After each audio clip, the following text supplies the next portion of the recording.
Hello, hello. Welcome to Age of Wonders 4. Or maybe like 4.5, I guess. Depends on if you count Shadow Magic.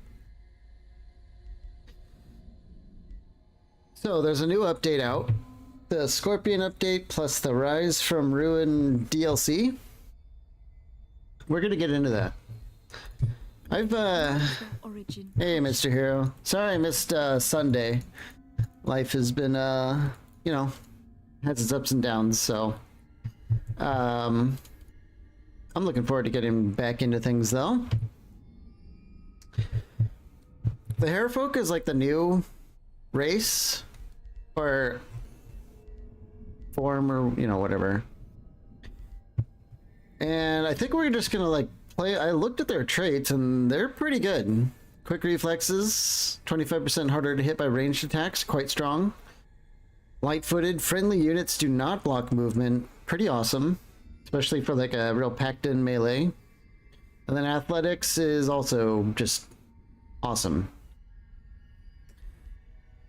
I think the standout feature, at least for me in this patch, was that they normalized movement. So like in the past, like you either had to have a mount or you had to have athletics.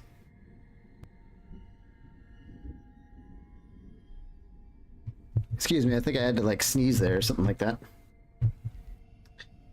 So you had to have athletics or a mount because your armies were like super duper slow, but now they've made it so all armies move about the same speed regardless, and the athletics and mounts just affect your combat speed. So in my opinion, huge amazing change. I haven't played with it, but on paper, very much a fan of that. Because it sucked to have like an athletic army and then you summon like an elemental, and then that elemental pretty much drags your entire army down with movement speed. So that won't be a thing anymore. Wonderful.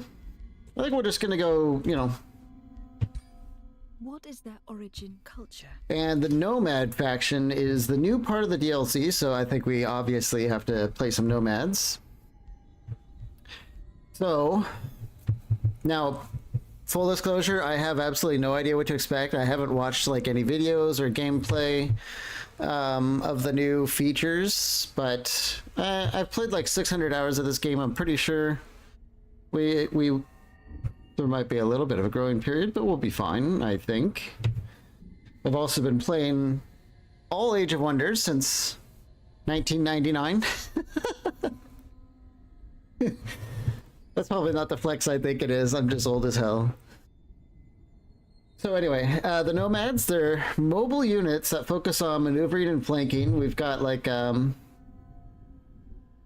Khopesh and a hand crossbow. We've got archers. Looks like a Khopesh and like a little buckler. Some sort of support unit of some kind. Okay. What else do we get? Nomad cities are able to pack up into a Nomad city barge and relocate. Okay. Nodes and domain of their cities are over-harvested over time, exhausting the nodes to gain essence in that city. Like, is this the same essence as...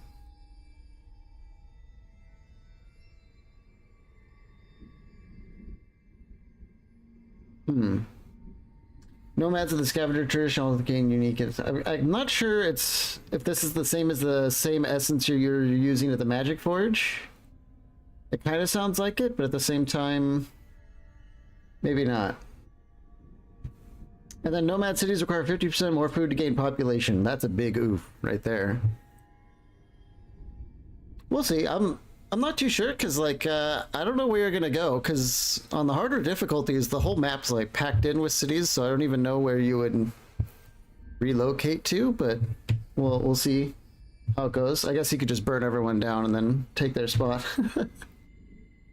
So we can choose between Scavengers and Conquerors. The Scavengers give us a 1 Materium affinity, which I am a major fan of. I love Materium. The survivals measure what can be scavenged from the ruined world. Your people know this well. Use wonder scavenging to extract unique essences from ancient wonders. Yeah, here's the essence thing again. Unique, huh? Okay. Wonder scavenging. When an ancient wonder is annexed to a city belonging to nomad scavengers, it will be over-harvested, granting a city a unique essence. Huh. I don't think it's a permanent buff. Over-harvesting ancient wonders does not destroy the wonder, but can only be done once for ancient wonder. Okay. In combat, pick up loot from defeated units to heal and gain looted power.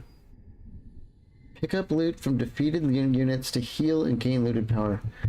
+1 defense and resistance. Attacks inflict plus 20% damage. Support abilities heal.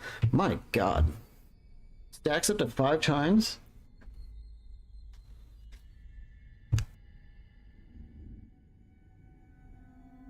That's strong.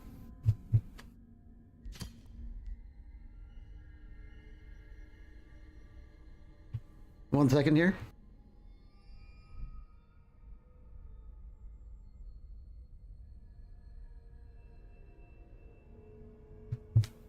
Sorry about that. So, or we can take Conquerors, which comes with Chaos affinity, which I do not care for. I think Chaos is super weak. It says to your people's survival is an external conflict, one they excel at. Annex pillage enemy provinces to gain draft, production, gold, do aggressive expansion. Annex pillaged enemy provinces. Pillaging provides food, movement grants units empowered momentum.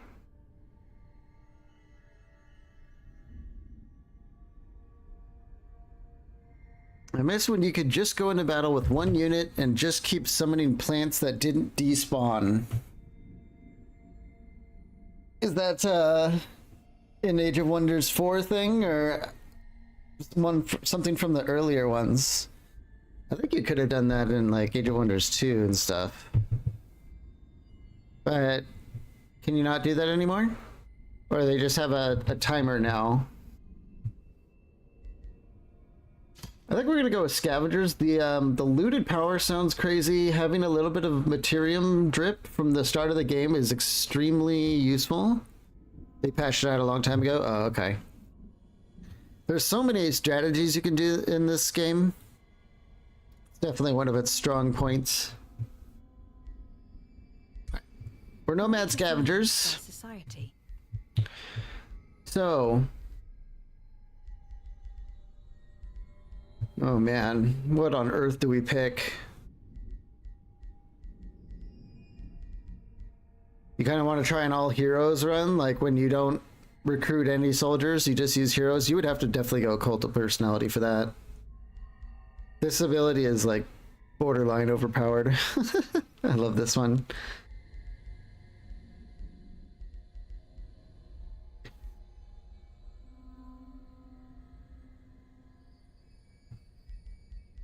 Let's see, what about like something food related, because it takes 50% more food to gain a pop?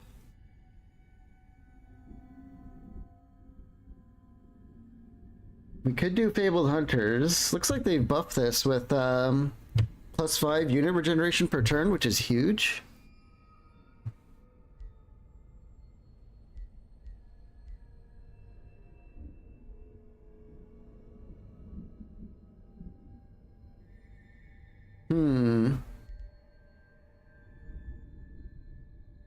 I'm surprised you can even take adept settlers as nomads, but I guess maybe you can have more than one city despite them being mobile.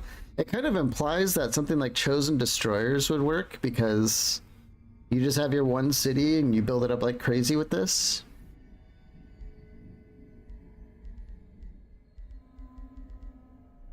Swift marchers? Nah.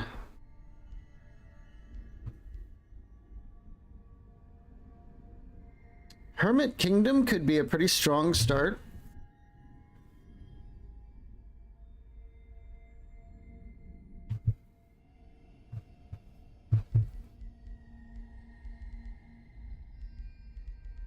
I think maybe we go with like Fabled Hunters. Seems like something that, you know, we're like nomads, right? So, and then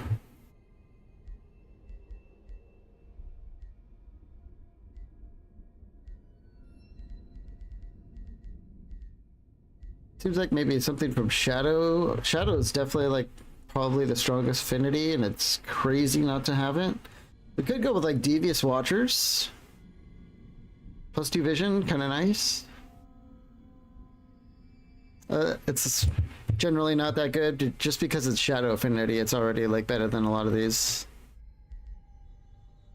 You trying to be vampire bunnies? I don't know, should we? Should we be vampire bunnies? Vampires are pretty good. If we're gonna go vampire, we want to go cult of personality almost certainly.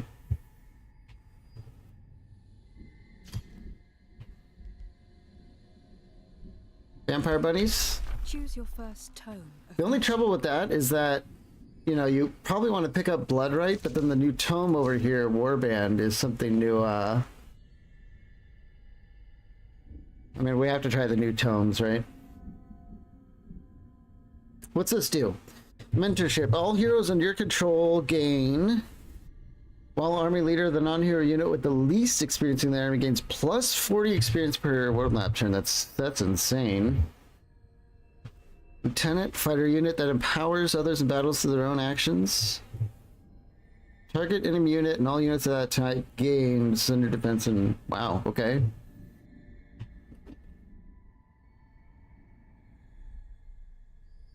Commander's call.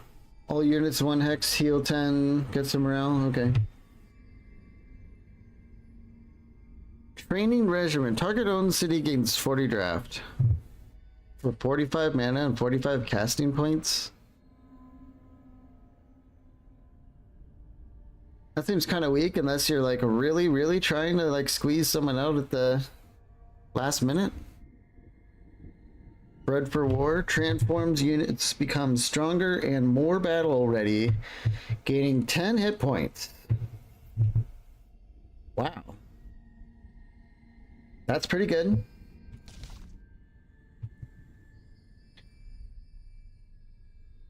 Isn't there like a...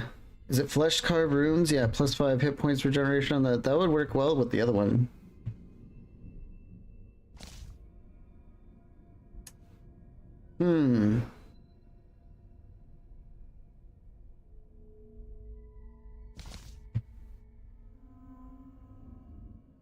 I think maybe we'll start with the Bloodright and then move over into the Warband as our second tome. Because starting with extra Shadow Affinity, Shadow is absolutely cracked. It's just so strong. So the sooner we get the Shadow income, the better. And then we can go over to the Warband to squeeze in another Materium. That'll be nice. Maybe we do that? Your ruler's origin. So we want to be a vampire, huh? Okay.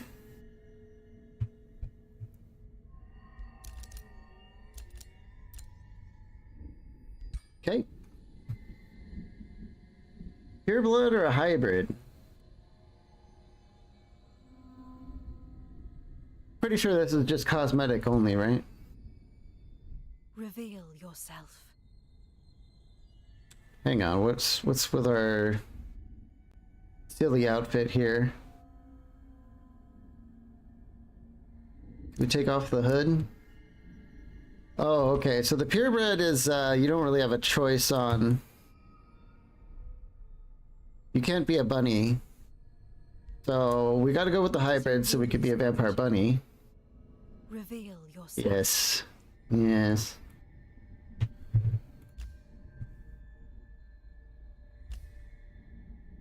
Okay.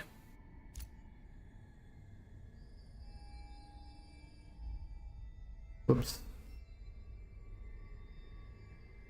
Got like a mohawk? Are those antlers?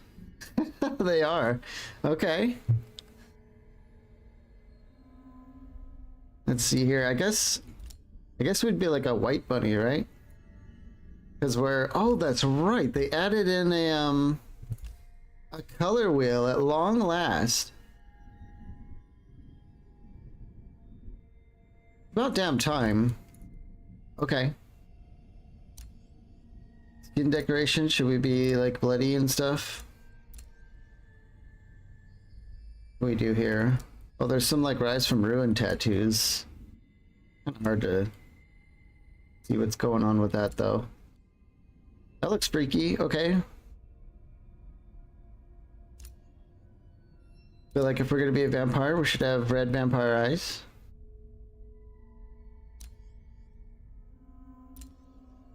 Oh boy. Oh yeah, we gotta get the big antlers, right?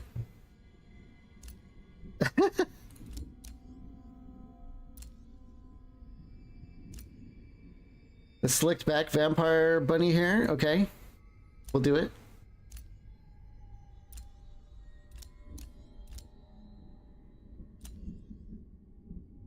This makes us look more like a rat.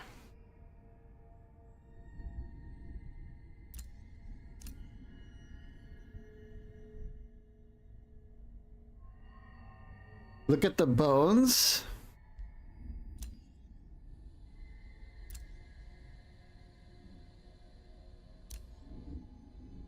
What bones? Did I miss something?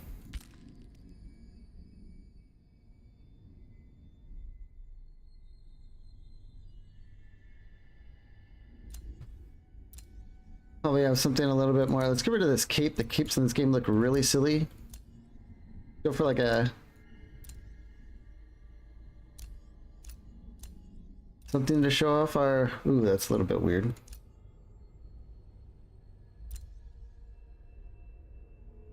We've got like our gothic trench coat thing going on. Our bloody crown.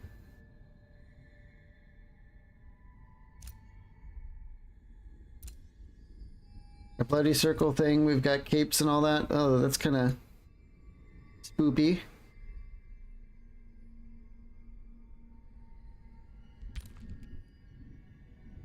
Cool.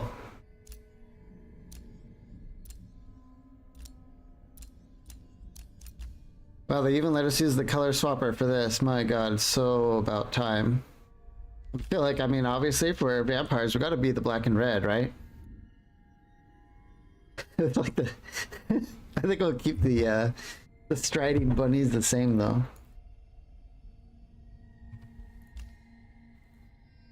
That's fine. I think everyone looks fine here. I don't want to sit here for too long. Whoops, wrong button. That didn't undo everything, did it? Nah. Okay. Your journey begins. So what is our name? Our name is going to be Hairbrained. Hairbrain?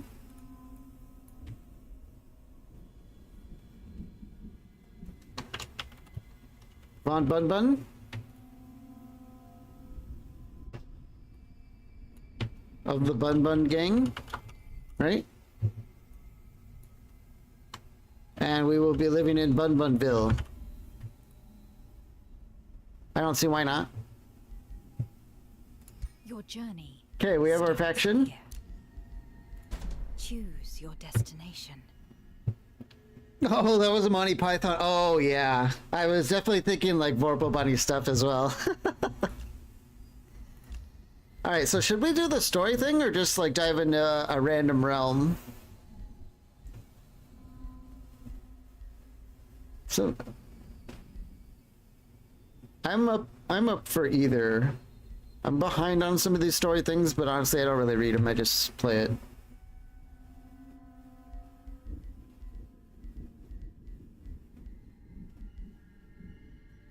Story realms, Rings of Amnora.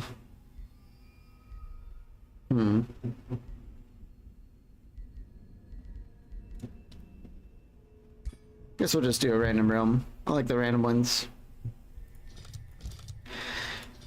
I haven't played for a few months. Usually I start off on hard, but I guess we'll see how brutal is.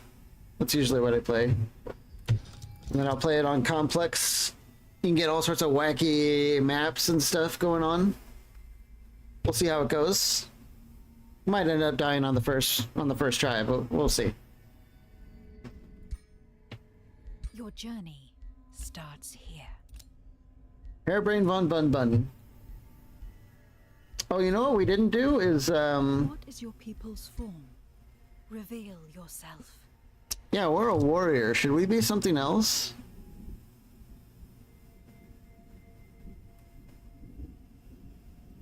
Could go for the classic Death Knight.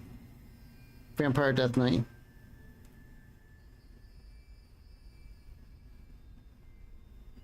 Sure. I think that makes a little bit more sense. Your Or, journey what's our, let's see, sword and shield, sword and whip.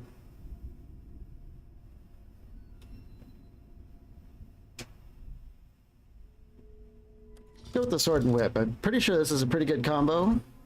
Your journey Okay, now we're ready to roll.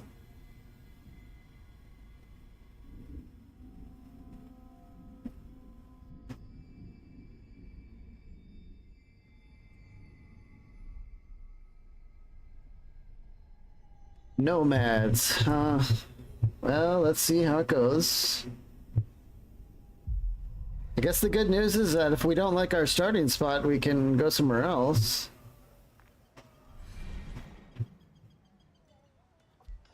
Okay. Empowering trophies. Target friendly unit with scavenger gains 1 looted power.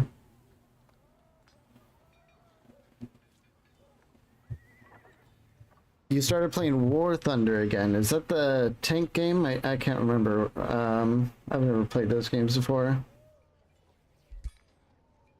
Okay. What do we got going on here? What's the controls to move the... There we go. Okay.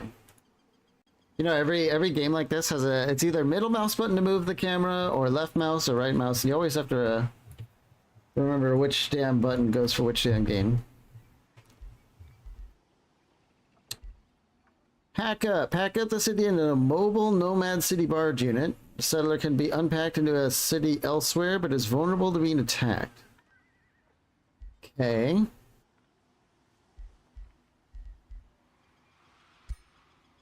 Guess we'll just have to see how it goes. We're gonna first give our city the Whispering Stone, which I usually forget to do. That'll help with the city morale for a while. Take a look at our units here. So, tier 2 ranged unit, the Strider. Optional cavalry ranged unit. Okay. Opening shot. First attack in a turn deals plus 50% damage. Not bad. So if you move and then shoot once, you're still doing pretty good. Windstride, caster moves to target hex and gains fortune for 3 turns. Free cast, teleport. Doesn't cost any AP. Holy crap. That's really strong. And then here's our basic racial features, and then the scavenger for the nomads. Okay. Well, it's very basic, but honestly, this is quite strong. The Wind Stride. Oof. Then we've got the Wind Warrior. It's actually a tier 2, which is pretty decent because they're gonna scale more health and defensive values. So for a tier 2 archer, pretty good.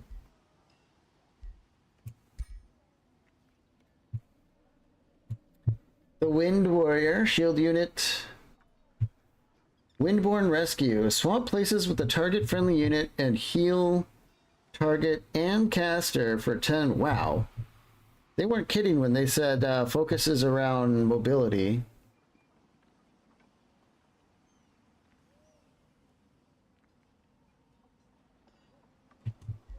And we've got the Skirmisher Looter unit. Melee strike, shoot crossbow, very basic stuff. Catch. Transfer a stack of looted power from this unit to the target friendly unit. Aha. Okay.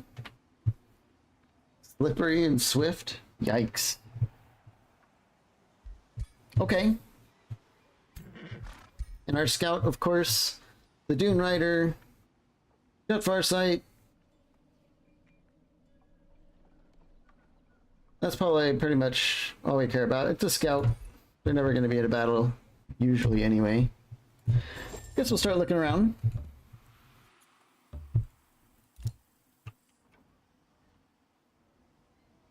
A lot of foresty stuff somewhere.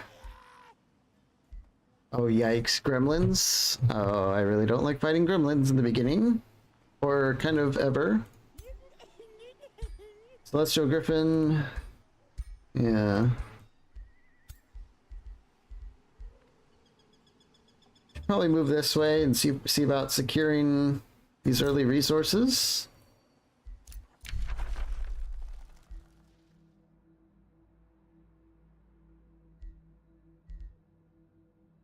I think we'll just go for the Flesh Carved Runes. The map heal. Getting that online soon is going to help us expand. Okay, our first hero, we've got a warrior, Spellblade, and Ranger. Ranger with Duelist? Pretty good.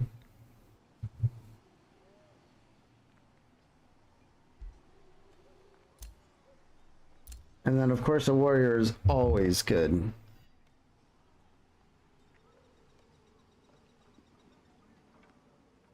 Fortifying Governor, Recruiting Governor.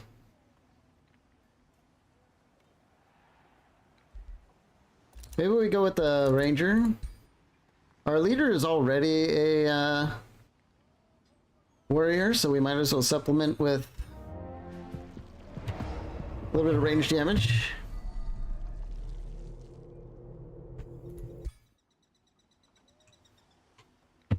Question is what do we name them?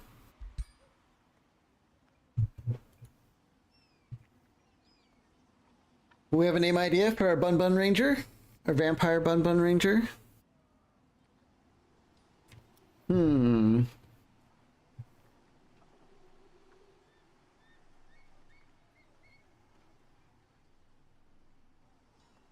call her the Hopper.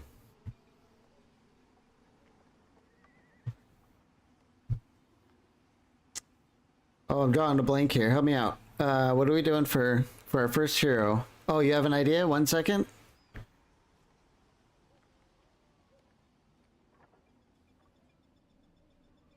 We could also change the last name as well if it fits better with what you have in mind.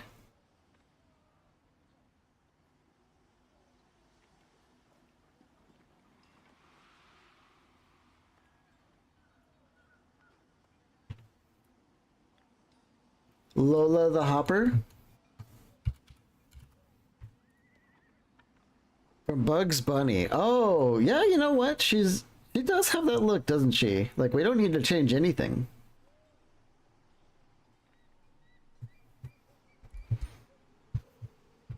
Okay.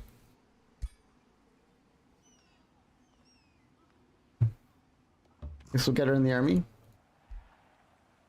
Blocked Underground revealed. The realm features a dense earth resulting in an absence of underground caverns and passages. Underground is straight up absent. Really? Wow. Okay.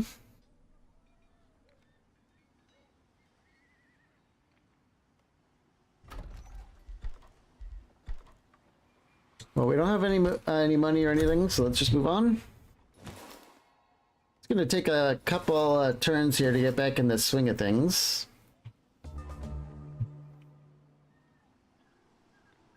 I wonder if there's, like, are there units here, or is there some sort of effect? No, because we can see these units. They can't be concealed. We should check anyway, though. Nope. Wow. It's free real estate. Hey, Crisis, thanks for joining. How's it going today? Are you familiar with Age of Wonders 4? I think we're gonna immediately start with the Desecration Chambers. It really helps get things online fast. Sadly, that's all of our money, though. We might be able to squeeze something in. We can do a Dune Raider, I guess. Not the best, but it's better than not doing anything. I think we're just gonna wander around for our first few turns here.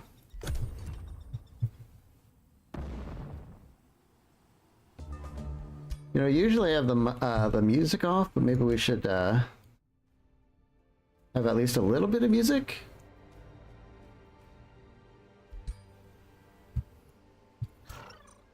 Never played. Been a Civ fan since Stellaris and CKS3, Crusader Kings, I assume. Why, I can't wrap my head around Crusader Kings. I've tried more than once, but my brain just doesn't work with that game. I like, it's one of those games that I really wish I could get into, and I've tried more than once, but I'm too stupid with that game. Looks like so much fun though when you know what you're doing. Keep wandering around out here. Kind of surprised that there was nothing to fight in this direction.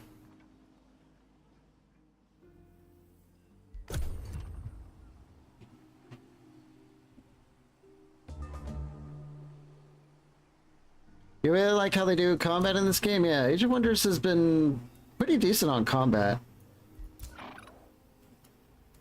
All the way since like the OG game as well.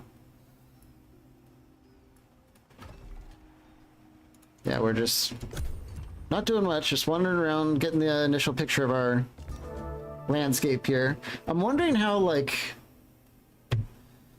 how is Nomad gonna work when we're relying so much on our sunless terrain? Like, if I pack up and move, I'm guessing I don't take any of my sunless terrain with me. So Vampire and Nomad might be kind of like mutually, or it might be like an anti-synergy, but you know, I guess we'll see how it goes. There's ways around it. These gremlins are scary as hell.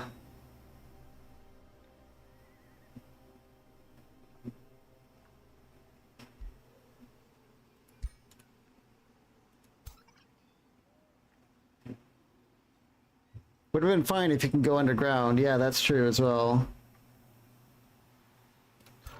Let's get our scout this way first. Yeah, there's a monster den.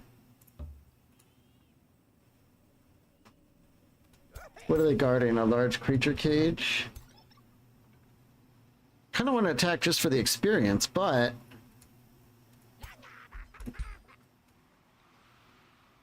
see, frost weakness, blight, fling pinion, throws a projectile at target unit. Is this the Bunicula run? Yes, or it's Hairbrain von Bun Bun. It's the Hairbrain von Bun Bun run. Oh, I guess we've got to take our first level, which is definitely going to be night, I think.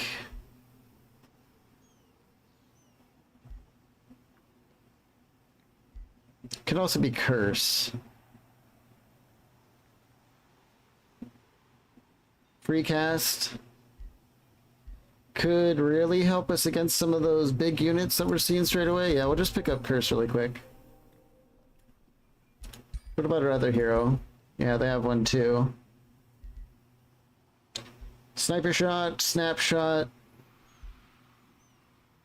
melee and physical range damage bonus, slippery and swift.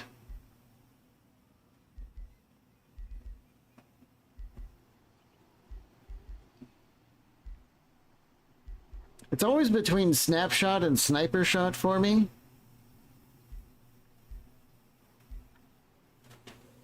I guess since we're like so much of a mobile force that we would probably do snapshot, right?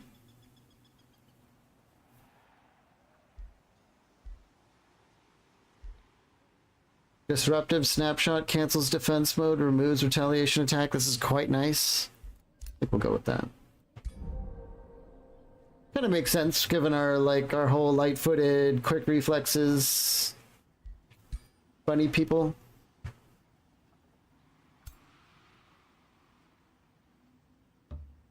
I guess we'll go after these guys and see what happens. We need to get some fighting done. Start leveling up. Do we have any map spells we can cast? Literally nothing. Okay.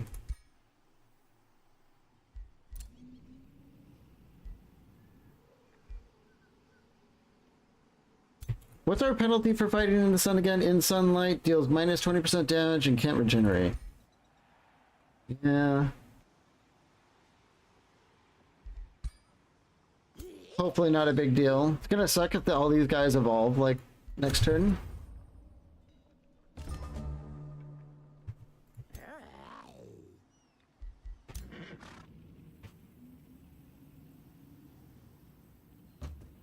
keep scouting around first. Oh yeah, it's super harsh, but you make up for it with the vampires being crazy strong and having really strong abilities and stuff.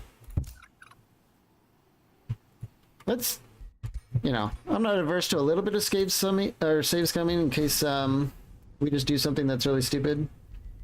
But yeah, let's see what's going on here.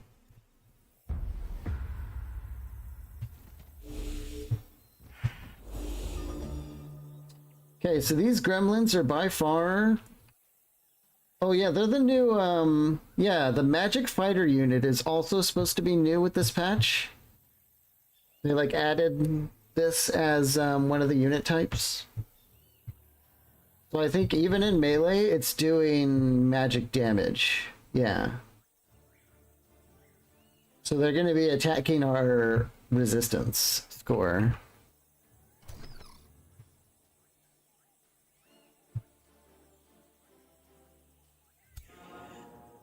The light spirits, we don't really have much in the way of elemental damage, I don't think.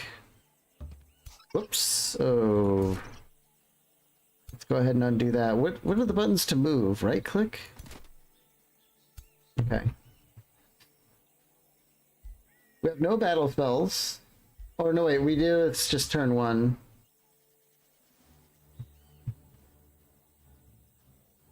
Snapshot only fires 4 tiles. I don't know if we're going to be doing any opening shots here.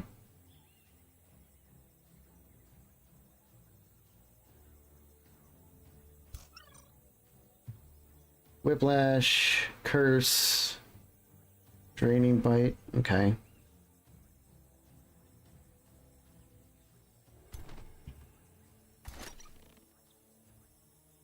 Getting the archers here, standing where...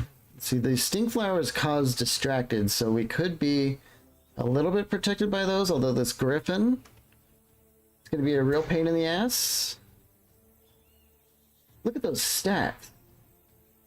Comes from Skirmisher Tier 2, Celestial Griffin. Oh, it's in defense mode and has warding. Okay, well, that'll be why.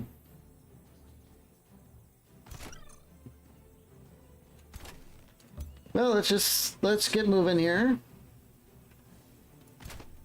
As I said, it's been a few months since I played. We're going to be a little bit rusty. Lola here has a net. Quite strong, I suspect.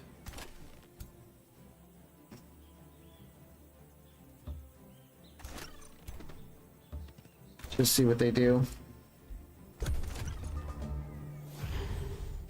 Condemned, okay.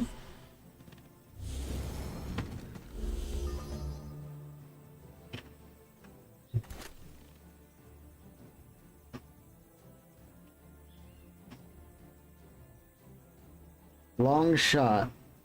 That's a lot of damage, though. What are these? Dawn Defenders? It's too bad we don't have the next level of snapshot so we can cancel their defense mode. That would be quite handy right about now.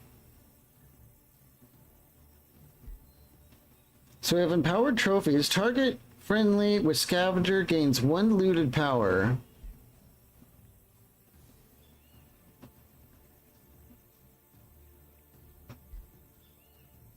Is our vampire a scavenger? Why, yes, he is.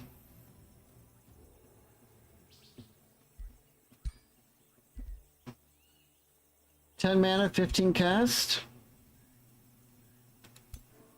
Whoops. Wait, what? Okay, there we go. Yeah, it's permanent. 20% more damage. So we've offset our vampire penalty. And we get more defense and resist. This is crazy.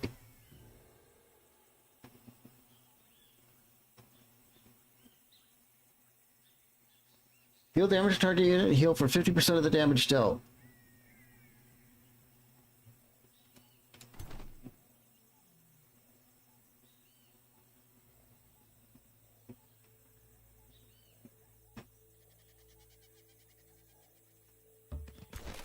Oops. After playing Menace for so long, the controls are throwing me off a little bit. Looters have just like a melee strike.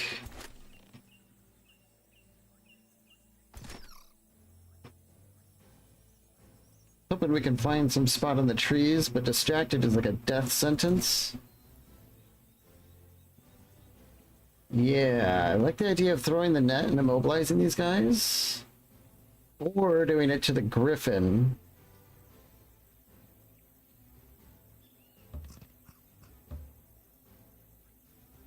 If we could immobilize the griffin, that would stop it from doing really annoying bird flanking. There we go.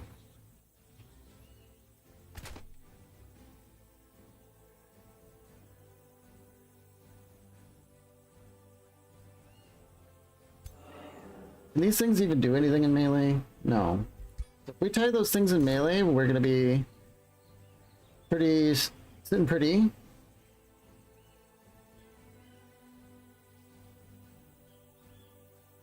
What's the range of this? 1. Yeah. Alright, so they swap in melee range. Let's get up here and start harassing these things.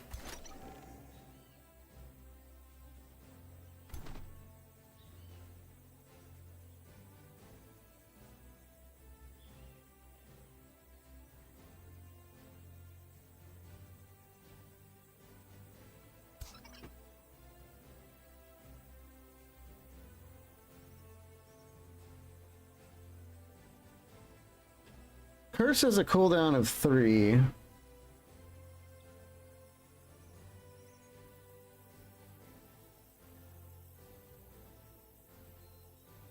think what we'll do is we'll curse these guys. Bite them. A little bit of extra health. Come in and do a little bit of melee damage. I think we're gonna shoot these, because that is looking like some pretty solid damage if we get some hits in there. It's okay.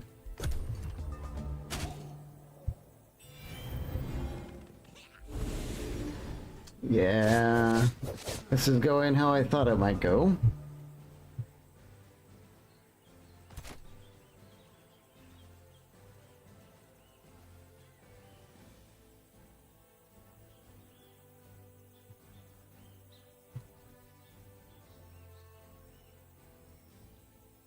I hate gremlins so much.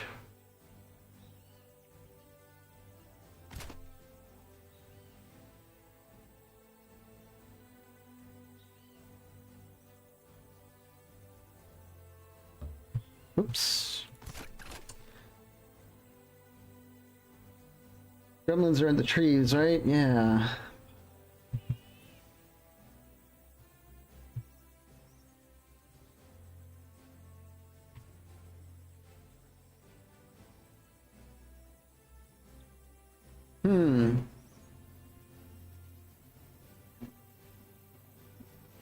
Would be good if we can like secure a kill. If we move these warriors, we will have a direct line of sight on the spirits, and they're dropping heals and stuff. Really annoying.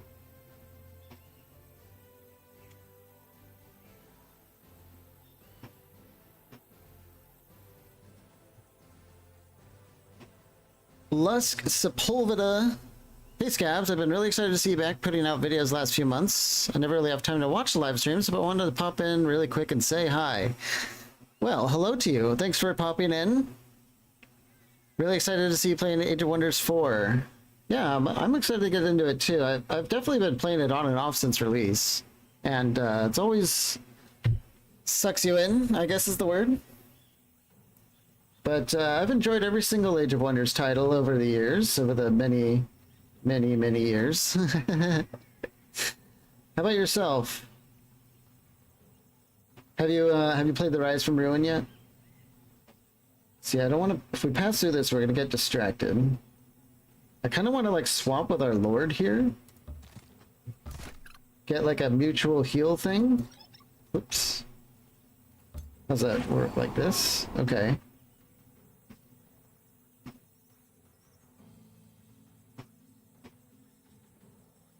Pinned. Condemned. Cacophony. How did we get cacophony?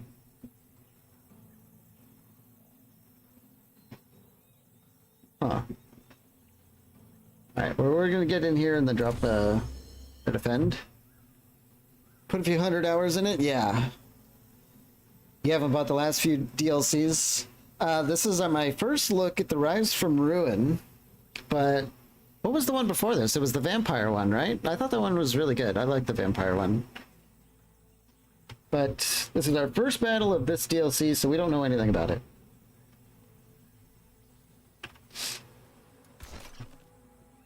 Let's get our archers here. 25%. Oh, they're standing in bushes. Son of a.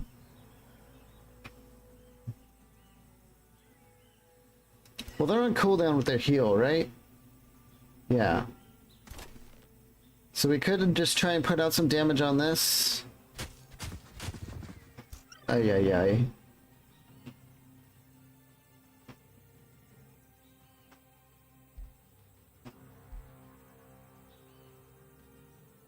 Let's go with the Rite of Life Leeching here. Get lifesteal on everyone and then go to town. There we go.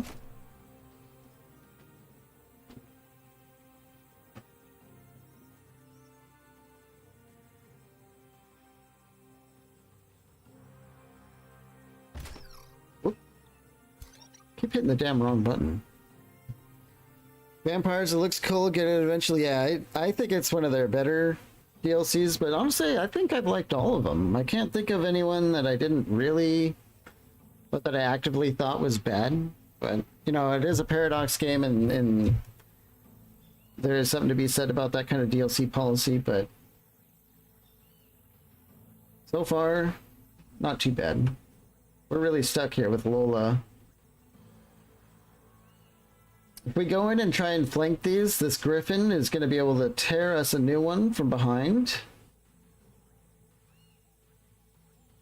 And unfortunately, we started with like the sword and net, which isn't the greatest, so we don't have like a bow or anything to use. I think we'll just take like a snapshot. Just do some damage. It says we can secure a kill though if we jump in on them.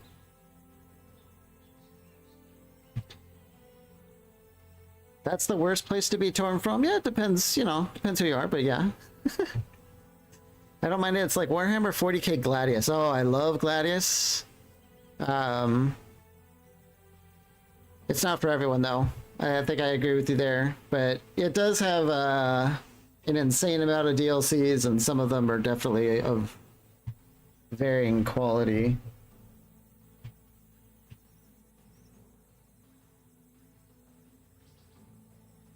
I think we might move in and just face off against the Griffin.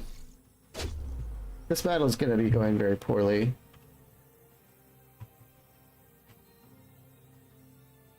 We'll die to a retaliation, so we might as well just defend. Yeah, the gremlins finish the job there.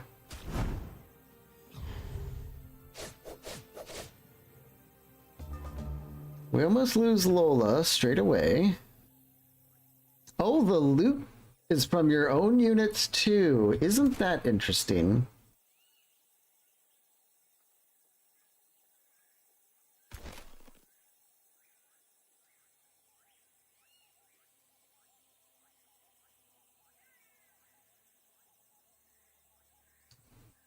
Long range obscured by obstacle. I'm willing to bet if we go here, we'll at least not be in long range and maybe get better than 25%.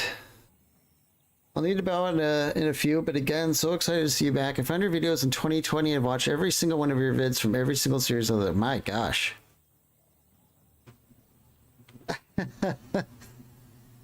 Well, I much appreciate it. I've definitely binged other people's channels like that too, so no shade there. That's great though. Hopefully this kind of stuff is just going to be just as fun. Took years. I bet I made a good couple videos back in the day.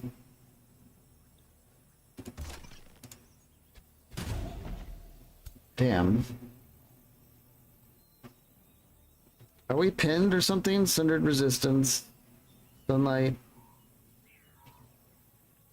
No, we're not pinned, but things are just not looking good. Let's finish these things off.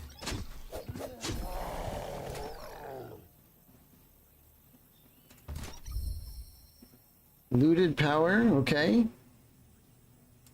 Let's get in and start trying to damage these, and then let's run away with Lola. I have a feeling it's not going to help.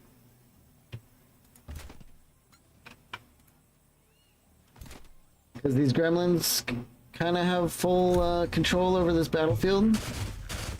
Oh, God.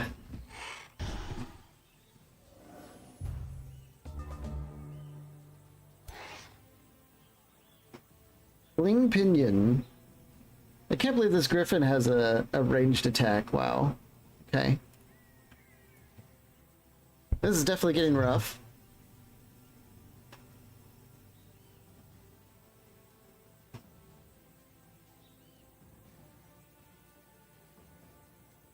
All right, back to work. I watched this series for sure. Have a good one. Hey, pop in anytime you like.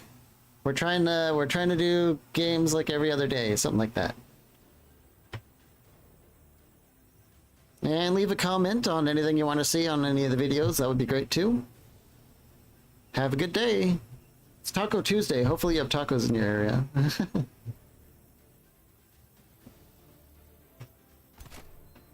I kind of want to sacrifice ourselves against these. Yeah, you too. Take it easy.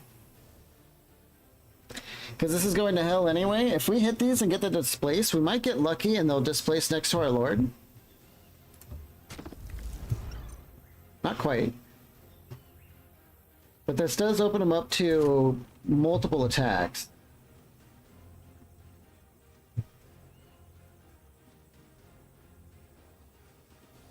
In the flank.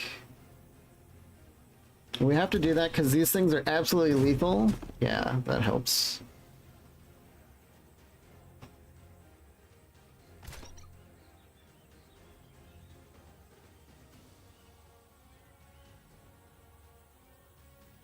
Let's run over here with Lola and do a snapshot. Damn it. We throw our net. There we go.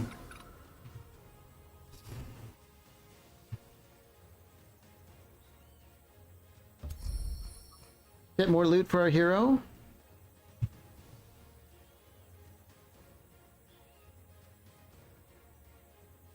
Even more loot for our hero. This should be making us very strong, I would guess.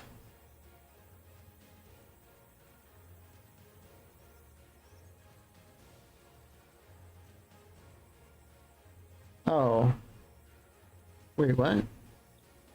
Okay, we are sundered. We're only getting one. What's stacking on this?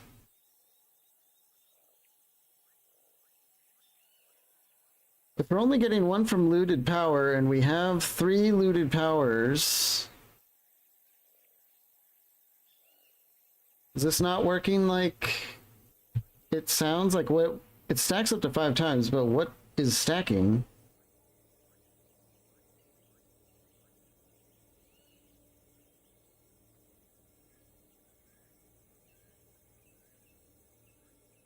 It definitely does not look like we're getting what it says it's giving us.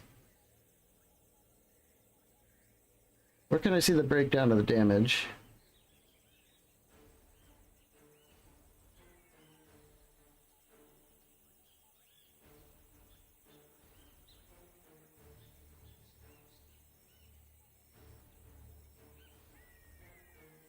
Let's do a whiplash. This might kill them. No. It seems like it's not working.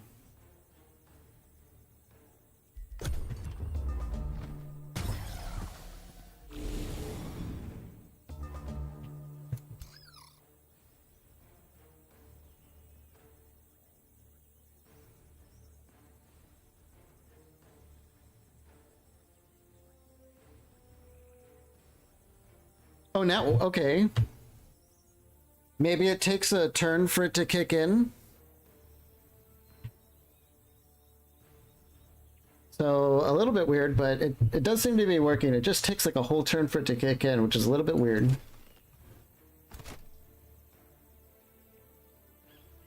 Let's get Lola up here, and oh, we're on cooldown for snapshots, son of a bitch.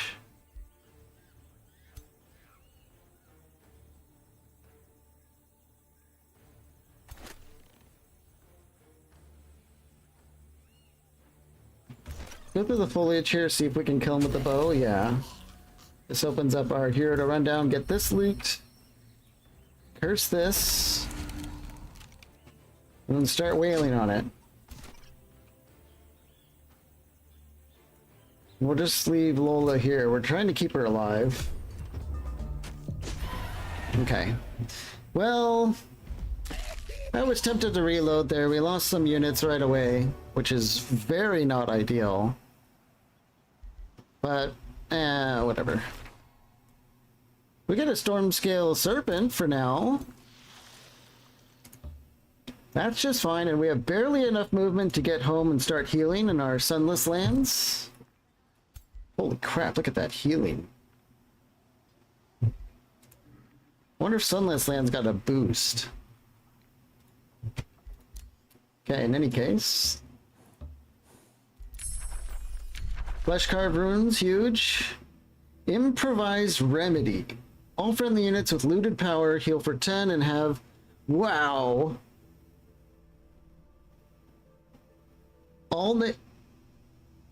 Is this, Oh, all friendly units with looted power. Okay. Still, though, anything that can get rid of all negative debuffs is pretty damn crazy if you ask me. So usually I like to go straight into like a vendor and stuff and start getting that gold stockpile going. But the salvage shop, 5 draft, 10 production, and 5 food. That's a pretty excellent start, and it requires a farm. So we're gonna get a farm going, plus it gives us pastures. Let's get that thing. And let's start training some more guys. What is this? 10 turns, we destroy the province? Oh boy. I'm not sure how much of a fan I'm going to be of the nomads, but we'll keep going. So far their units are pretty good.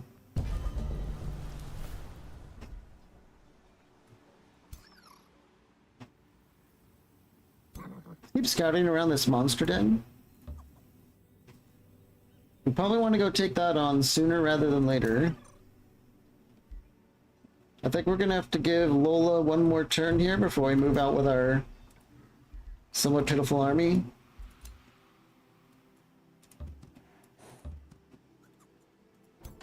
Oh yeah. It's a pretty solid army of marauders. Let's definitely start on the flesh carved runes.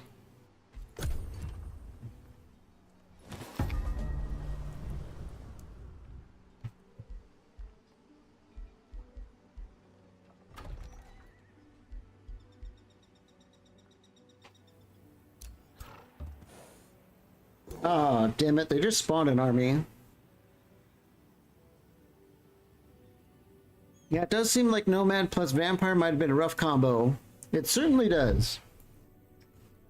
That's okay though, we'll try and work around it.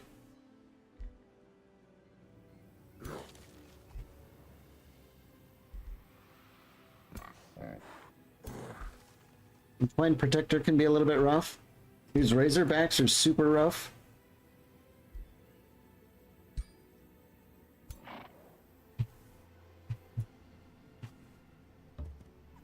We'll keep an eye on this and wait for these guys to move out, and then maybe we can take them on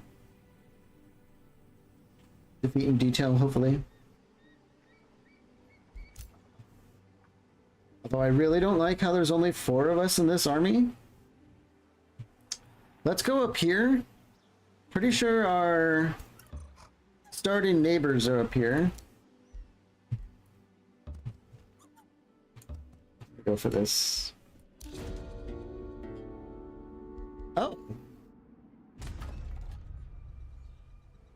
Mole Liberators. These are not the... Did they change it so that your starting neighbor isn't always guaranteed to be your race? Or maybe that's a part of being nomads, is you don't have, like your neighboring city isn't your race? Mole Liberators, Initiates of Nature. I don't know, maybe we'll have to fight these guys. Lava Divide. This realm features primarily land divided in two by an ocean of lava. Okay.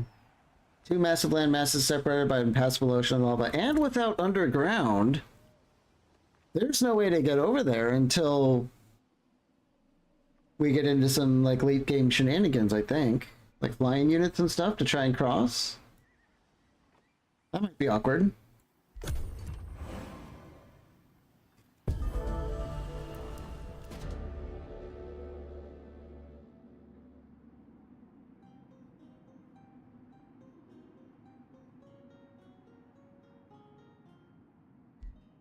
Sorry, I'm eating my apple here. Pay money and get relations. Pay a little bit of money and get a little bit of relations. And straight up blow them off. I wish there was a way that I can put this off and look at the map for later. I really hope they do something like that in the future. There's like this button, but this isn't helpful really.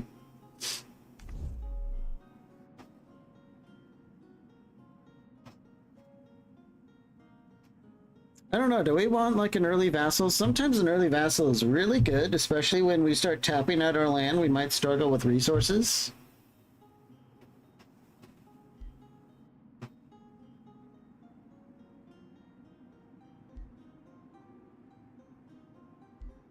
I don't know, maybe we'll do it. Let's take our Whispering Stone away from our capital and bring it over here. Vassals can give you a lot of money. Plus they have a magic material. Focus crystals? Yeah. Okay. Let's keep wandering around. Gargoyles and gremlins, not again. And they're guarding a battlefield remnant? Oh, not again.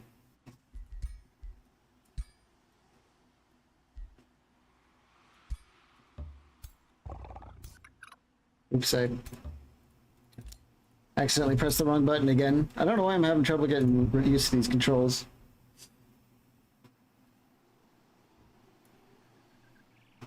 Nemisgrad. Also not nomad. We could end up like picking up and going down here when we need some more resources. And these units have actually split off. That's kind of what we were hoping for. Oh, but there's an umbral nest too. I wonder if we're gonna have the regenerating infestations.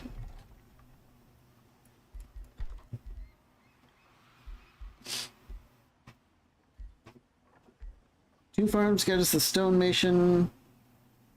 Two quarries get us a loot armory, draft, and food. Ooh.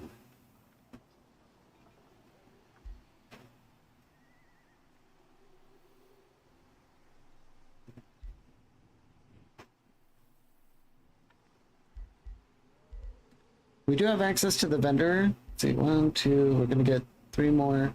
So I think what I want to do is go for some early gold. Start bringing in some gold, and then our Sunless domain thing will spread Sunless to all this area because we're reaching out.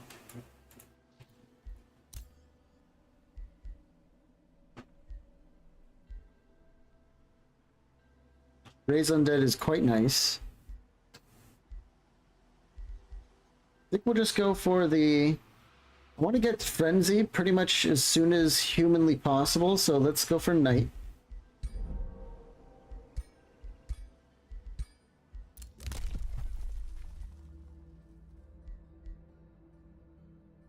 Knowledge extraction is usually good, like, right away.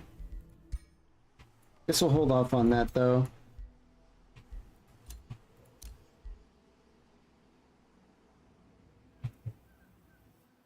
We might also want to think about a second city, but I'm really not sure how this whole second city thing is supposed to work when you're a nomad.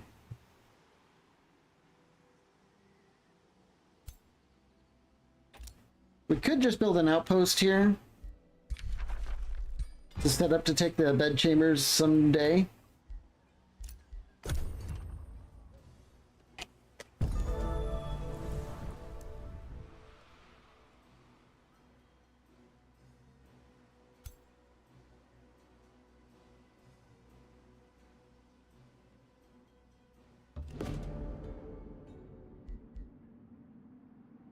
Ooh, free mana. Yes. Get some draft. Start heading back. We definitely needed some mana. Some extra draft is going to get our army back to max stack. Just keep making, guys.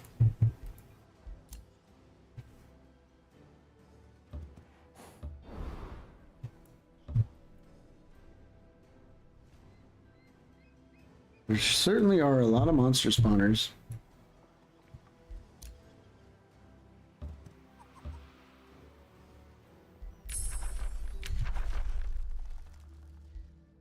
Blood drinking blades, probably something we want to get.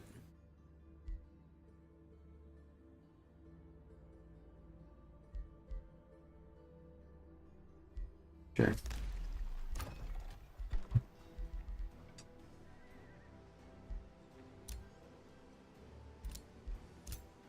Who is this? Lola? Lola gains a level. I kind of want to get the disruptive snapshot. I was really wishing that we had that last battle. Canceling defense mode is pretty awesome.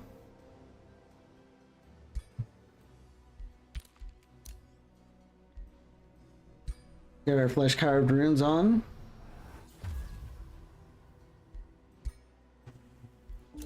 I'm sure that was really comfortable for everyone undergoing that spell. Yeah, Nemisgrad is a tier 4 city. These guys could probably give us some trouble if they wanted to.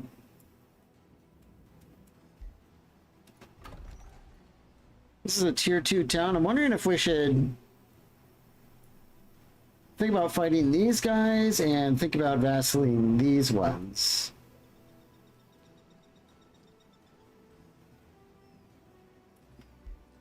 I think we'll do that.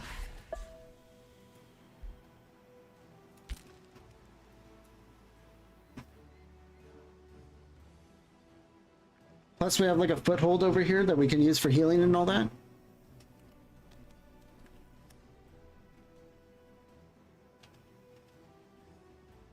Although it's not sunless, that might be an issue, but how far can it reach?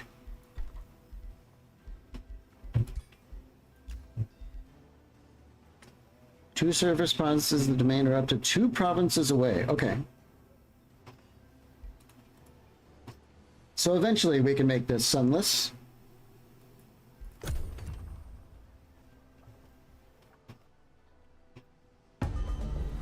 Oh, I guess we got lucky. What do we have down here? We have gargoyles, flow serpents. These are super annoying, right? Yeah. They have like a guaranteed flank attack and then they become invisible.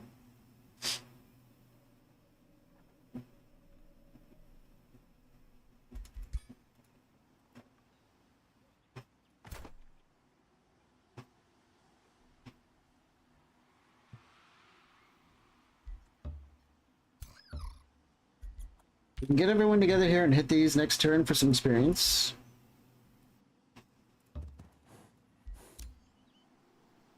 Keep scouting around. I don't want to break their borders, because we want to be friends with them. Let's get some walls going here. Okay, Lola, she wants to change away from being a duelist. I say, hell no, duelist is really good, especially on a ranger.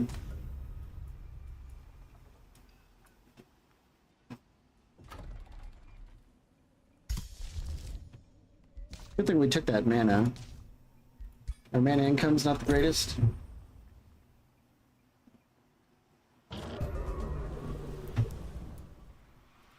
Beautiful, this is sunless, where we're here. Okay, what do we have now? Sound of magical explosions shatters the sky around the iron deposit. A company of fighters of Puro is practicing with mage. Oh.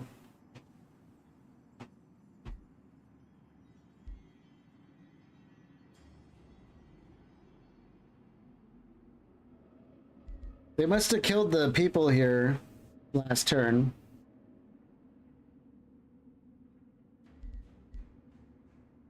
Declares war on Puro and engages them in battle. Well, hang on. They're Reavers. Looks like necromancy type Reavers.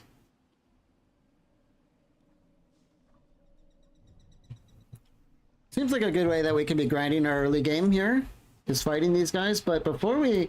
wait. Oh. It's not a hero, it's just a wild speaker. In any case, though, in case we do get attacked by a hero, let's get the knowledge extraction. This ability is crazy. It's like one of the #1 reasons that Shadow's like kind of broken is the knowledge extraction. Like it scales with your difficulty because you're always fighting heroes, more heroes.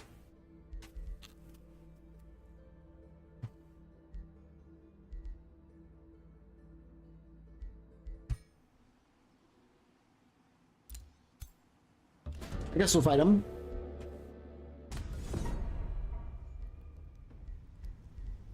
Kind of a bunch of tier 1 garbage. I think we could probably just rinse them, right? Or not.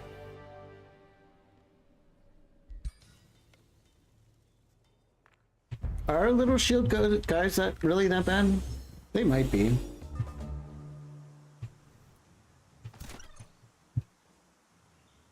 Hey, why are we in sunlight?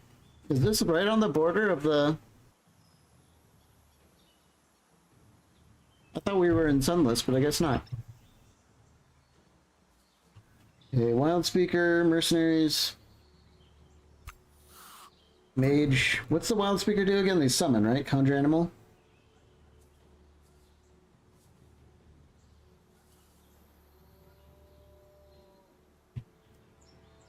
For 3 turns, target friendly animal gains killing momentum, strength, and regeneration. Yeah, that's kind of scary, isn't it? Okay.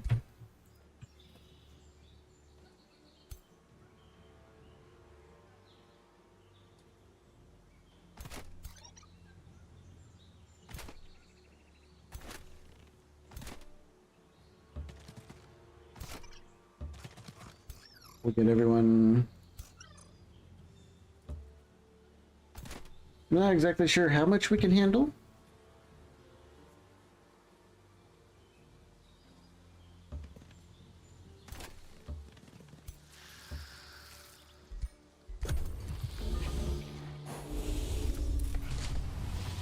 The hell are those little wyvern bugs?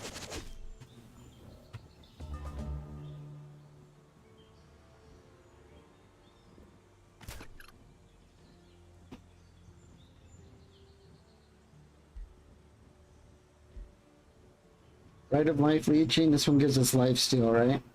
Yeah. We like life steal. Let's do that.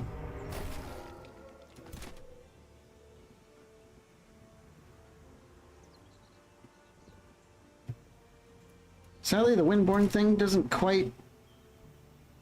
I wish I had more range.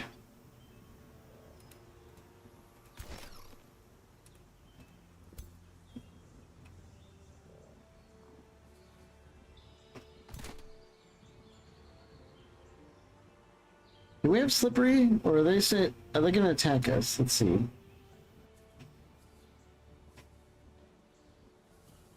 Light-footed, friendly and stone block movement, quick reflexes.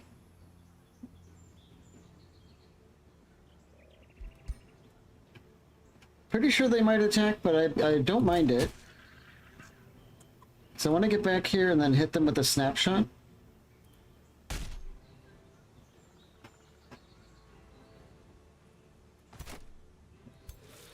then our zappy thing, what does he do? Electrified and life steal, that's it? Okay.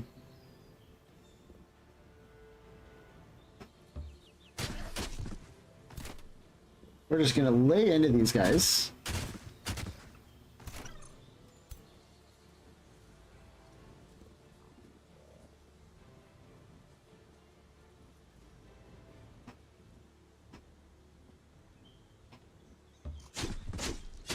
Yeah, good lifesteal. Then let's swap with our hero here, give him some more healing and get an attack in.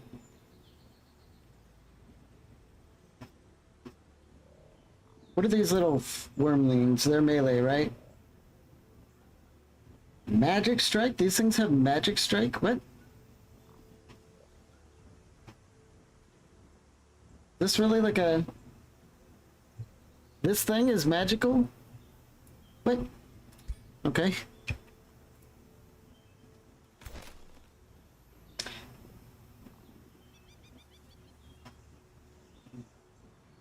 Let's go here and get a flank shot.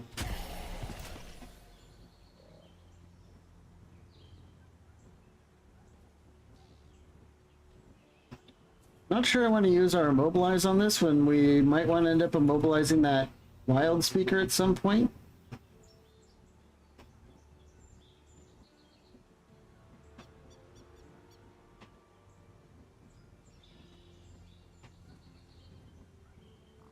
What are these guys? Just warriors? Lola's not particularly defensive. But none of these things can get us or get her out of a defensive stance. So let's go here, do some looting, and defend. Yeah, that worked.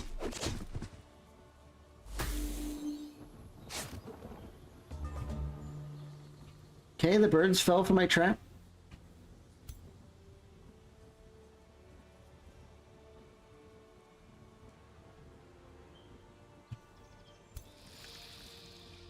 Sadly, our storm scale can't get through our ranks like the rest of us can.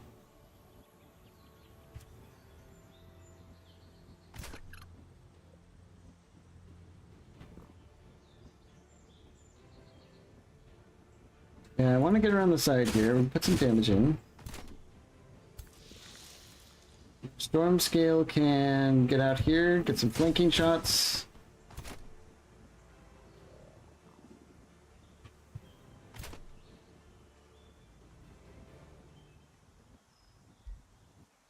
The empowering trophies, right of life leeching. What's the other one we got? All friendly units with looted power heal.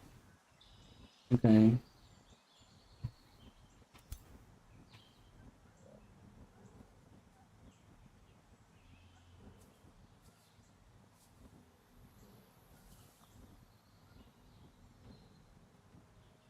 Let's run all the way out here with Hairbrained Von Bun Bun. Oh wait, we can't curse those? Oh, it only has a... Oh, I didn't... That's a really short range. Okay, well I guess we'll curse these. Seems like kind of a waste, but... That's fine.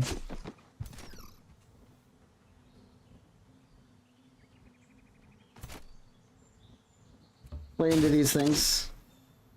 Oh, that life stealing is coming in very, very handy.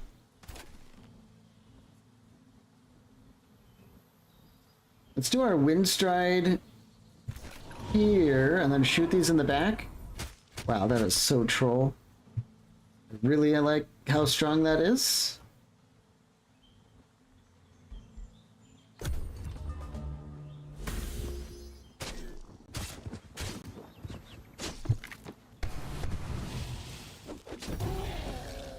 One down, another down.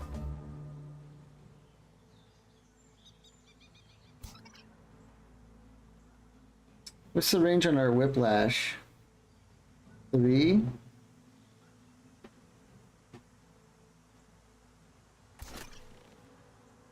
Just kill these. Or, you know, or not.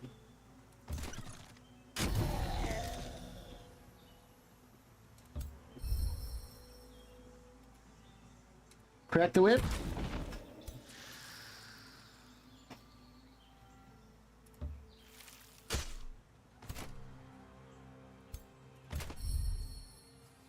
Definitely like kind of liking the looted power. It gives you a pretty strong heal and some extra stats. And there it is. We didn't lose 2 of our fighters this time. Ring of Endurance plus 2 status resist. Okay. I do really like status resist.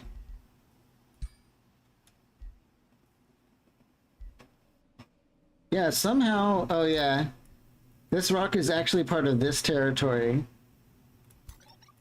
So that whole thing was without our Sunless Domain bonus. So we're going to retreat back to our Sunless Lands and heal up. Hopefully they don't have like a giant stack in that city that we can't see. But we're going to start getting some scouts up that way. Is this another Purovo? No. Oh yeah, the great bird nests are spawning and everything. Oh. It's only going to get harder.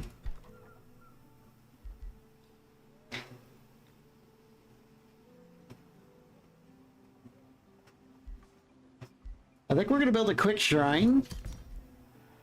It's only 1 turn, and it will give us a massive increase on our mana income for when we start, you know, doing blood drinking blades and all that stuff. We're going to need more of that mana.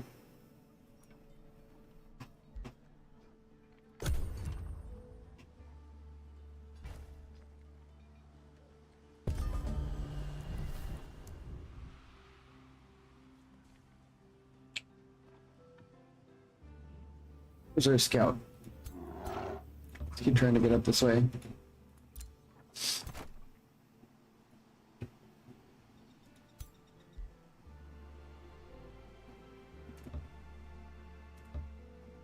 Oh, the line of sight here is horrible. Let's go back and wait for a scout. I do not want to get caught in their territory. If they have like a giant stack here.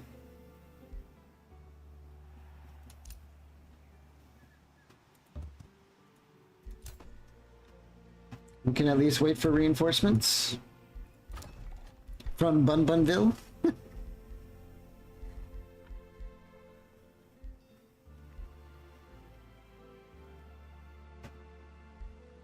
How close are we? We're 1 turn away from the next population, and I think a forester will do us well. So let's get the library started, and then when we get the forester, it should be nearly done, and we'll get our discount. I think we'll crank out like looters and wind warriors. Wait, do we have enough money for these? Yeah, we don't have a tier 2 city. Okay, I don't even know why it's previewing this. It's sort of weird. Collector. We get a tier 3 halberd. It's got a shovel. Tier 3 halberd, plow through, deal damage to target, push them back, and move on to the... Oh, they get the plow through from the reavers? Okay, dig up, destroy target corpse and gain a stack of looting power. Wow.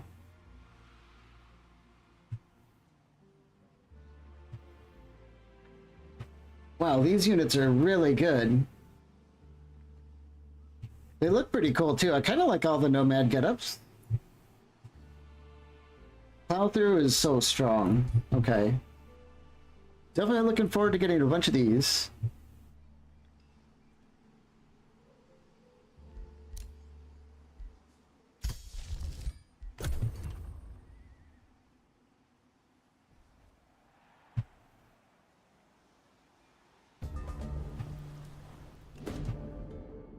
Runes of Magic.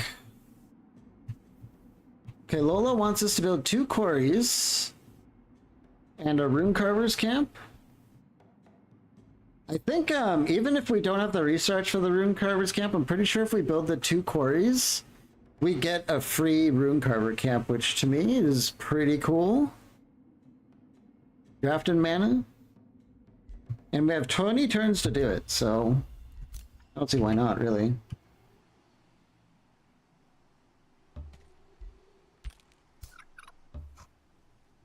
Oh yeah, they've got a hero, a spring fairy, warg, and they're building another.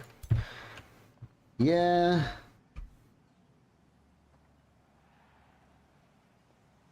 We're gonna have to wait on a little bit more reinforcements and some magic as well.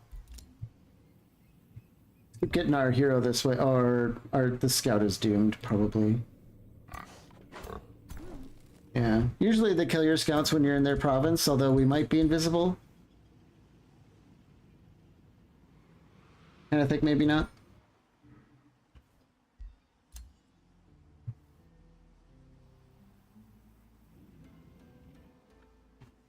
We need to do some scouting over here, so I think our other scout's gonna go this way. Sanguine Focus. Magical attacks of enchanted units gain +1 physical and do bleeding. That's very nice. We'll take it. Let's get a watchtower here. It's going to cost us all of our money, but we'll be able to pretty much see what's going on in there all the time. I think we will get a forester here where it's going to give us...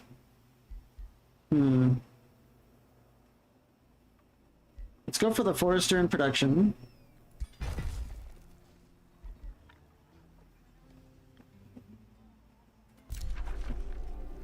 And the monster den is sending an invasion. Oh joy. Unfolding Mysteries, another realm trait discovered. In this realm, intrigue and skullduggery are rampant. The intrigue happening type has a high chance of occurring during the mid-game. Okay. The whole intrigue thing, I don't know how it works, and I literally do not care. It's so... I don't know. It's probably the most arbitrary feature I've seen in this game, but that's fine. Doesn't define everything. How are we doing on Imperium? Not much we can do with it. Yet. Just keep going, preparing to fight these guys. Hopefully this watchtower really gives us an eye on what's going in. Yeah, they attack us. That's fine. They're coming into our territory. Yeah, this is when the the brutal mode comes into effect. Oh yeah, they've got... They're definitely gearing up for big time war. So they have a Druid of the Cycle, some Razorbacks, and a Gortus Pig. Oh my god.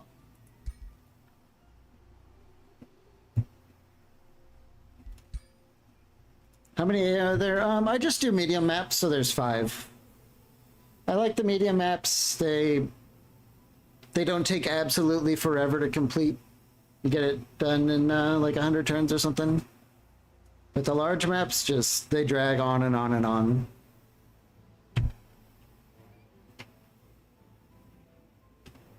We need to do something about this.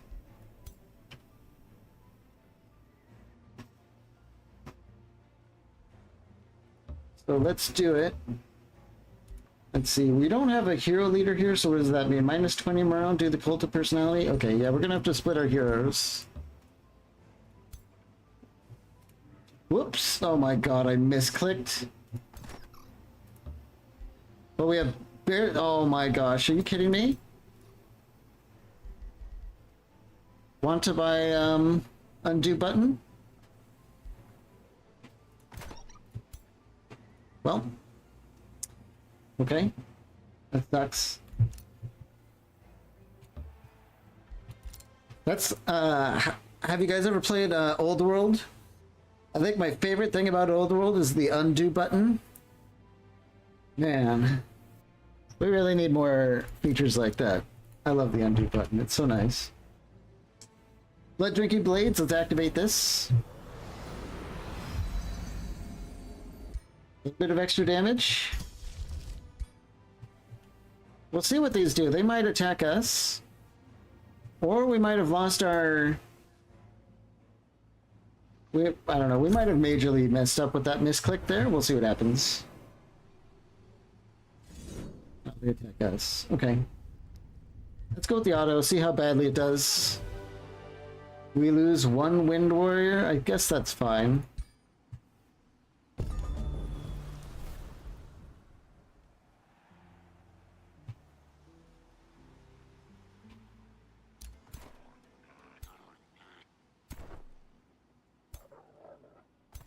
Oh, wards and stuff. What are they going for?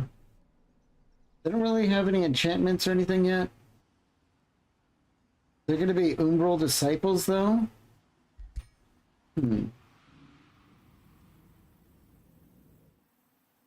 I just finished a large map, and yeah, it did drag to the end there. I would hit end turn and go do chores. Oh boy, yeah. I don't know. When I was younger, I used to always play on like big maps for that like big epic feel. But these days, I prefer to actually finish the game, so I just do medium.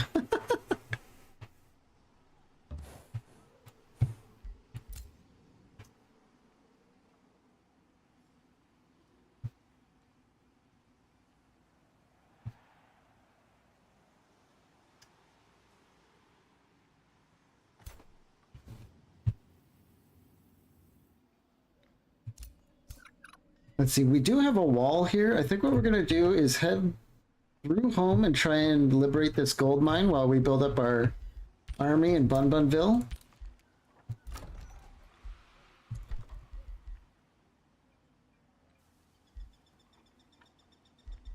We do have a boost on the storehouse. I think we're gonna take it because the whole food situation is brutal for nomads, it seems.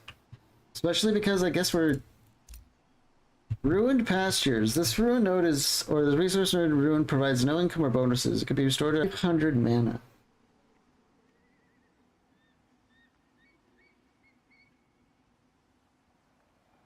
Oh, the cost of this action decreases per turn until it reaches a minimum cost. Okay.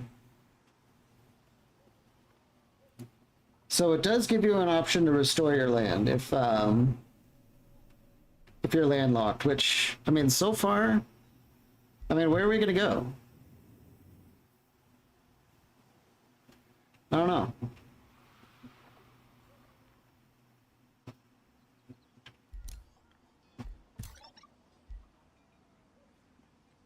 Physical range attacks now do +1 damage for each unit tier of the target. Effects are increased for single shot attacks. Okay. I think we might get slippery and swift so we can run around with our sword and net a little bit easier and our snapshots. And for our signature skill,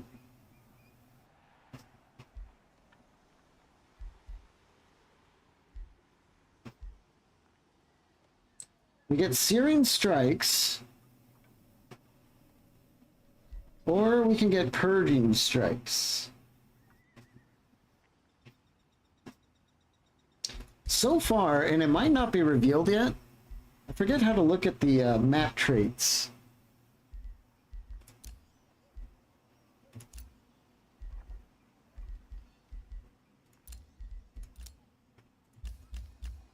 There's like a...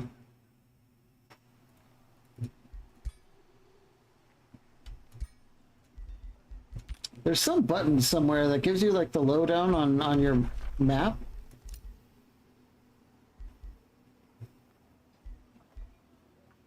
But of course, it's super duper hidden. I don't know. But there could be a map trait that's causing, because I'm noticing a lot of like natural stuff like fairies and plants.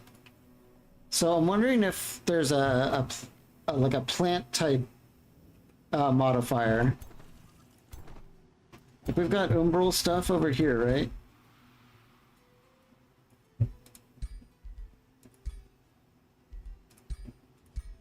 Yeah.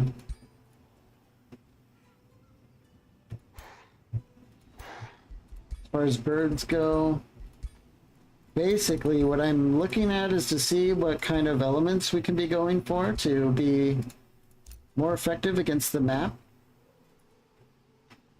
But so far, I guess it seems a little bit random, doesn't it?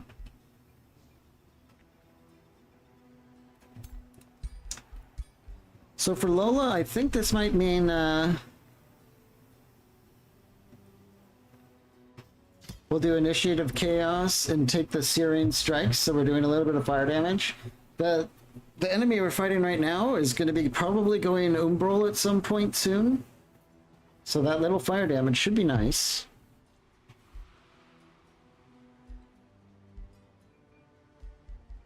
And we'll get the skirmisher training.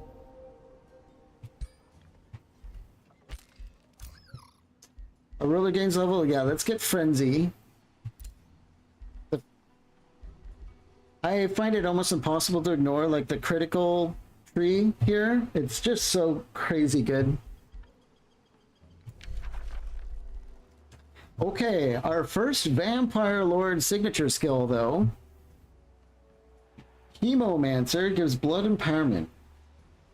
Take 10% unblockable damage, and then our next move deals 50% damage. Pretty good. This would be better if we had like a two-handed weapon for just one gigantic hit.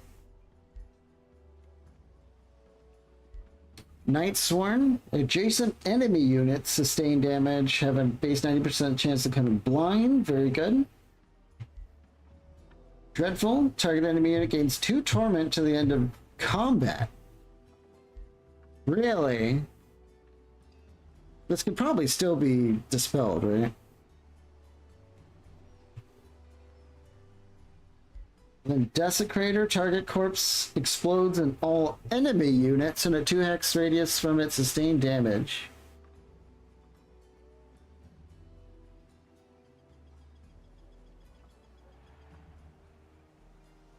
And we get a free zombie. Wait, this is a tough choice. Chemomancer is absolutely nuts with a two-handed weapon, or with a charge weapon, I should say, where for one action you just do a ton. So like you pop the Chemomancer, come up behind someone, and then just rock them for like kind of just one-shot them. Desecrator also sounds really good though. Does anyone have thoughts?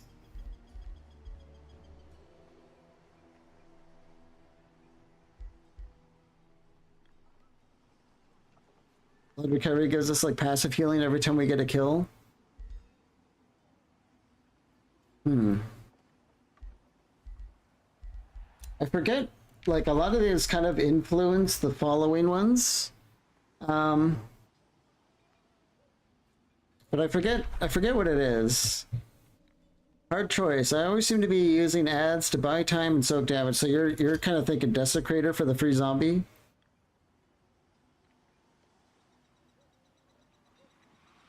I mean, a corpse explosion that guarantees that it only hits enemy units is pretty damn good. The trouble is that it's a magic spell, and we are a Death Knight.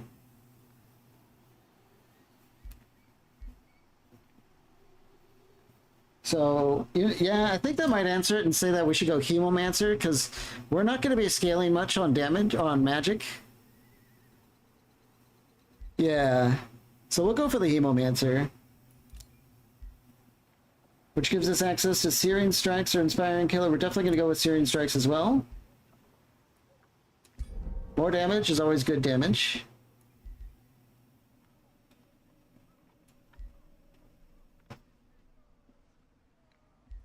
Although, I mean, we can use the Chemomancer with the Whiplash ability.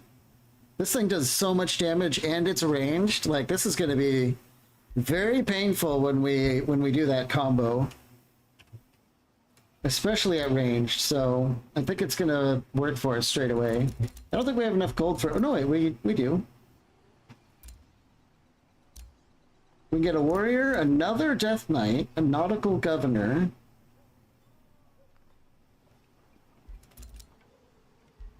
I don't really care much for spell blades.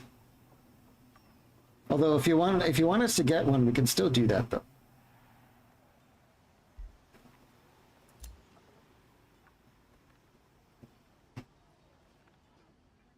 Like things like warriors and death knights are very good. What do you think? This one's also named Jackie.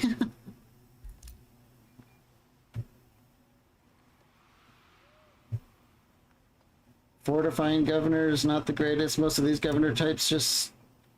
Industrious is pretty good. Nautical can be good, but this is a lava map, so I don't think we're going to be getting much out of that.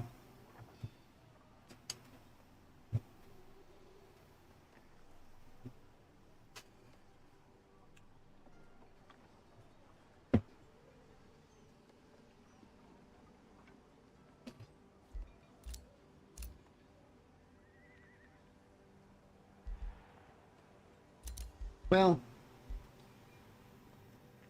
I think maybe we just go for more Death Knights, because that's kind of like our scheme. I think the Vampire Death Knights is kind of a good mix. Why not? It's basically a warrior. Rodul the Conqueror. Do we have any better names? Rodul the Conqueror? I will, I'm gonna run to the bathroom here. I'll be right back. Let me know if you've got any cool name ideas.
Okay, this one's up to me, huh? How about Sir...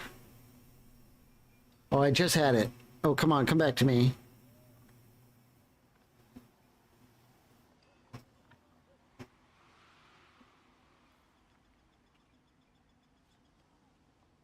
Sir Fluffy Tail? The Fuzzy?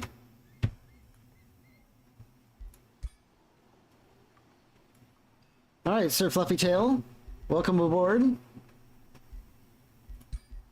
Comes with a horse.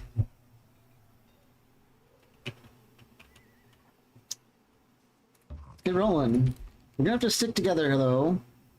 Because on this difficulty it looks like there's already nasty stuff everywhere. We definitely want to get military engineering right away. Outpost cost reduction and... what is this? Essence of food.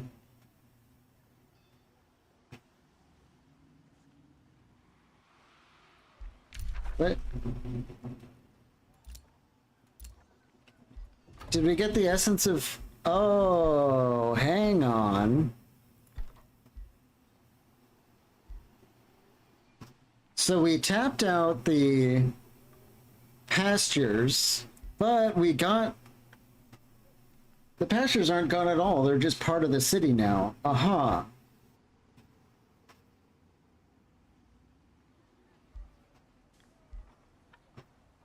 I see. So I wonder if we rebuild these pastures with magic, if we'll vacuum them up and become part of the city essence again. Aha. Okay. Well, that's not bad then. I thought we just tapped this out and then that was it. An umbral nest is also sending reinforcements. Okay, it's gonna get nasty now.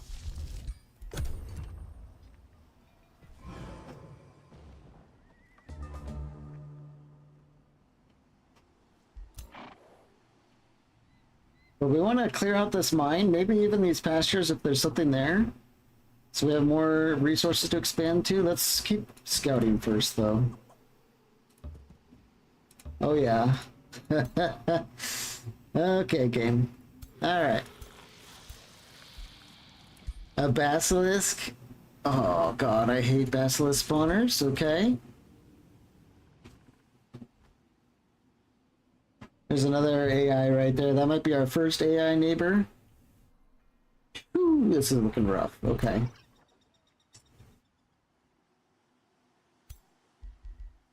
Can we build roads yet? We're one turn away from building our own roads. Let's pop on down here and see what we have. Yeah, that's fairly simple. I thought they would have scaled by now. Another 143 mana. Or a fight just against 3? I think we'll take the mana. This mana is going to be useful. Okay, that's also being guarded, so let's get over here and fight these guys off, and then we'll have all this cleared out for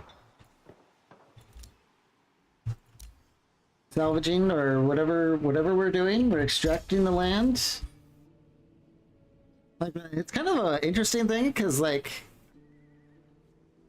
real world nomads, the whole point of being like a nomad was so that you didn't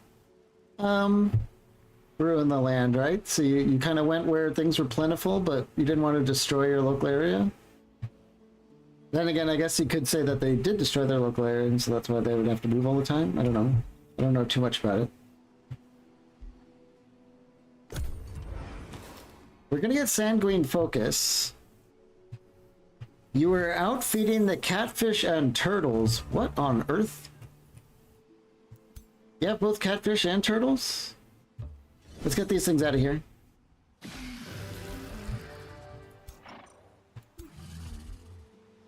More serpents and storm spirits. This is all like tier 1 stuff. We should be able to clear that out.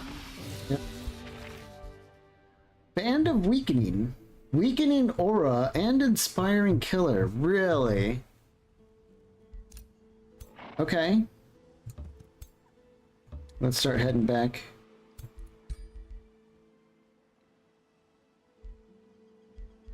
Status resistance is really good, so let's give the other ring to our guy. Plus he has the lance, he might end up getting a lot of kills, so the charge attack.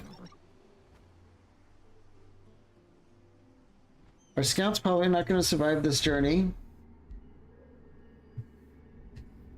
Erelaziar, or Erelazaliar, the vainglorious. Okay, he's a dragon lord. Erudite sage, empires. Okay, he likes empires that don't break treaties. Empires with stronger research. He doesn't like empires at war and empires with stronger military. So he's probably going to really hate us because we're at war, right? No, he just feels threatened for reasons, I guess. Okay.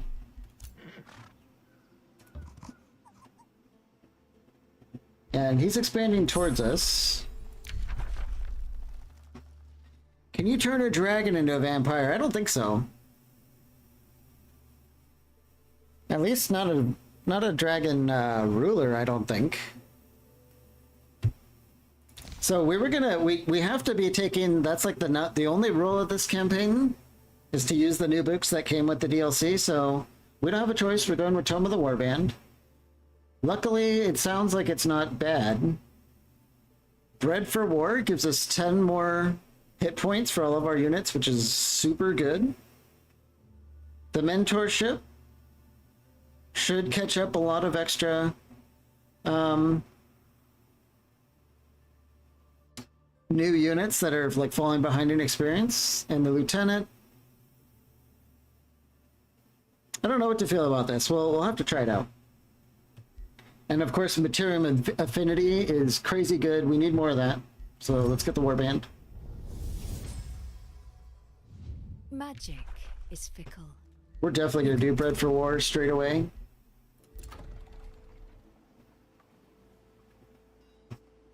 Okay, we need more quarries because we've agreed to build 2 of them for our hero. So I think we'll get one down here where there's a gold mine. Squeeze out a little bit more gold.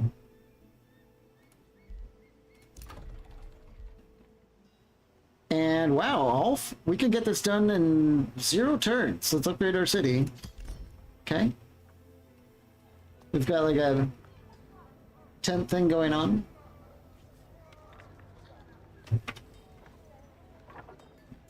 Alright. Bunbunville. Of course, now we're having happiness problems.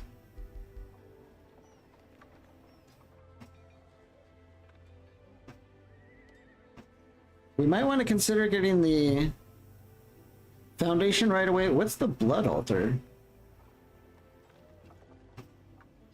Draft per adjacent farm, just straight up draft income. The scavenging camp counts as a mine. Okay.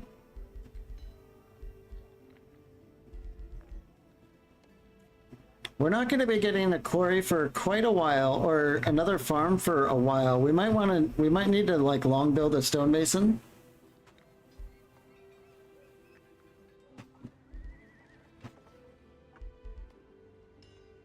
Or I think we actually have to long build the tavern. So negative income is way worse than positive income. I'm using the wrong words for that, but positive income is not worth going for, but getting rid of unstable is worth doing. So we're going to crack this out.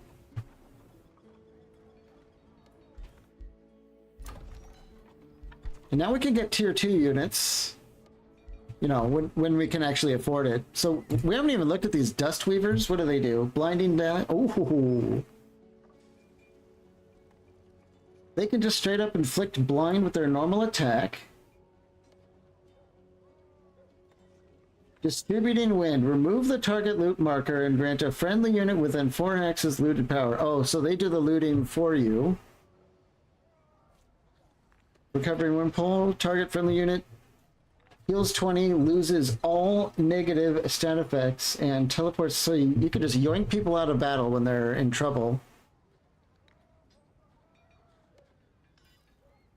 Damn. Okay. Might be worth getting 1 or 2 of those. So far, their unit lineup doesn't seem bad.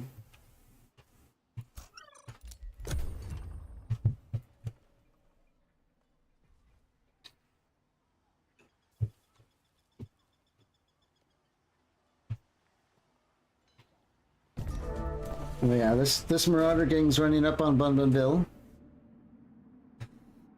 During diplomatic negotiations, Count Afanad Vek of Nemisgrad, these are our neighbors to the south, right? Yeah. He sends a bottle filled with unknown substance. It's drugs. You open the bottle and feel nauseous from the smell alone. Is your relation worth this? Take a toast. Yeah, we take a ton of damage, but we go to Pact of Cooperation immediately.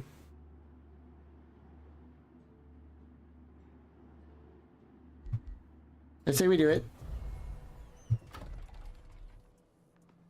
Yeah, we just shaved 12 turns off, and we're going to rocket past Ereleziar, who is going to take this city before us.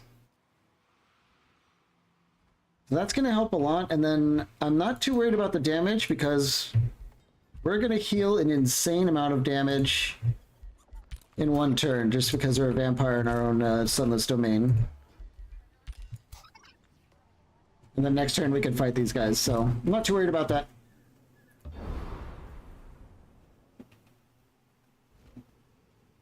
It is an absolute disaster out here.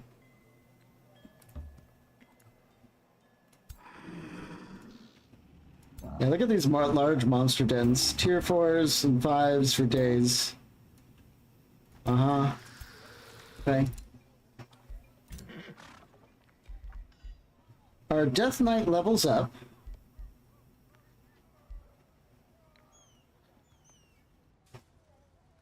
I think we'll go for Curse for his. I like the Curse. I like any ability that's basically free to use.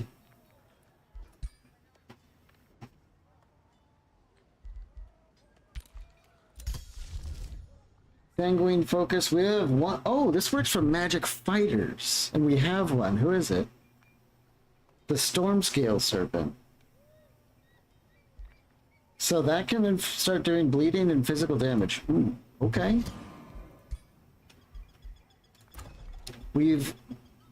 Yeah, so we drained the mine over here.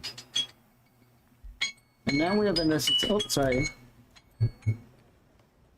That's my Taco Tuesday alarm to remind me that it's Taco Tuesday at the store across the street. Alright, next turn.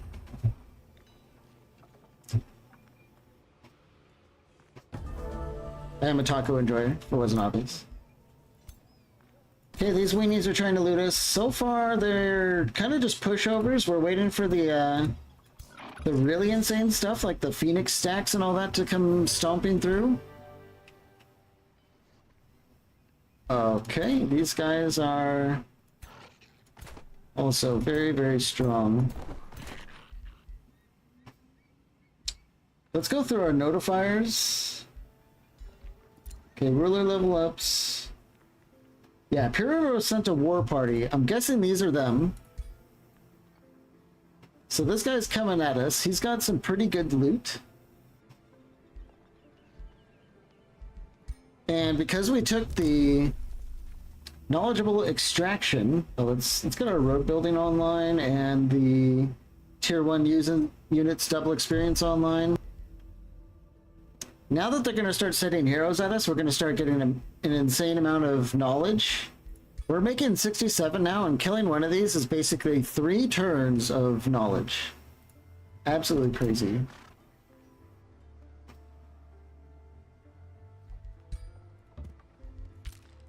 Let's wait on the edge of our domain here so we can get the heal, and then we'll move in.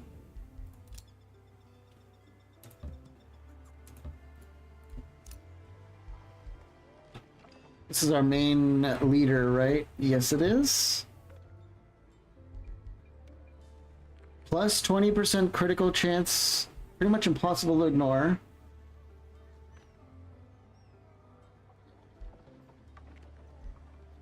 Then again, weakening magic attacks and debuff have a 90% chance to inflict weakening. Oh, there's so many good abilities.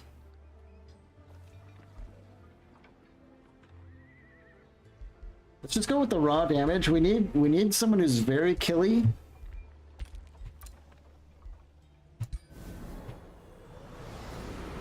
Okay, we've got sand. We have like vampire snakes.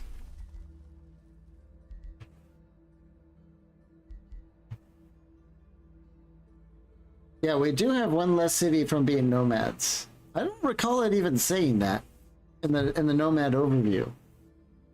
But it is very clear here.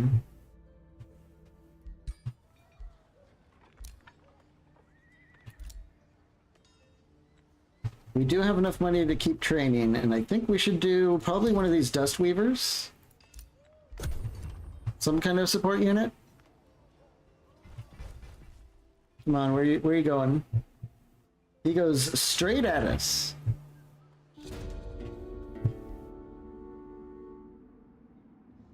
Oh yeah, this is the whole like what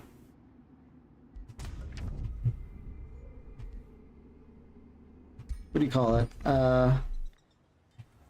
The intrigue thing, which I don't know, it just like replaces a leader with another one, and then pretty much nothing really changes.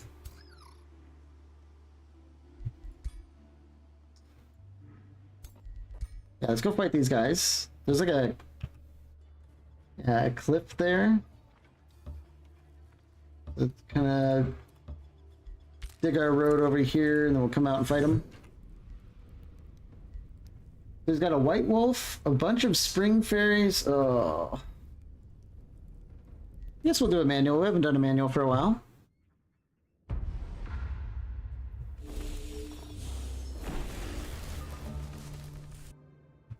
Going on here, we are in our sunless domain, so units without Heartless in sunless terrain regenerate -5 hit points per turn and only receive 50% of temporary hit points when healed in combat.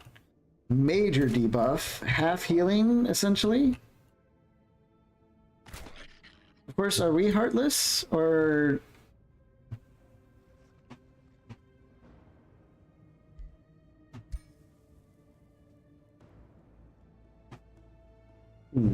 our units aren't Heartless, but it doesn't say that we have the debuff. And again, it doesn't say that about them either. So, well, I'm assuming this might affect us as well until we, you know, convert our people. What's this? Oh, the blood empowerment. Gotcha. These spring fairies are an absolute nightmare.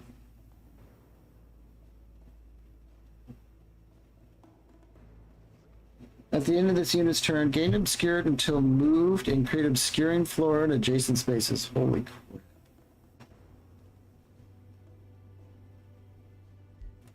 Okay.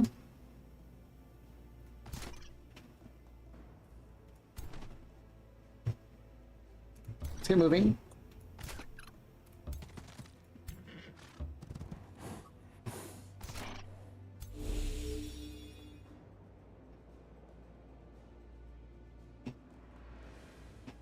I got a hand.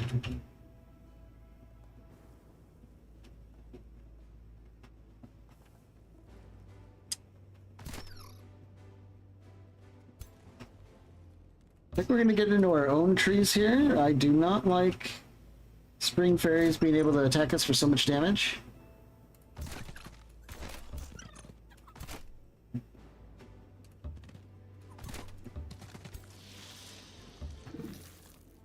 Probably just do something like this.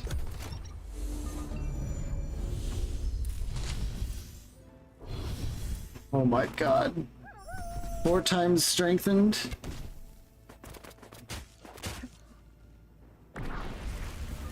Okay.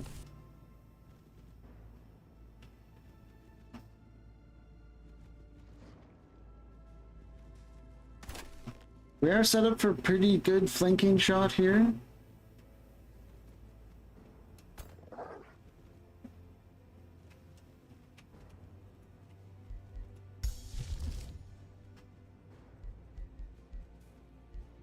Do you kind of like the idea of doing a Rite of Life leeching for only 5 damage? Everyone gets life steal.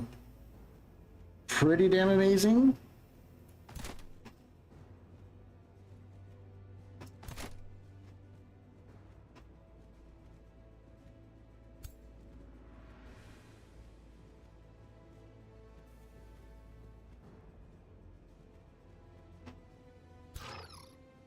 Ooh, we are in charge range.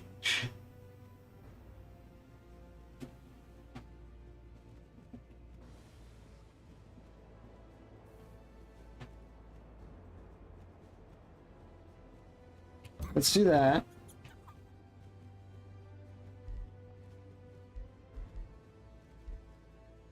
We're gonna do the Rite of Life leeching here. That map looks cool. Yeah, the sunless terrain. I don't know, I kind of like the vibe for it. It's like white and red instead of, I don't know. It's not. It's not as it's not like the trope of Sylvania from like Warhammer, which is like very super. It's like what everyone would think of about Vampire Land, but the whole like blood roses and stuff is, I don't know, a little bit less expected, I think. Let's curse them. Oh, apparently a curse triggers retaliation, huh? Well, that's unfortunate. That was like the whole reason I came over here was to cancel the retail, but okay.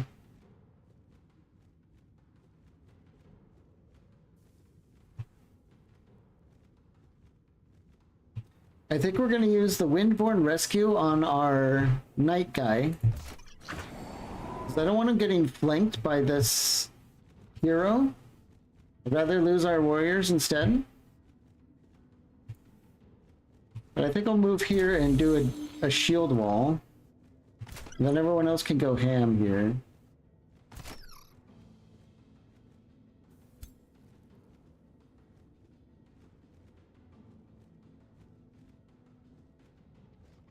I don't want to do a second curse.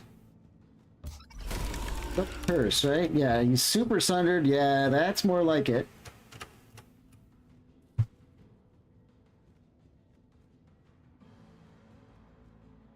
Let's try this. Let's do our blood empowerment.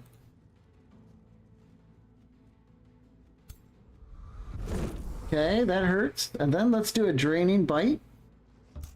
Boom, and then we heal for, yeah, a whole bunch. Perfect.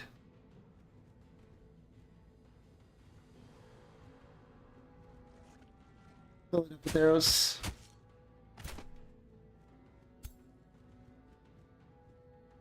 Lola's not quite able to secure the kill unless she gets a crit.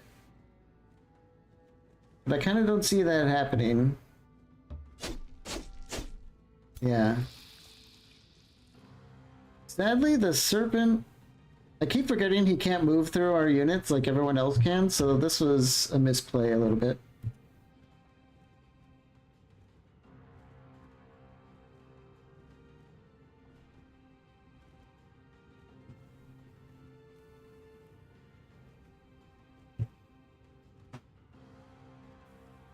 I think we'll start going for like the flank with the serpent.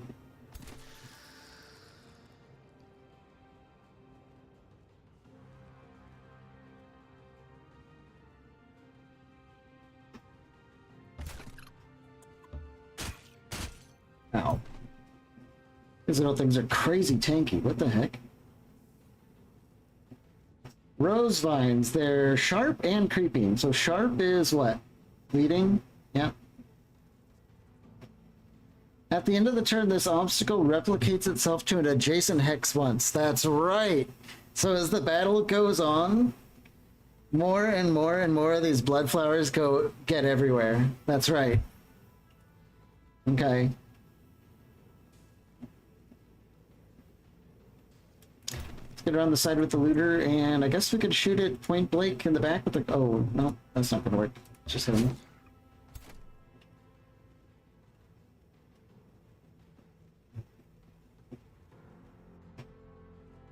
We're going to be taking more in retaliation than we will be dishing out, pretty much.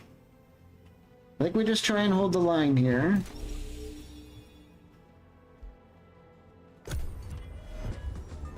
Really, it's a major, major bummer we were not able to kill that wolf. Oh! Wow. Pretty sure that was our leader, right?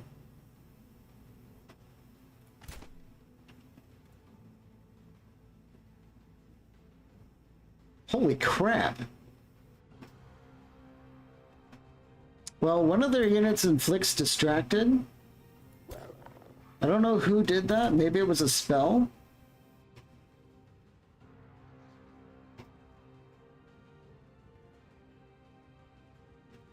How did we get distracted?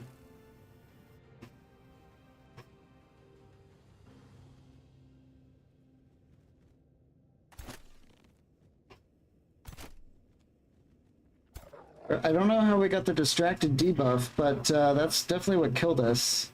Like, by far. They must have cast something. Is there a log?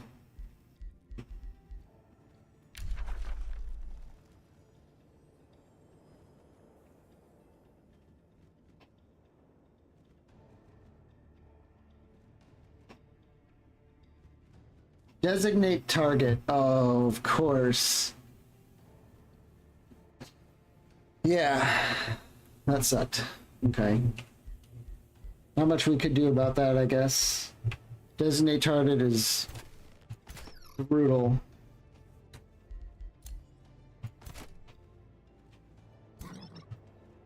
Are we pinned? Immobilized.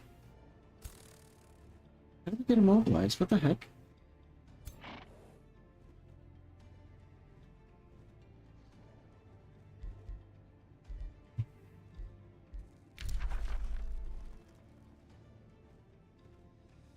Immobilized. Yeah, this is, yeah. That's getting worked over by the spell, but where's the immobilize?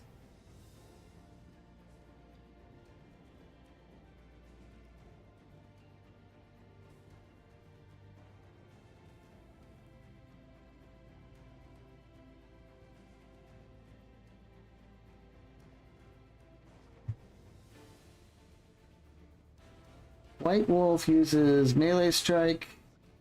Oh, it's from the White Wolf who's dead now. Okay. That sucks. Okay.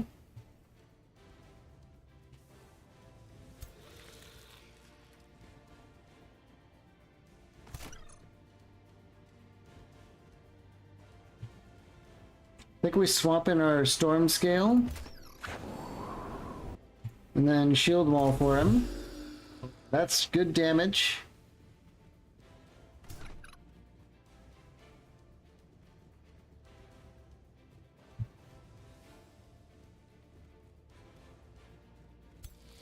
Go for the rear attack here. That should thin them out enough that we can go at them from the front.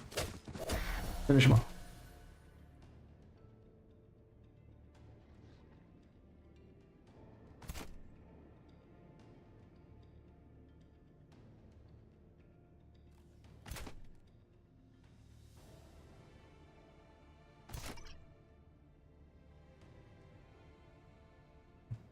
What are these things? These are the wild speakers. I do kind of want to do something about that. What is this spot? It looks like a buff spot, but I don't think it is. It's just like a normal.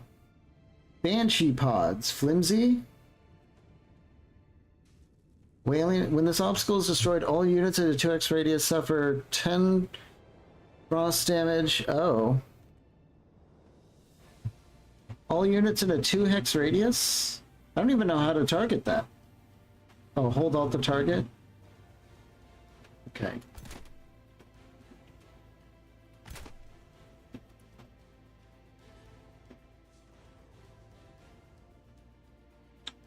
That looks like it could be solid. If we like hit it with a snapshot?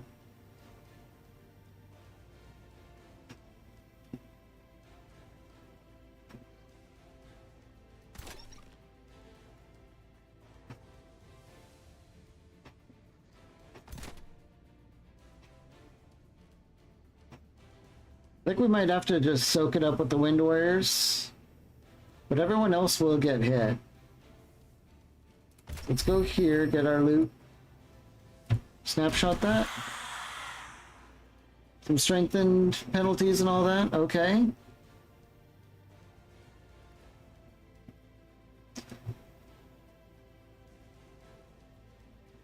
I kind of want to go for like a YOLO immobilize on this guy. Although he has a ranged attack, so maybe that won't be too good.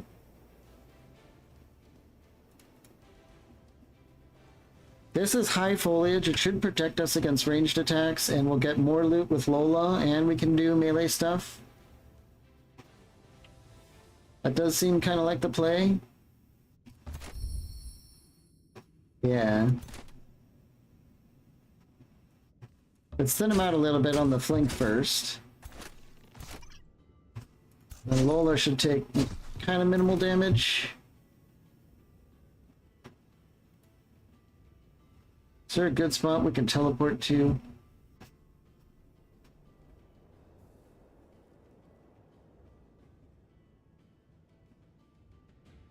Let's go here. Ay, ay, ay. We're having a lot of trouble securing kills.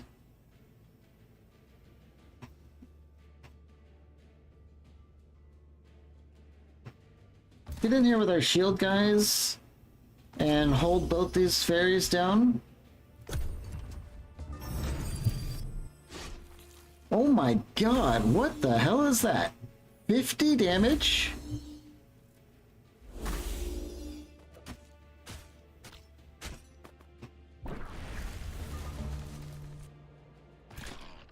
How did this guy do 50 damage with a normal melee strike? Oh, did he do a power cleave? Yeah, he did. Jesus. For a level 3 hero, that's crazy.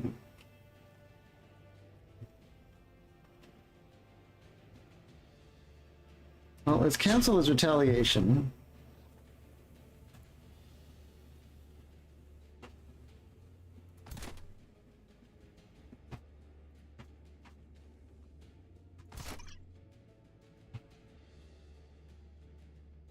Ooh, it would be nice if we can run all the way over here and get that kill while preserving all of our units.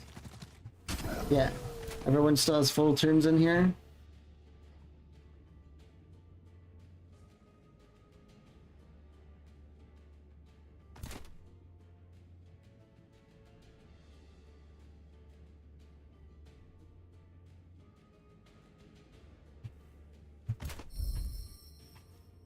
Let's save our hero. And we'll shield wall here. Get Lola into cover and throw in a mobilizing net. Nope. Uh-oh.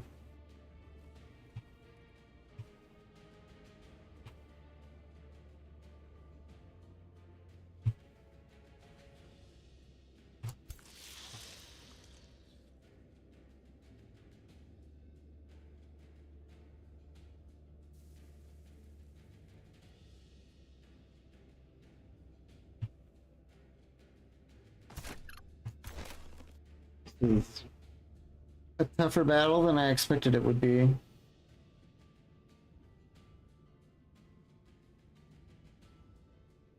Just go for shots on these. 50% chance to kind of demolish the unit a little bit is okay.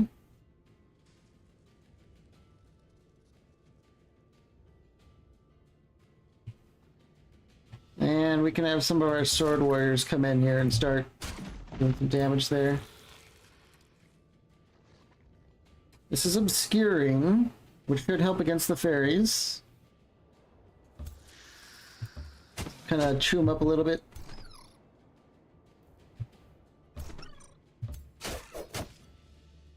Taking them down a little bit at a time. God, these units are so high tier. Oh, this hero does absurd damage. What the hell just happened? He just explodes?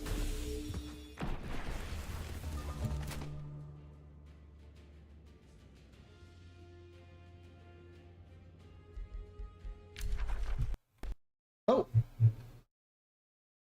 Well, the game just crashed. Okay.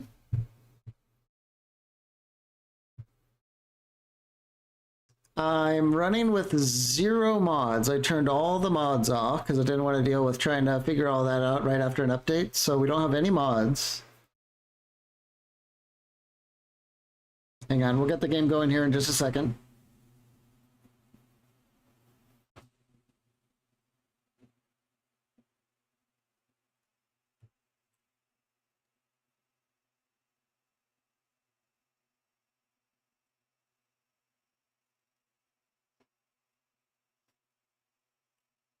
See, I don't see it over there in OBS. What's going on here?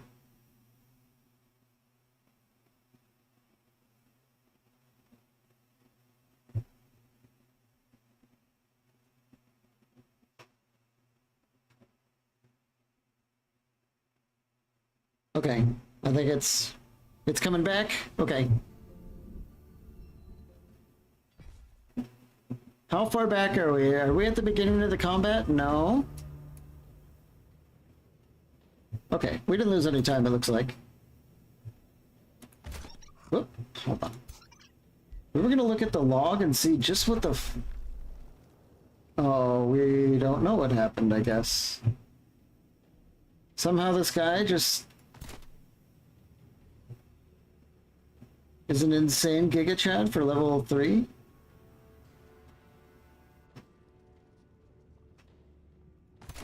Okay.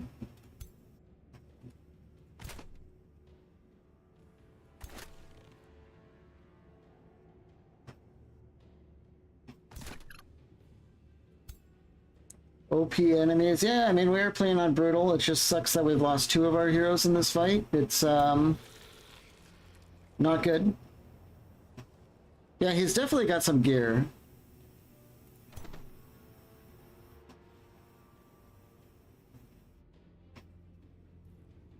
Let's start over here, get some more damage on these little fairy things. Look how hard they are to kill.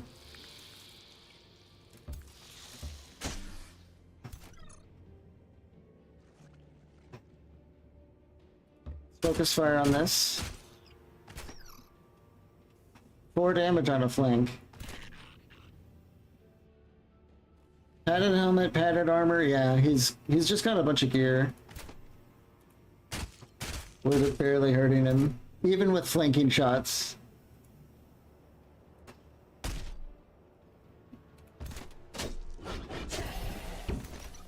And he comes back to life. Of course he does.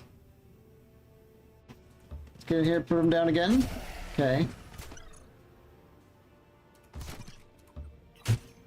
Took 4 units to kill him, and he killed 2 heroes, including our leader. This is not a good start to the campaign.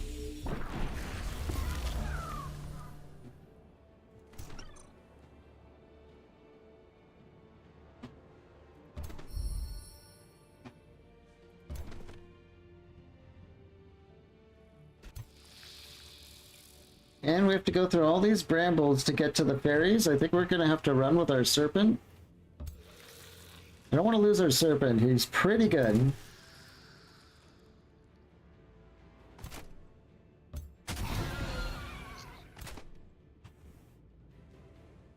Let's run up and shield him. Lola here is really beat up. Let's gather up all this loot. There we go. And come over here and take advantage of the shield wall. Although these are probably magic warriors, so the shield wall is probably useless.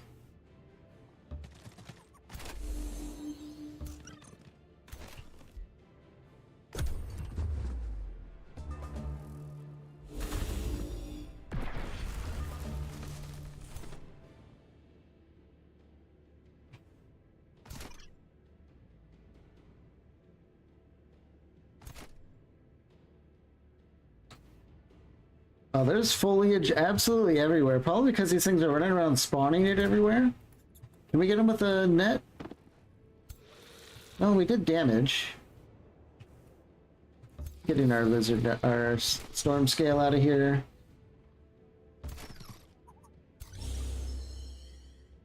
I like how it paths me through the rose vines instead of through my unit because we have that ability. Go this way, we can heal and offset the bleed. If we got pot shot, I guess.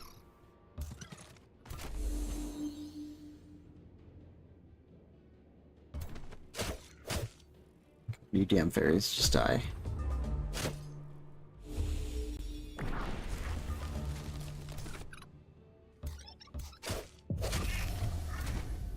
Ah. That went very poorly. We lost Fluffy Tail the Fuzzy. I guess we preserved all our soldiers, but... yeah, that was really bad. We got the Brutal Power Cleaver, though. Not bad. Maybe we can give that to Lola? The throw shatter blade would probably go quite well with her rangerness.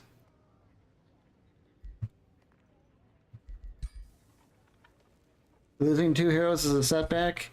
It sure is. I guess on one hand, it might be good that it's our leader because he'll just respawn, but we have no way of getting back our other one. He's just dead. I think. We'll investigate that in just a second here. Bread for War. Scavenger's Bags. Grand's non-culture unit scavenger. Oh, yeah, we want that. Yeah, let's get that. That'll help our little storm scale guy. We're ready to expand again. Oh, we can't get a quarry here. We need a quarry.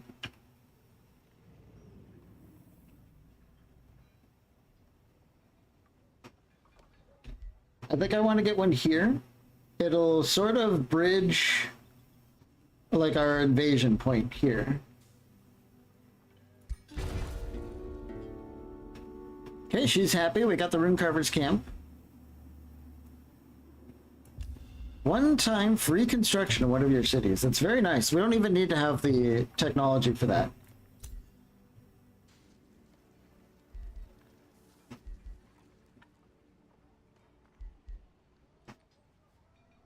Big Game Hunter is pretty amazing when you're playing on Brutal because like everything is tier 4, 3 and 4 like straight off the bat. So we're gonna do, if we take this, we're gonna do a lot of extra damage to pretty much everything.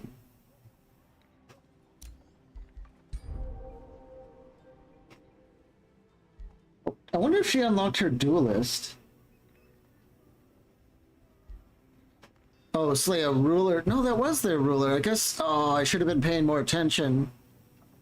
Unless this doesn't count for the minor cities.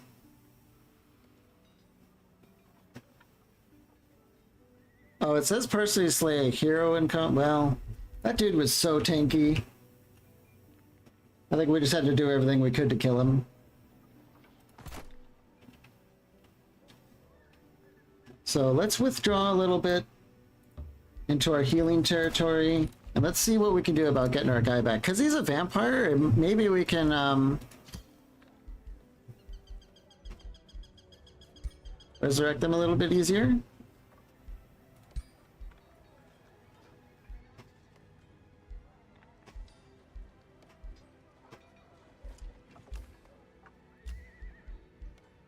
Maybe not.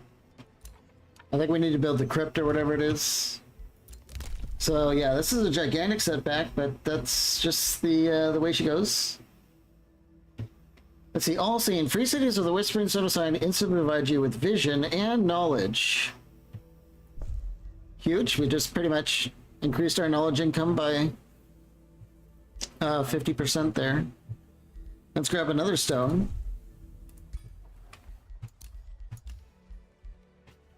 Oh, we don't know any other free cities right now. We'll put it in our main city because we're struggling here.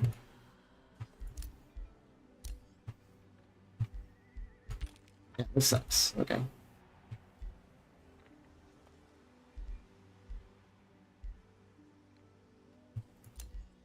You can create a new bounty.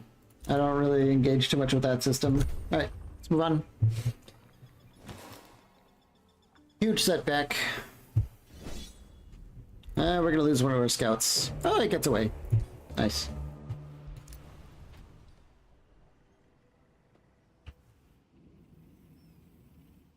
We're surrounded on all sides by monster dens and stuff like that.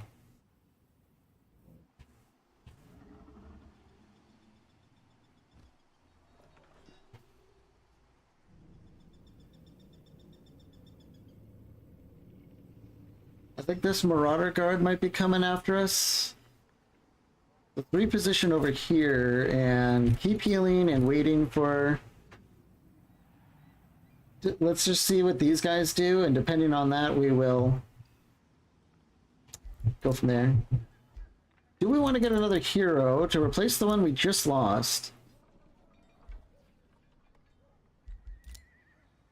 Collector, fully equipped with tier 2+ items for equipment mastery. Defenders are pretty good. I like defenders.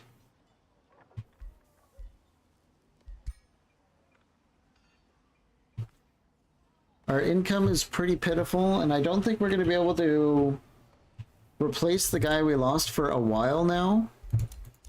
So I think we'll do that.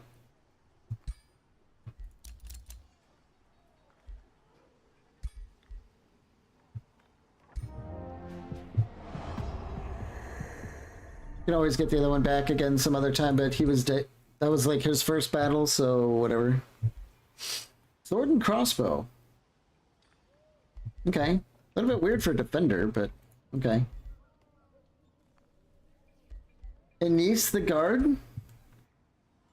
Is that gonna actually be her name, or... What can we,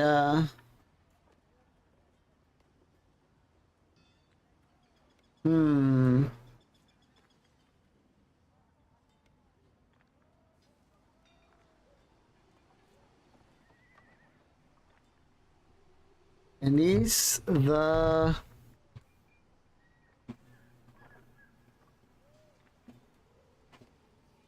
Oh, Anise the Bouncy. It's gotta be something other than... We have to do something with the name. There's no question about it. Alright, let's rally up. We're healing, waiting for our leader. Hopefully we can do something about this, but I think we're just going to be grinding heroes out of these guys for a while for all that sweet, sweet knowledge. I'm trying to figure out what the hell we're going to do against all these monster dens with tier 5 units. I am wondering if we got the regenerative spawns. How do we look at the map thing? I know it's here somewhere.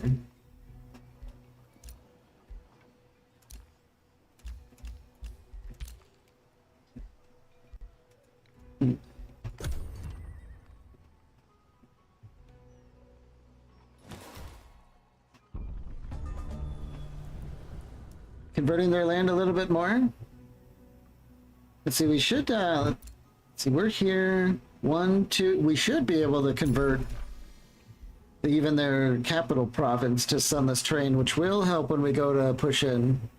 This is looking pretty grim. Yeah, it sure is. That's kind of my experience on Brutal, but I usually win most Brutal games. Every now and then I'll lose, but it's always the darkest before the dawn. Usually you just need some breaking point to push out.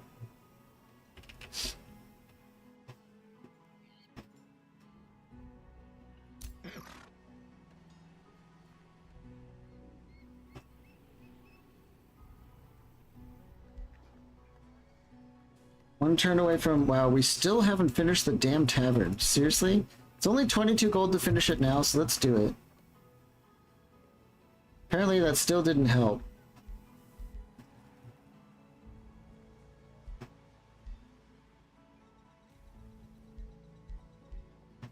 The Rune Carver camp is free. Plus 3 mana per adjacent quarry and 15 draft. I think we could use both of those, and it's free.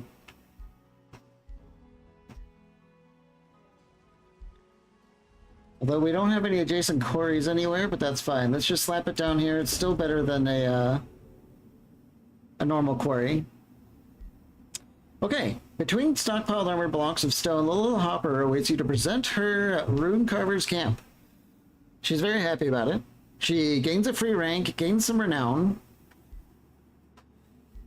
We can get spell-tempered shields for free. Crazy. We can get purging arrows for free. Also crazy. Or sundered blades for free. Oh, wow. Or we can get reinforced plates and a signet of flanking. It comes with a rune of fire protection, really. Wow, this is a hard choice. Are they mad because the leader is dead? The other faction or us? This is a good thing. This is... We had a quest to finish some quarries in a Rune Carver's camp, so this is a good thing. Good time, people? Nah. We're happy. We know he'll come back. We have faith. I don't know about purging arrows, but like think sundering blades is a really good ability.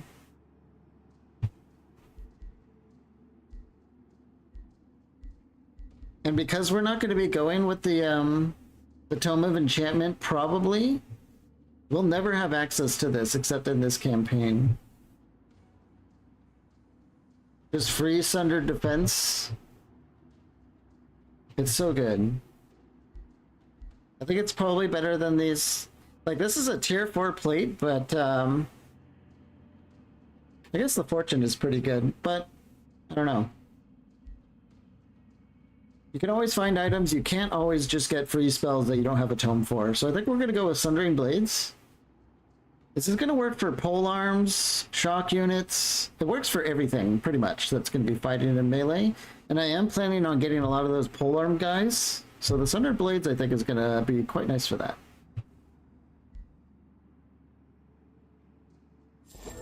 Yeah. And she gains some renown, which should mean, yes, look at, we have a whole bunch of points because we have the Cult of Personality, which is one of the craziest starting traits you can have.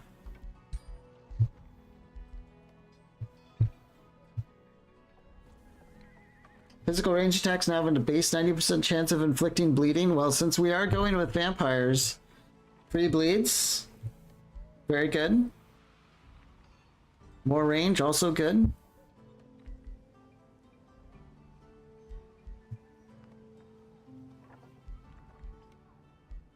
I think I'm going to get like Keen Edge and Critical Skirmisher.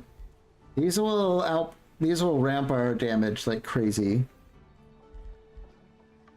As nice as the bleeding is, more critical hits and more damage for all those critical hits just forever. I think we'll go with that.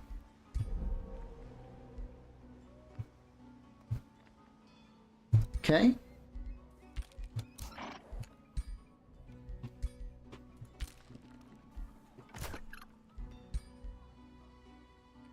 Infestation sending invading forces. Okay, we kind of expected that. That's why we're waiting here and healing for this next fight. Our ruler should be coming around shortly, so I think everything's, you know, it's not looking good, but it could be worse, I suppose. The scavenging camp gives us gold and gold per adjacent node, but if we've already mined out an adjacent node, does that count? No, it doesn't. Oh, interesting. Okay. Interesting.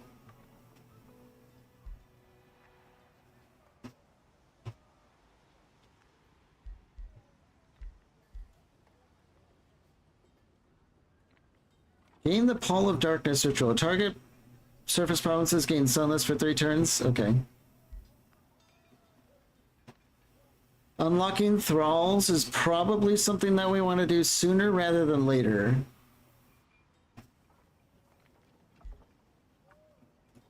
How much is the Sundering Blades, though? Oh, we're currently in the void.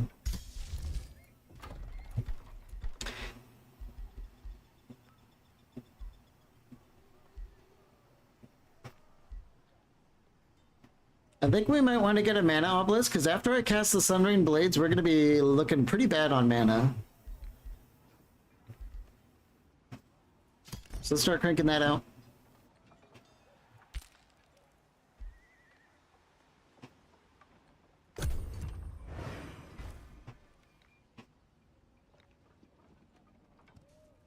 Oh boy.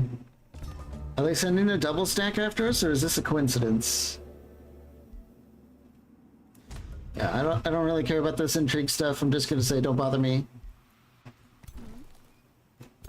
I think this is a coincidence. One of these might be their patrolling group and the other one might be the invasion. At least I hope so. I think what they'll probably do is split up and try pillaging stuff, and then we'll hit them one at a time.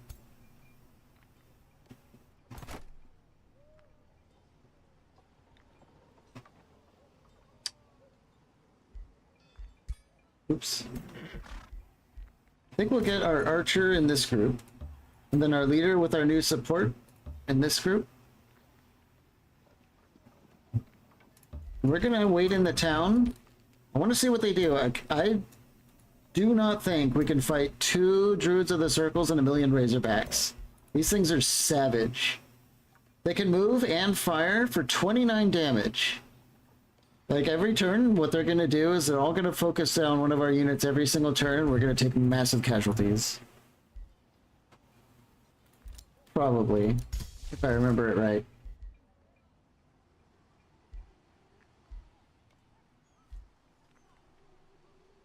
Yeah, it's 1 turn for Sundering Blades. I want to have something... I want to have an edge next turn.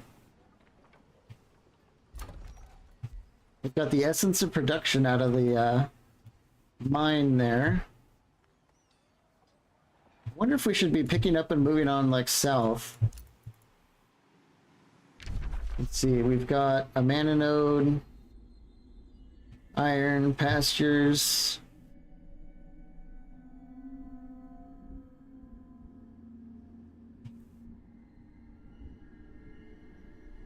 I wonder if we actually want to do that. Go down here and start, like, reaping these rewards. I think we should at least do it, even if it's not optimal or something. It might be fun to do just to see how this whole mechanic works. Ah, there is regenerating infestations. I had that feeling. Now, if only I could look up the realm traits. I know there's a way. I've done it before, but it's some sort of button somewhere. Oh, realm overview. Lava Divide. Magic Origins. Magic Origins creatures are common in this realm. So astral lightning damage probably would have been the play.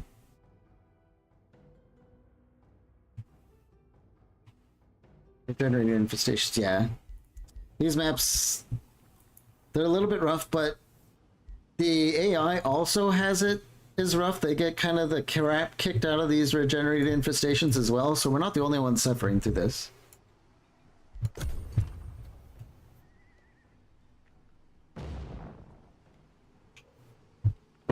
Yeah, they are separate. Okay, perfect.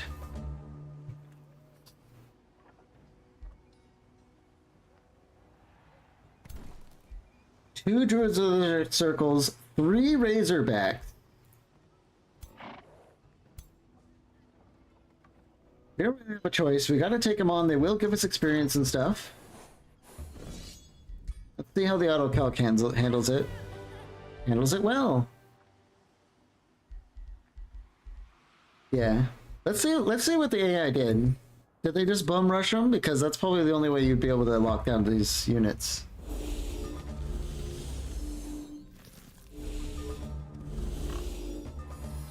Kind of like packed in there. We get in for a curse. Do a blood empowerment for some reason. Oh. Huh, that wasn't actually half bad. They pulled him out of the melee and then he did the whip.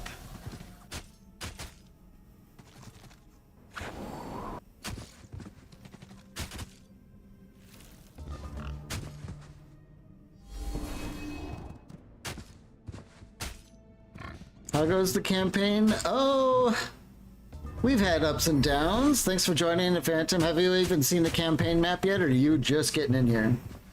Because things are looking a little bit grim. We're playing on Brutal with complex map settings, so things are a little bit wacky in the world right now.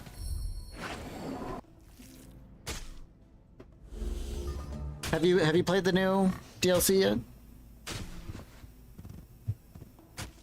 Yeah, these... Oh, I hate Razorbacks so much.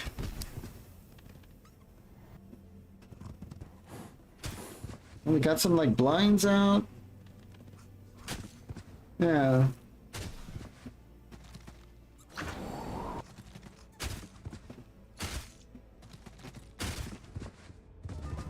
Got, like, tons of bleeds on them and stuff. I don't know, I think the AI actually handled this fairly well.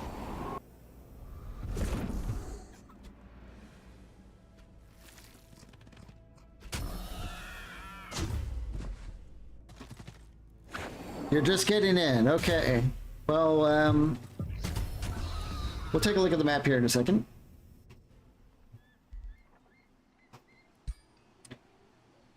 So we decided to play Vampire Nomads. We're going into this completely blind. We don't know anything about the Nomads. And I don't know.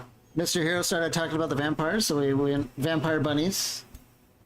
Here's our leader, Hairbrain Von Bun Bun. Kind of looks badass. I like the antlers that come on, that can be an option for the hair. But we are kind of thinking maybe there's a little bit of anti-synergy with this because you have to be in your sunless lands, but you also have to pick up your camps and move them. So maybe we kind of made a mistake with lining those up, but we're being okay. But in any case, we have regenerating infestations right now, so there's these crazy monster spawners anywhere with just tier 4 and 5 units just getting cranked out of them on all sides.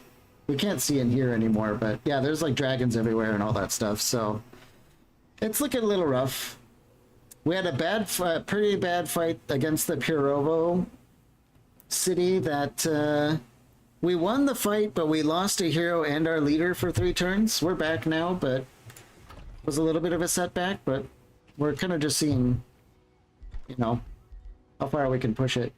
That Dustweaver was pretty awesome. The Blinding Blast, the Distributing Wind, and all this, these are pretty good abilities.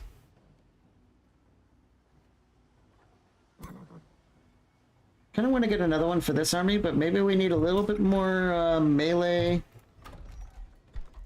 power.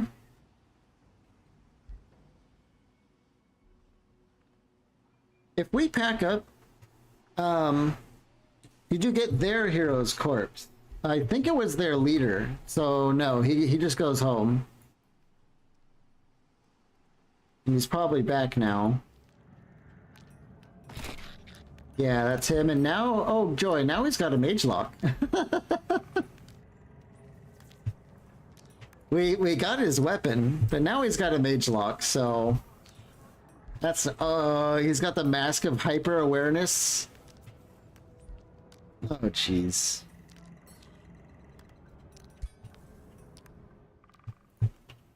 Oh god. Anyway, I'm wondering if we pack up, if we lose all our progress on the mana obelisk. Let's save it really quick and just, what happens if I press the button? You're about to pick up the city to move. Units in production are canceled. City structures in production are canceled. Active sustained city spells are canceled. Really?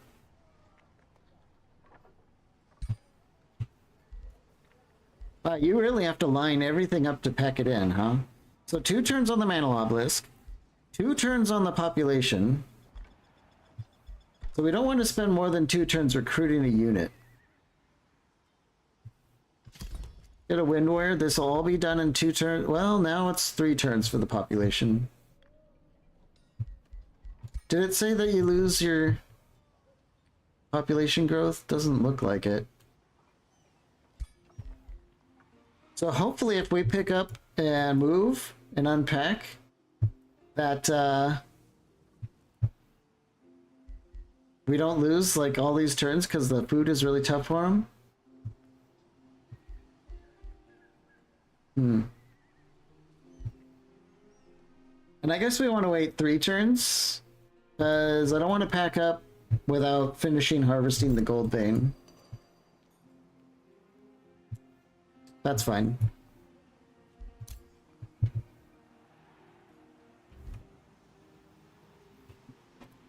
I'm surprised our scout hasn't returned yet.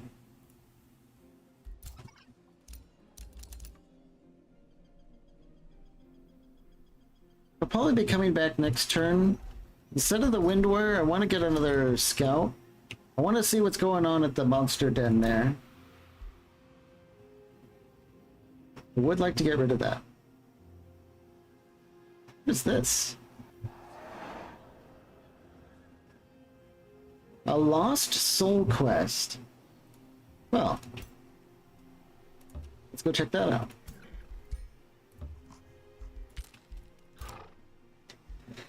First level for our defender.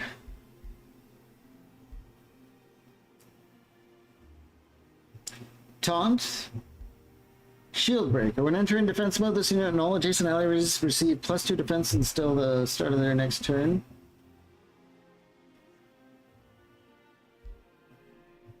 Or shield bearer, not shield breaker. But... oh, we don't even have a shield, and we can't. Oh my god. Just end me. Alright, Sundering Blades. What kind of defender doesn't come with a shield, by the way? Just asking. You don't need to answer that question. This one's also sending an invasion. I'm not sure which direction they'll come. If we're lucky, they'll come up this way where we already are.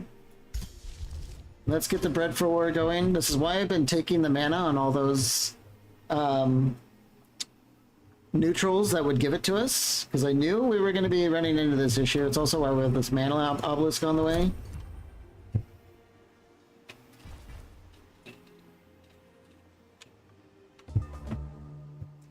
There we are. There's our scout. He's going to need to turn the heel.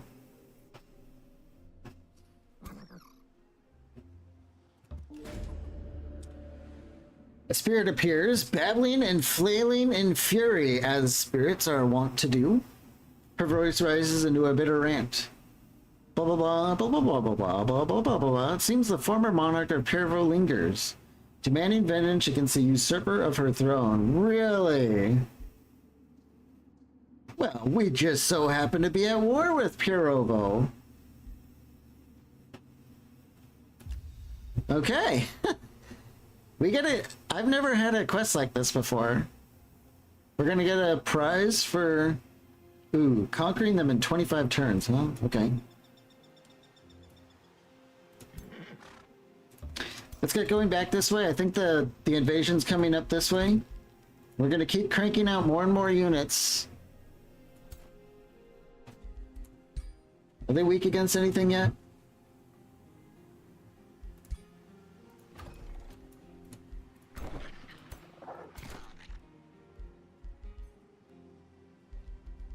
Whole lot of gold medals and all that stuff. We might be able to bait them into a fight.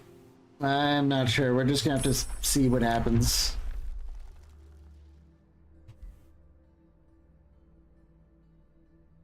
So this lieutenant is a fighter. Discern weakness, target enemy unit, and all units of that type get sundered.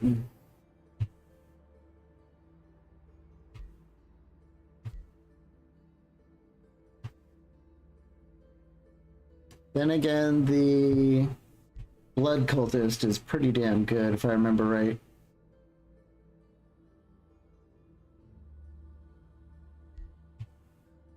But I suppose we should be trying the new units, so let's get the lieutenant.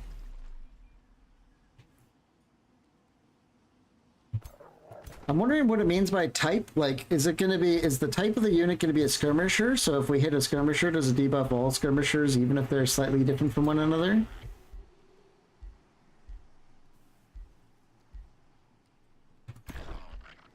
Hard to say. Could be good though when we're outnumbered.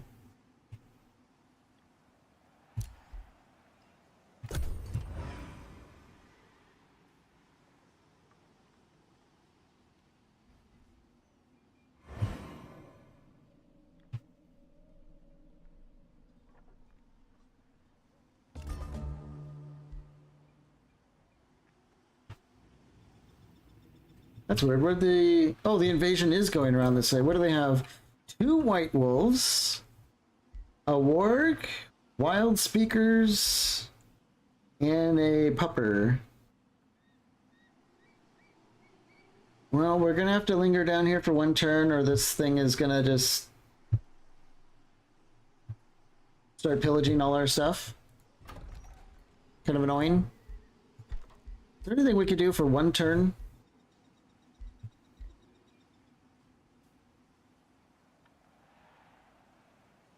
I guess we can get the castle foundation.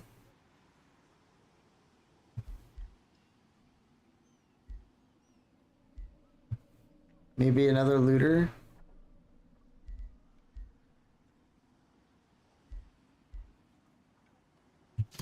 Go with another strider. So we're running a little bit behind on our relocate, but we cannot stop recruiting for anything.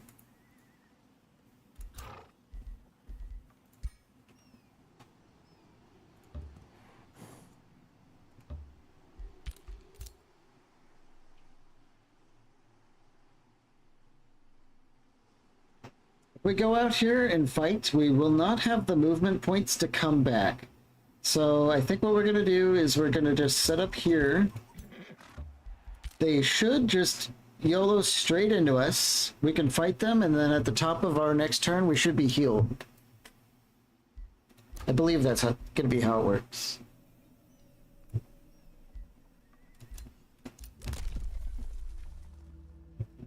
Gain +3 gold per unit tier of the units killed in combat. Huge. We need gold, especially when a bunch of tier 4 units are running at us.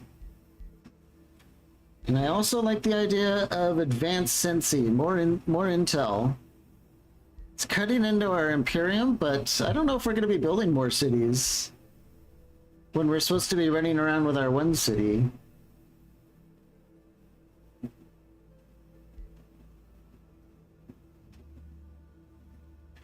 Do you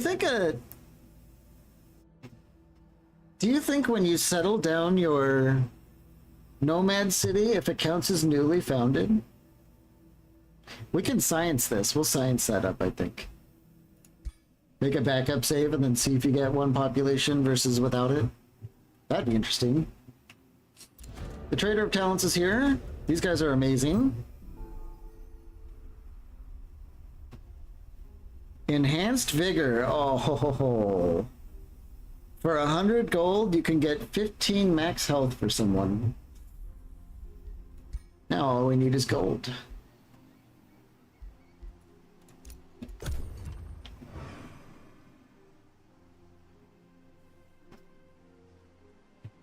Come on, just run at us.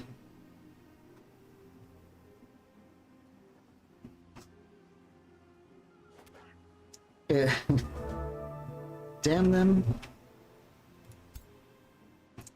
Well, let's just take them out. Whoa! Okay, let's try and do better than that.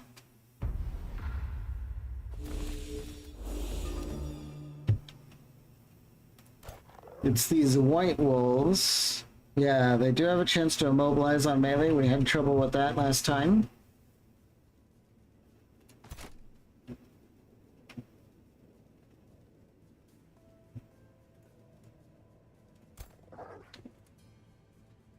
Yeah, they don't really have any outstanding weaknesses. They're just a crazy strong unit.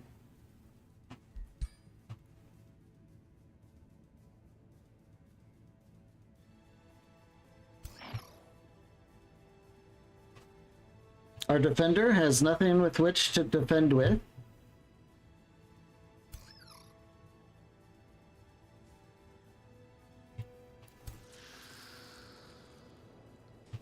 I think we get our storm scale on the front this time because we keep accidentally putting them in the rear.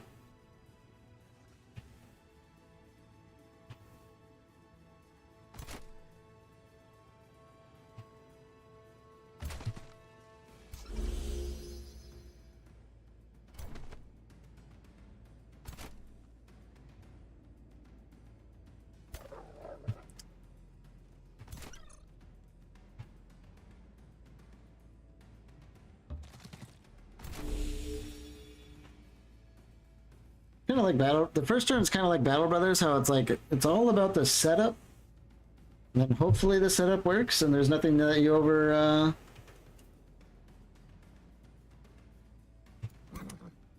what's the word when you overlook. Hopefully there's nothing you overlooked. Let's get in here into the foliage.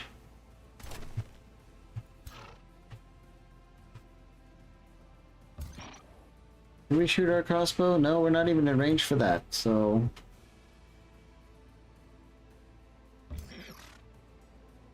Sure.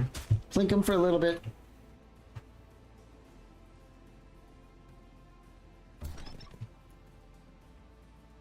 Nine damage, 12.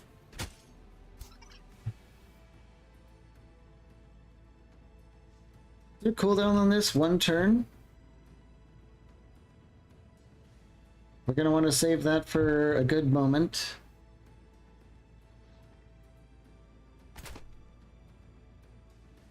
Lola can see over this, right?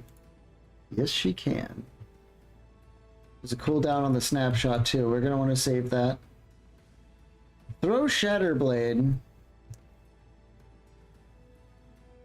No cooldown for this. Oof. Yeah, well, if we can get her to survive for a while, might end up being quite strong.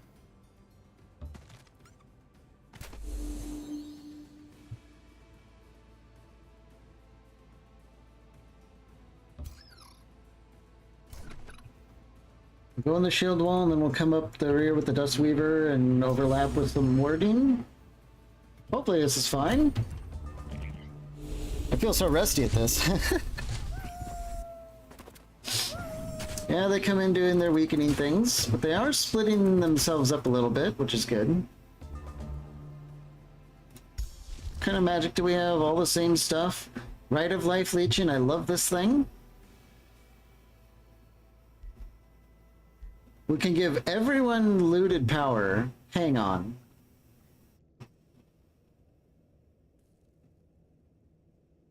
Oh, never mind. Just one friendly unit with Scavenger? Yeah. I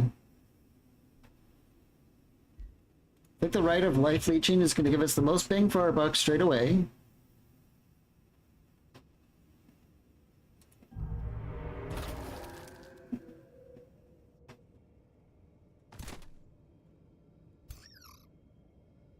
We snapshot them with Lola, get rid of their retaliation.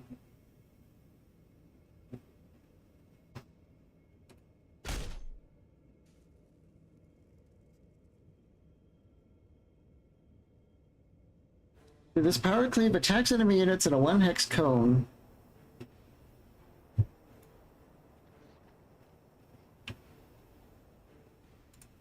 No, oh my god. The controls for this.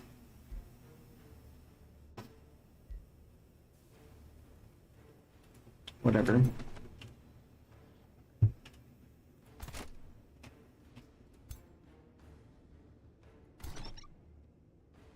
Well, that royally messes things up. I wanted her to go in here and so that she could do the power cleave on both of these wolves. I guess that's not happening anymore, is it?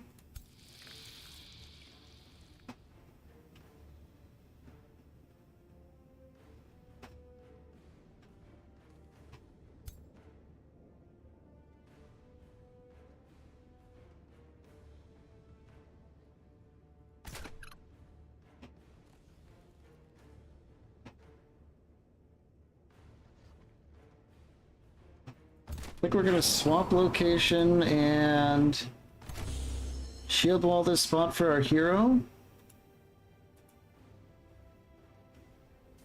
Oh, but that inflicts pinned on us. Well, I guess we'll just hit him.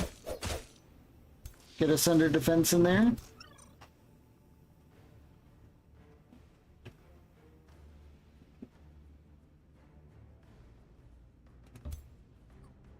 Curse him. Even more sundered. Now that is good, better damage.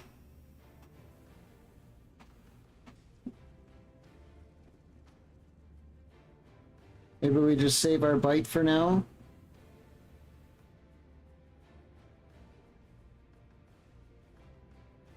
I think we'll save our blood empowerment to combo at the whiplash, so let's just get some damage in.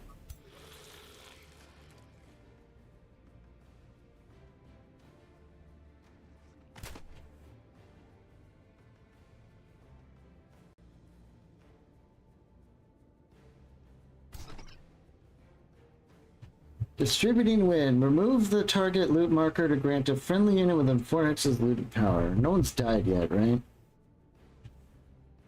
A lot of the dying's gonna happen next turn, I'm guessing. We could pull someone away, loses all negative status effects, and teleports to an adjacent space.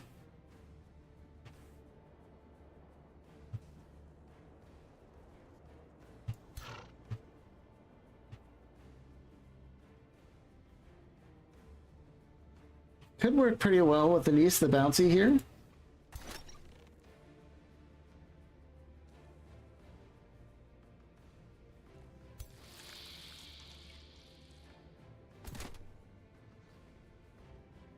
Yikes.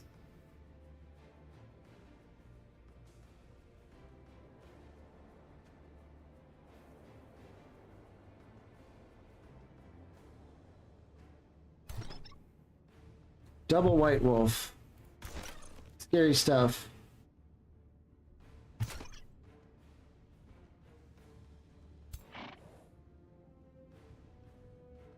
I think what we might want to do is thin out these fire puppies. They have a lot of numbers, so if you're not familiar with the game, units that have like a bunch of, like, this unit has 3 models, and every time you remove a model, they do less damage. So like this group of spiders has 8. So, but it only has 60 health, right? So every time you hit them, they're gonna be losing models fast. So it's a way to shave off the outgoing damage of these high model units, is to do a little bit of damage to them. And so we've killed 2 dogs here. So they're going to be doing a lot less damage straight away. You can notice the retaliation strike is already going down. So that also means that these single unit or these single model units are absurdly powerful, because at no point do they lose their damage output, because they do 100% damage until they die, because you can't remove models. That's why I like super growth. Yeah, super growth is crazy strong for that reason. For numerous reasons, but that being definitely one of them.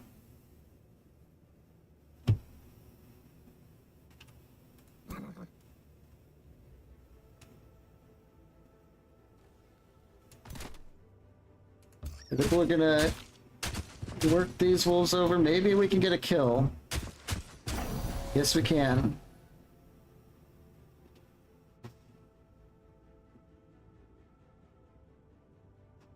I'm worried these wargs are going to be able to just absolutely savage Anise here.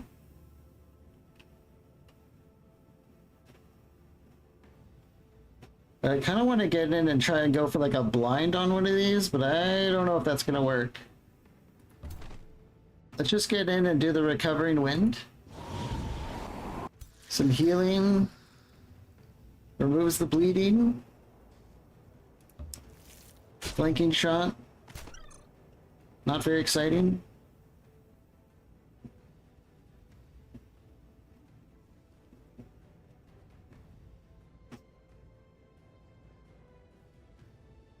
I don't want these spiders to come up and flank our storm scale serpent. And I mean, all this stuff is going to have flank shots.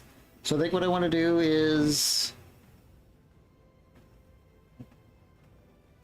go here, swap, and shield wall. Alright, let's see how bad this is gonna go. These white wolves have full attacks against us. Yeah, we lost 1 shield unit.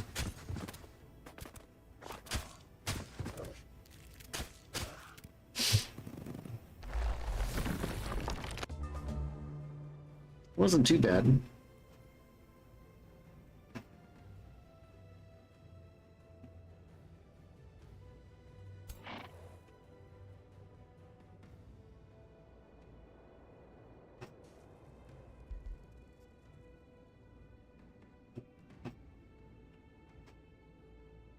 How long do we have our life leech? We still have life leech for 2 more turns.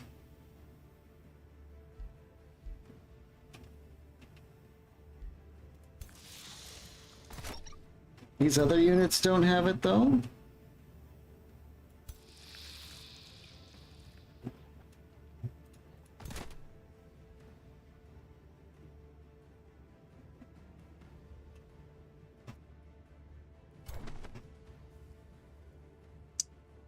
Hmm.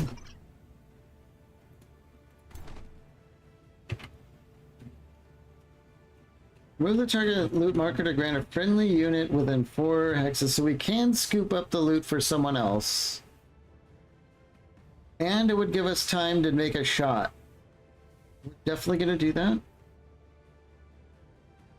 If we do this one, it should give health to these guys, right?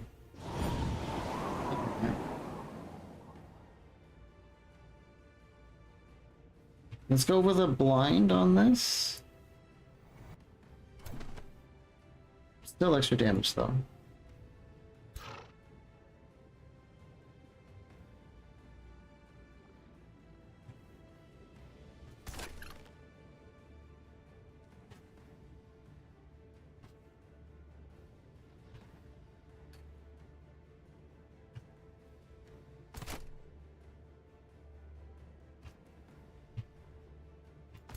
Boy, this is looking rough. Sadly, we're still on cooldown for our power cleave, right? Because of a simple misclick.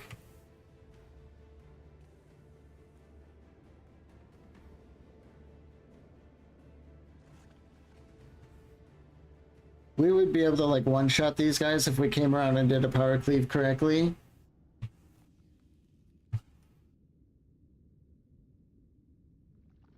We might be able to come up behind him and throw a Shatter Blade and just kill the whole squad.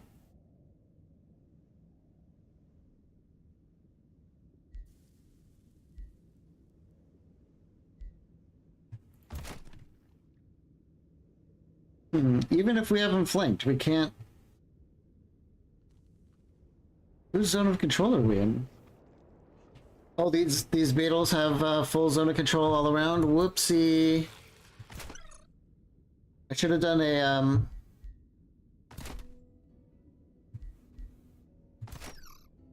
a snapshot. Oh, we did it last turn. That would have been helpful, huh?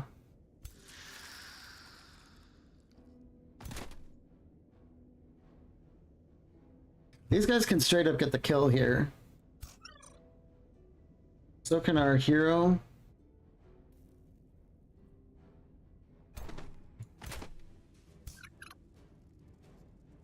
Let's go with these.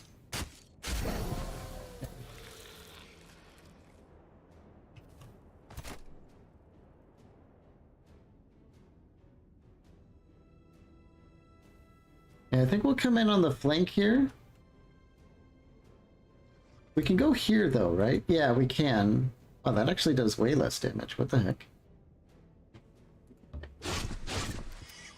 We'll just shave that unit down.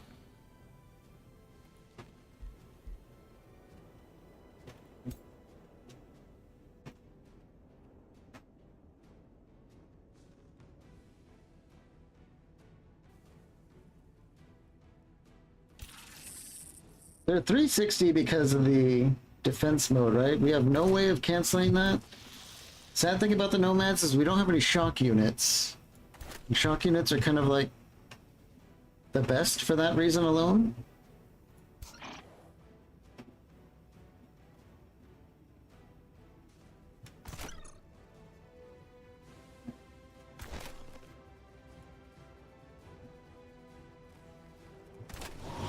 So just teleport out of there, and yes, that's good damage. Remove another one of those wards.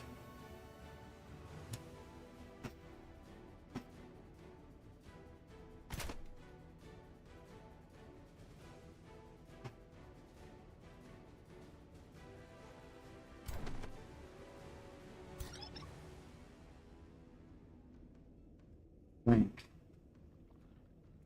Yeah, I think our Storm Scale Serpent doesn't have Life Leech. So let's go with a Life Leech, I guess. Feel like we're gonna need it. A little bit of damage, but it should kind of equal out. How come we didn't steal any Life Leech?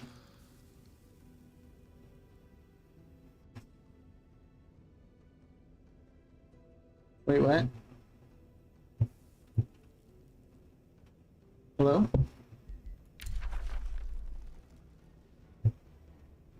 Why did that not work?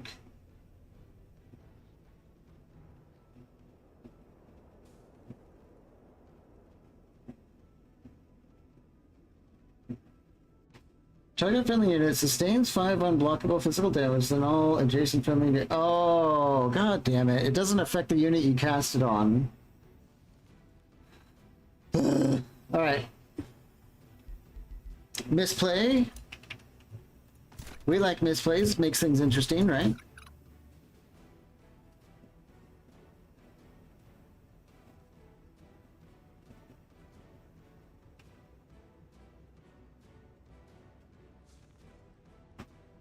We can't get a flanking on here, but we can with them, so I think we're gonna go this way.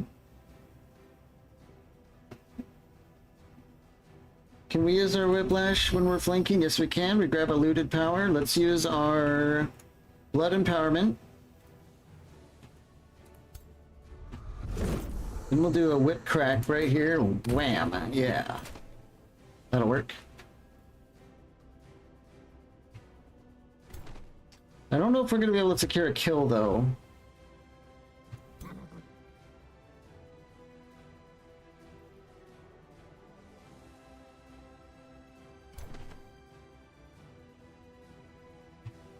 Out here on the flank. Oh, 2 damage. I was hoping we'd be able to secure a kill here. That does not look like it's going to happen, though.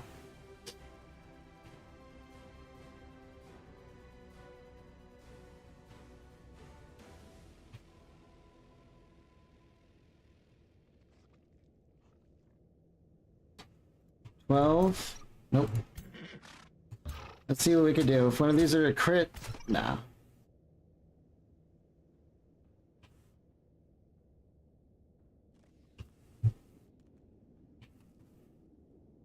I think we'll just go with a shield wall to give some much needed defense to our leader, who is a little bit in a tough spot.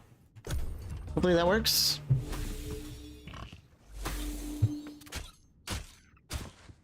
Goes after the shield unit. I like that. Spiders are dead. Yeah, we're turning this around fast.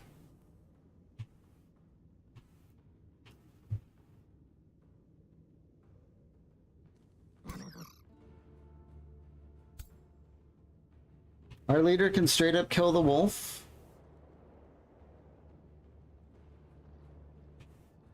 Don't see why not. Yeah.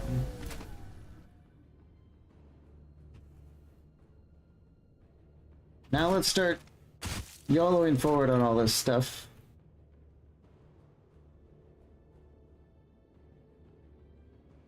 We have kind of a lack of melee units over here, so let's get our shield guys to hold them down too.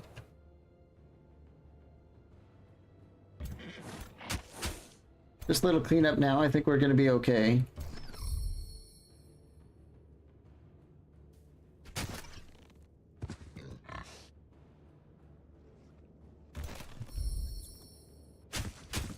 Ooh, boy, that looted thing is,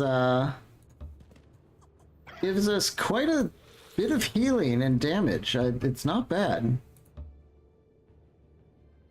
Our serpent can't do it. We researched the ability to give the looting, but I guess we just haven't cast it yet. That's fine. Get in here with Lola. Yeah, they're losing morale.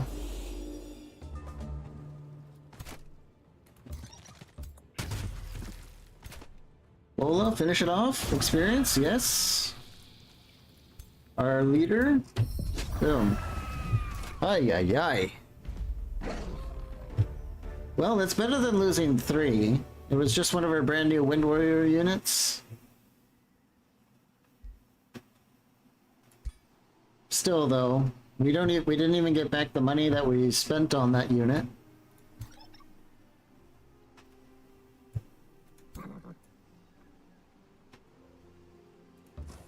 Let's get heading back north. We might be able to get a little bit more healing. I think we want to buy this enhanced vigor though.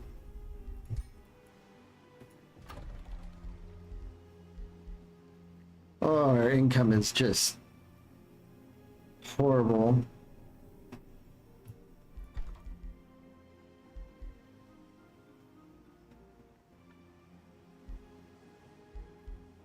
We need 2 farms for the market. I think we're gonna have to get another farm going.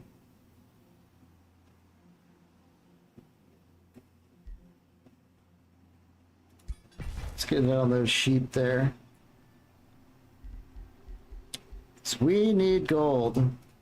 I don't know, what do you guys think? Should we pack up and move to try and take advantage of these resources down here, or should we just dig in our heels and keep going with these guys? If we go down here, it's going to take longer to move our armies up here. I guess it's not so bad because we could build roads and outposts to do that, but you know, it will kind of affect our ability to project power.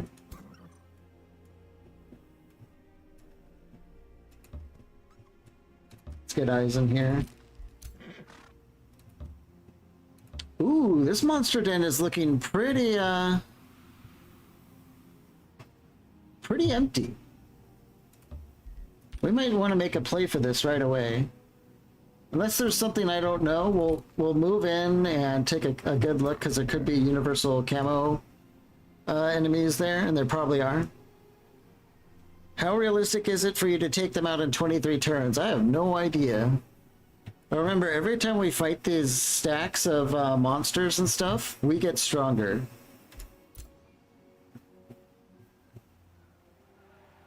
And eventually, our vampires are going to be so strong that we'll be able to handle a little bit more than it seems, I think, anyway.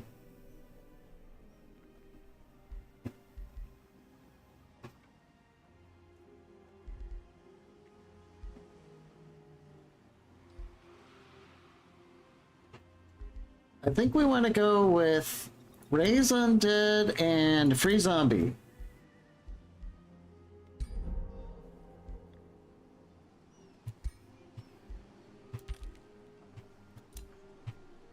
Bread for War, 10 more hit points. What does this makes them look like? Oh. They just get a little bit bigger. Okay.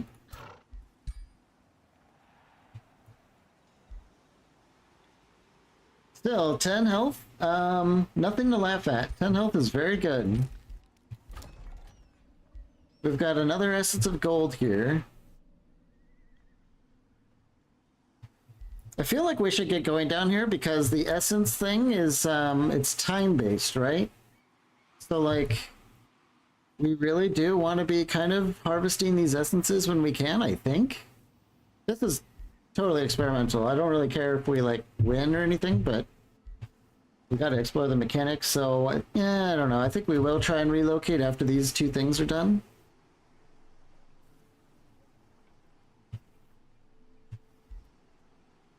And then we'll build some more outposts up here to keep our replenishment. We did turn all this into sunless terrain, so we can run around willy-nilly.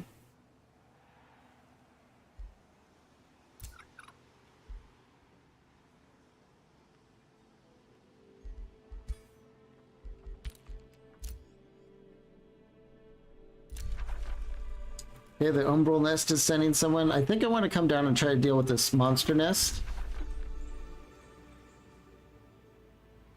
They're patrolling for now.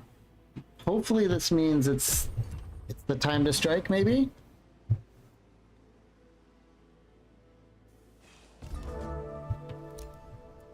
Yeah, they're going after these guys, which might be quite good for us.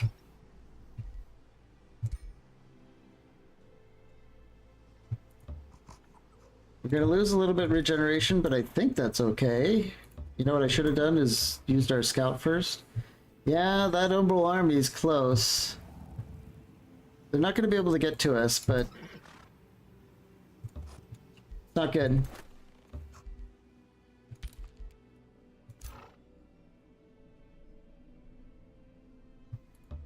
Just park our ranger here in the woods.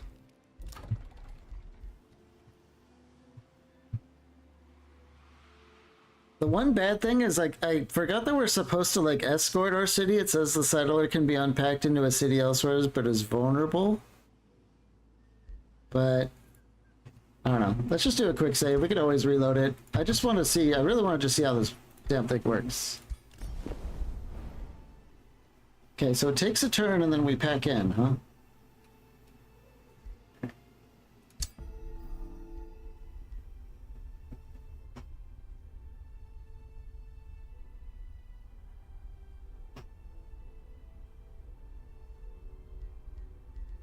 I think we're gonna take the enhanced vigor. Or hang on. Let's look at our skill tree first.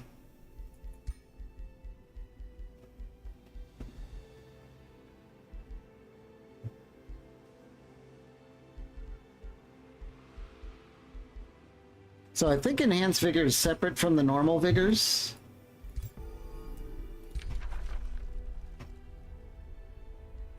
Obviously, we're gonna give this to our leader.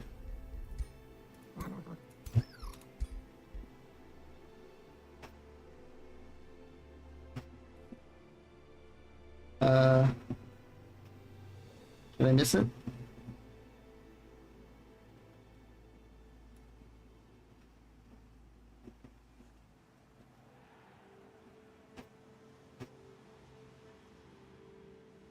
course, it's not going to show us the math on how we got to our health, and I don't see the enhanced vigor anywhere, so I guess I just have to trust that it worked. I should have checked his health beforehand, but... well... he took our money. I'm just going to assume it worked. Defender gains another level. And our defender can't defend. We have to remember that.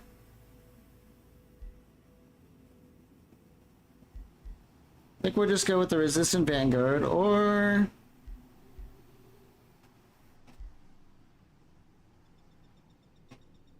damage inflict slow.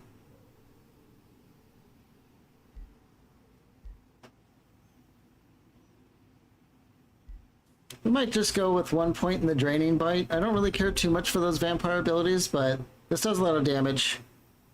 It's a good ability to use if you've done a lot of moving, and then you can run up and bite someone. It's kind of like a shock attack, only not as good.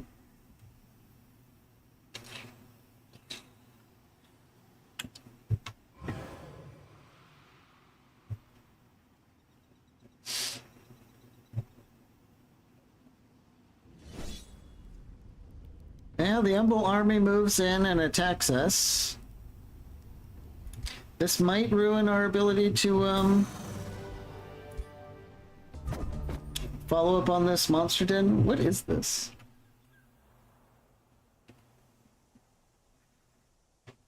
Are those boats? Excuse me, this is our migrating army?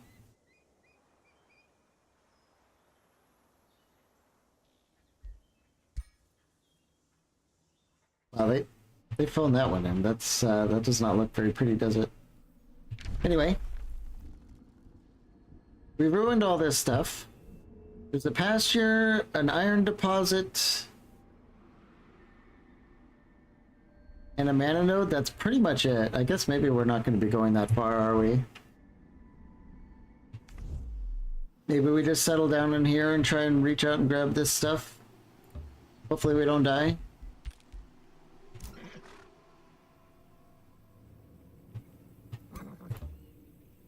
Really, there's... oh, there they are. Okay. Yeah, 2 thralls and a couple razorbacks, and is that it? That might be it. This is our opportunity. We have to do this.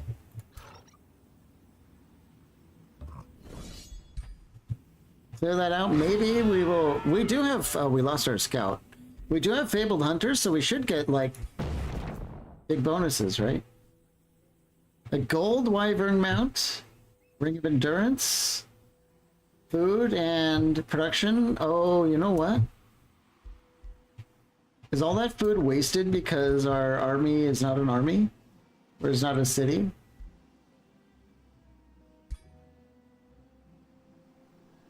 That might be the case. Well, we still have to take it out.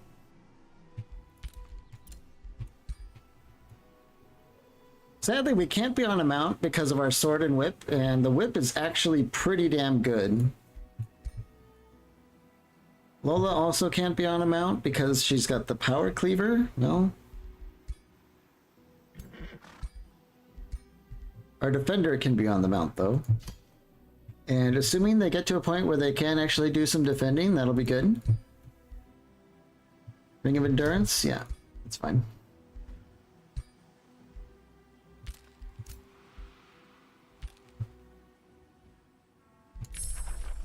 Finish researching the lieutenant.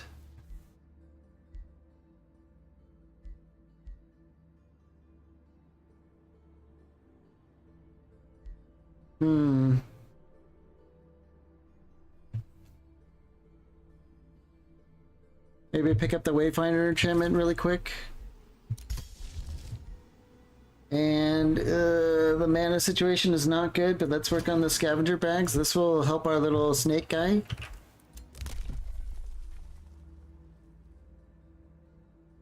I do like the idea of discount city structures when we're struggling on gold. And Pirovo sends another war party. Is this going to be able to hit us? God, I hope not. We're so done if they do.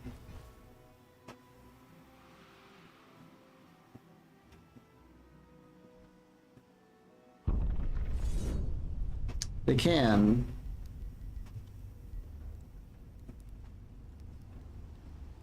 Well, let's see what happens. We lose 3 units with our pants down, but I think that's it's kind of the best we get, I think. Mind Warping Gauntlet.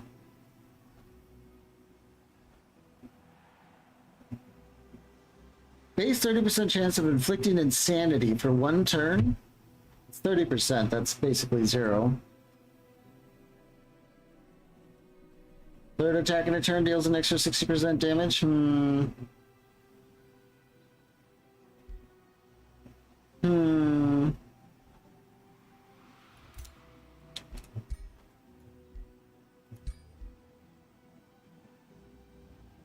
don't know. I'd rather have insanity on a ranged attack, yeah. I really don't see that ever working. The whip strike works really well with our blood empowerment. Maybe we give it to our defender? It's better than like his like plinky crossbow that is never gonna hurt anyone. He loses his mount too though. Son of a... That's fine, we'll just hang on to the mount for now.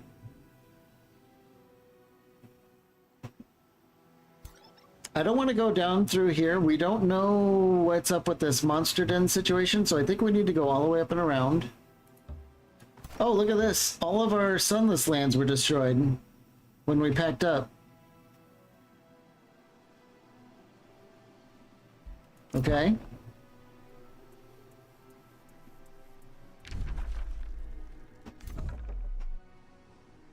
I think maybe we want to set up here.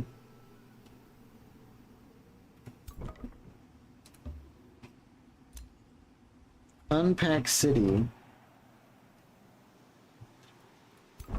Okay, so we have 8 people. What happens if we go with the free pops when you found a city? This will answer it right away. It says -2 turns. Is it going to be instant? Wait, how did I do that again? Unpack City. Still takes a turn.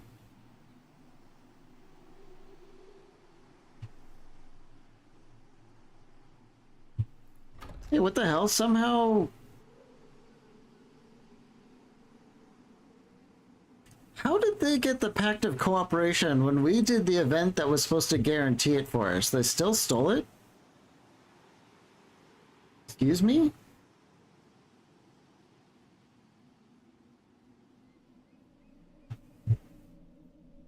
We were supposed to be guaranteed the vassalage? What happened?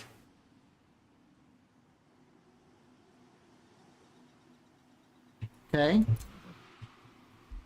Must have been something I misread.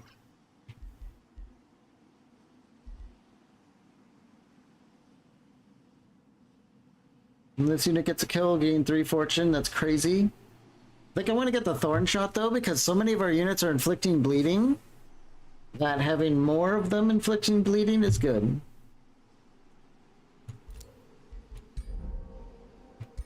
And our bleeding's going to scale in power as we get more special spells and stuff for it.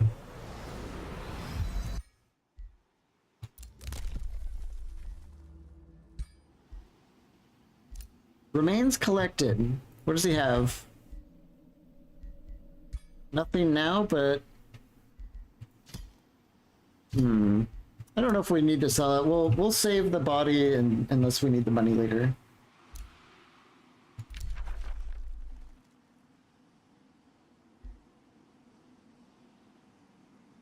Huh. That sucks, man. We're having a lot of trouble, but first game in months, you know.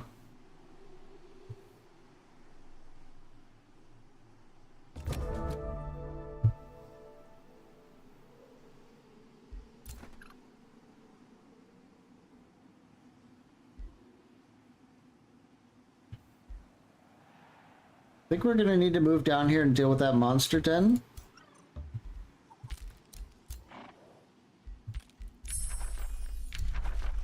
Okay, where's the... is there a new tier 2 tome? Tome of the Sand Stalkers, huh? Target race becomes one with the desert, granting them sand walk, sand camouflage, and when on sand terrain gain very fast movement and some flanking damage. Desertification. Ooh, I love terraforming magic. Target adjacent surface provinces gain sand, lose chasm, swamp, snow, ice, ashlands, and groom. This is not good for us as vampires, though. Scorpion venom blades at base 60% chance to inflict weakened, poisoned, and a little bit more blight damage when flanking. Okay. Everyone knows vampires love sand. Yeah. Boy, going vampires was definitely a mistake for nomads.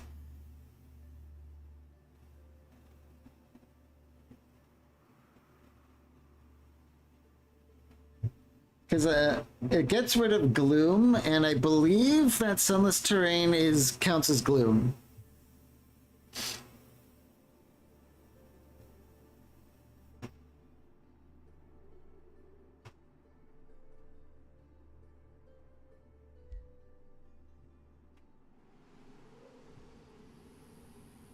It's a sand, right? What about this terrain?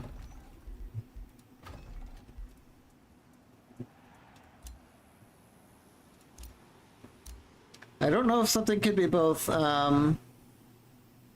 sand and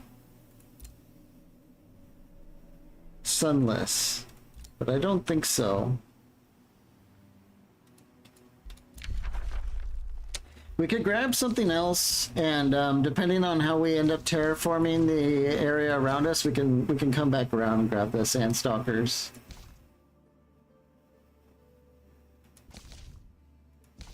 So what else goes with vampire nomad themes?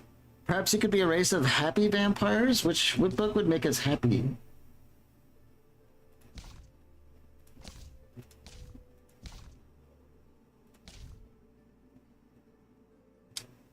Unless you're suggesting revelry, now that I think about it. You almost need nature's bloom so you can make it gloomy. Is sunless not going to affect the desert? Is that what you're saying? I have no idea.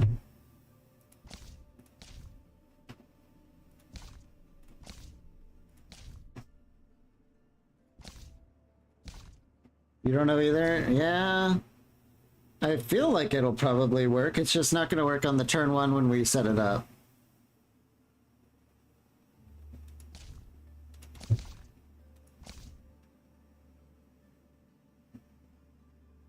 There's something to be said about the power of Mighty Meek, though.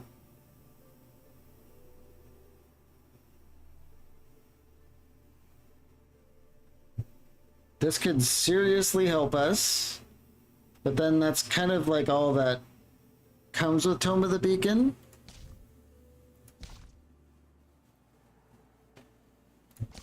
Then again, picking up a shadow book so we can get some souls coming in. Well, let's go to the library. We're gonna want to get the...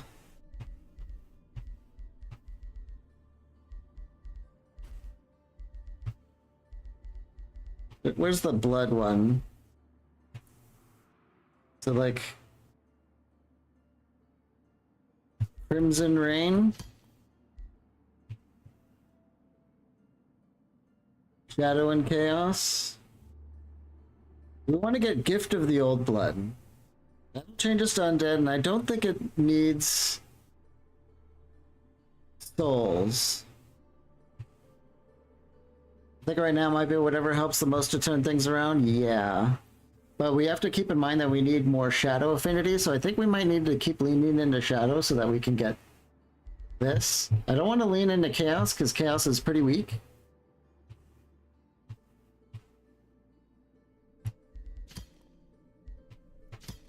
We could backpedal into cryomancy. I don't think that's going to be good, though. Soulbinders also works for magic fighters.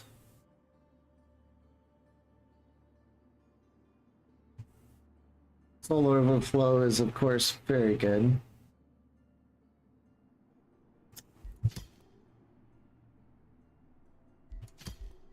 I don't know, I don't find either of these too tantalizing.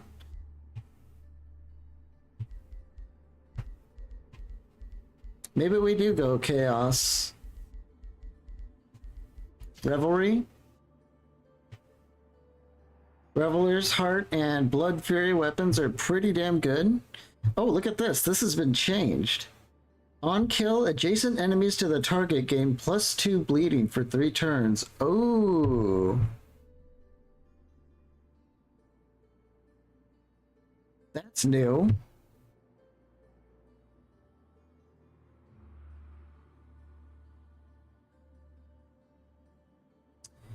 Yeah, I think we might go Tome of Revelry.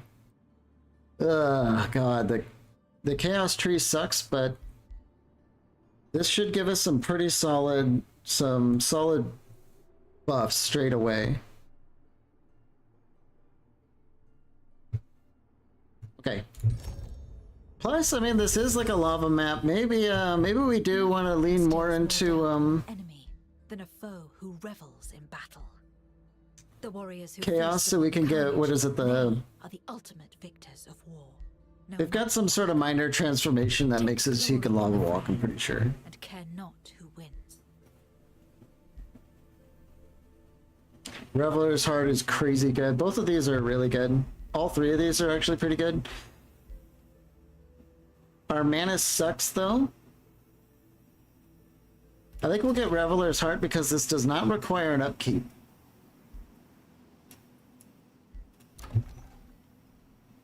So I guess now we get to like plan our town. I know we wanted 2 farms so that we can get the market, right? So farm.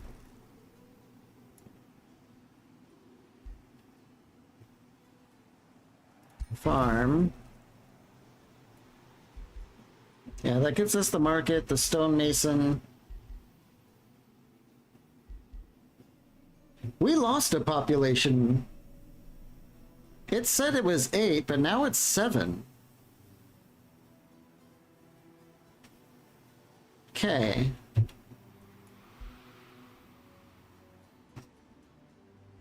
Let's go with a forester here.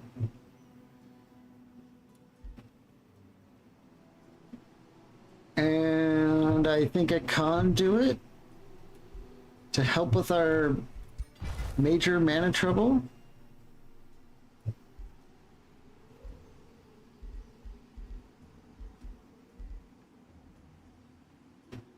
Is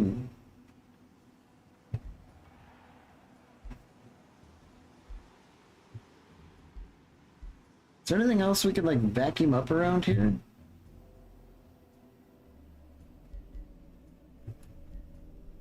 Is that a haste berry? It sure is. So let's get a quarry here. And a quarry here. Yeah, Nemasgrad isn't our friends anymore, apparently, so we'll do that, and then we will build our rune carver camp here, which should get us that mana boost again.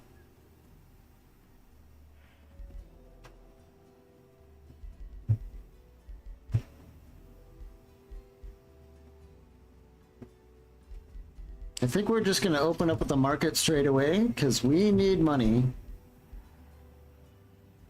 And let's build a lieutenant. Okay, our ruler gains a level. I think maybe we go for, instead of the free zombie, we go with the free bone wyvern. Tier 2 thing that flies around. Pretty annoying. And for free, I will take a free tier 2. So now that we're set up, we're gonna have to wait for our whole sunless thing to kick into action. Yeah, this we picked up we picked the most anti-synergy thing ever. Well, we didn't know. We just didn't know, you know.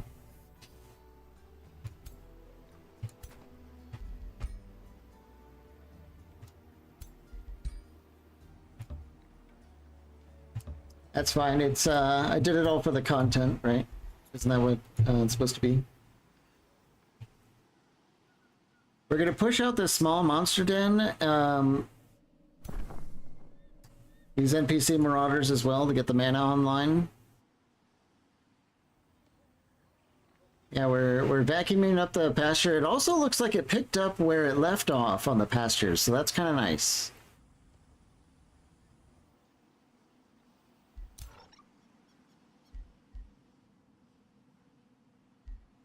I can see this being really strong with the starting trait that forces you to have one city, and everything you raise buffs up your one city. It's one of the chaos ones.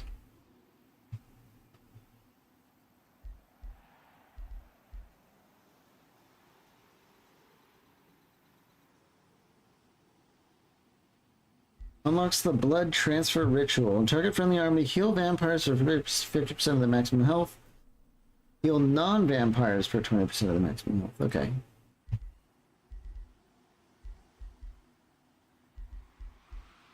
I think we really need the stonemason. Our production is garbage. Actually, everything we have is kind of garbage.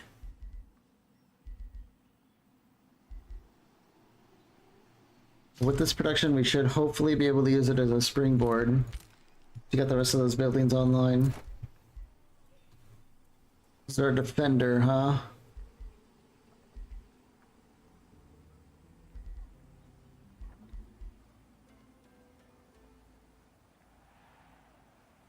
This and adjacent friendly units gain +1 resistance, +1 status. That sounds very nice. Let's take that.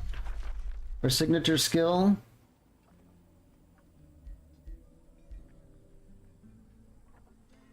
For our defender, I think we'll go with like Initiate of Materium.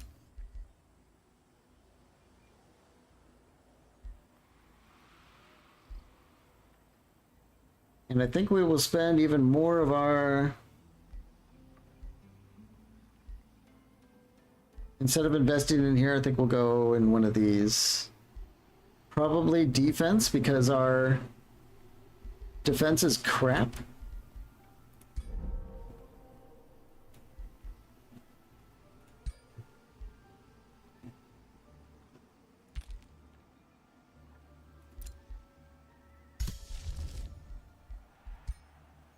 Okay. Yeah, so far I don't know about this nomad thing. I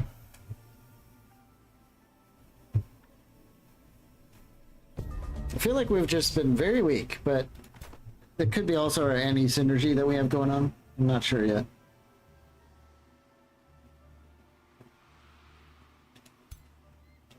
Looks like we're mostly healed up. We can probably just take on this node.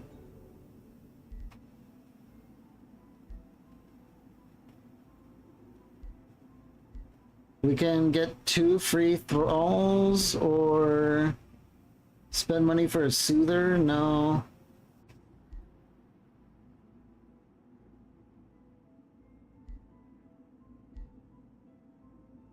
We have no thrall income somehow. Guess we'll just do that. Either way, we needed the mana. That's all I really want.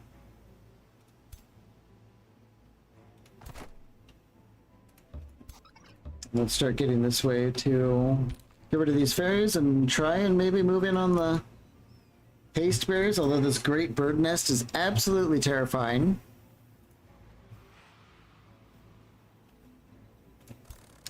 We'll get the experience at least. Oh, gremlins, joy.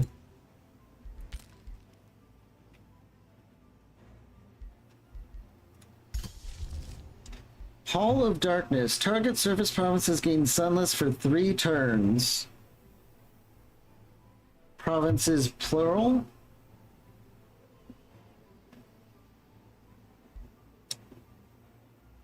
Must be some sort of AoE and it's not really saying.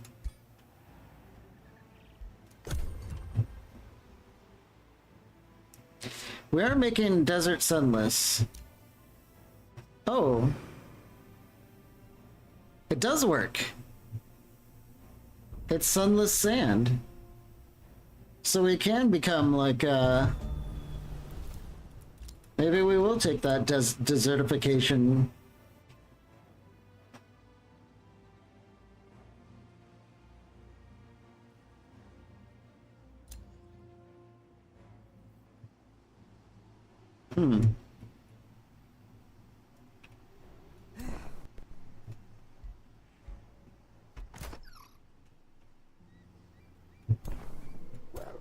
Yeah, no way I want to take that on. Hopefully they'll split up and come after us down here. I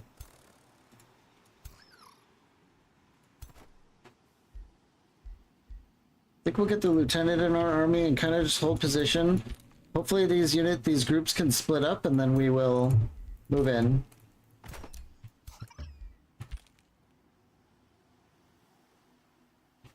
Here.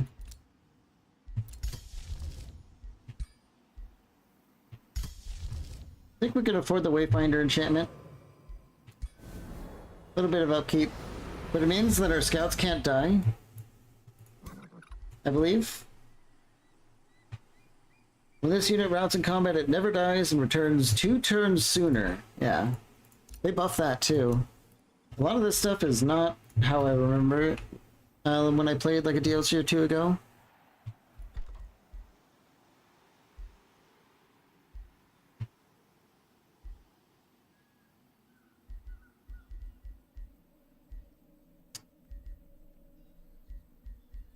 Let's grab some more Wind Warriors. I think we lost one.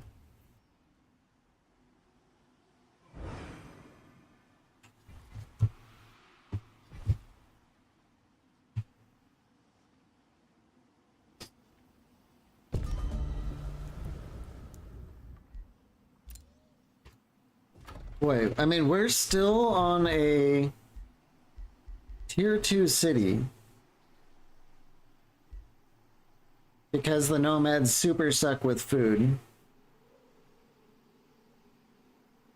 We can't even build like our tier 3 like mainline units. We're still just like trying to get by on this tier 1 stuff.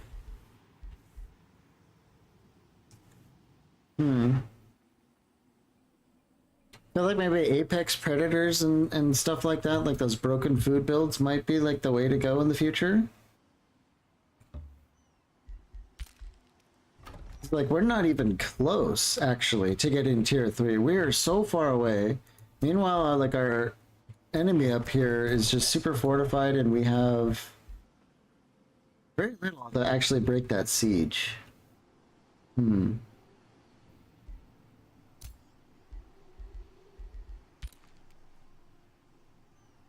dig the gloomy sand?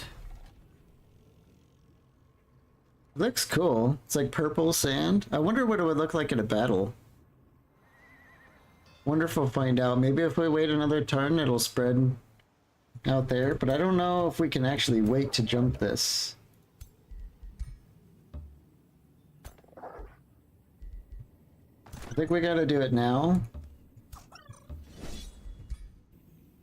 Tier 4 and a bunch of 1s, probably not worth watching. Finally getting some loot. Whenever a friendly spells cast, gain fortune, huge. Chestplate of vitality, also huge. Food, giga huge. Let's get back to recovering. That chestplate should be extremely good on our leader. Let's get the crown too. Finally some defense.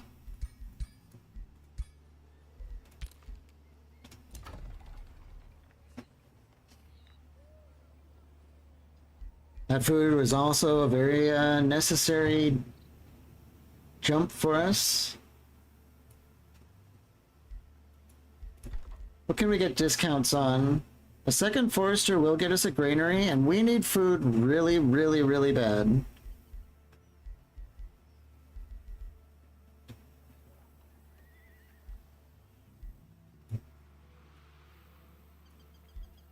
Think we'll get a forester up here?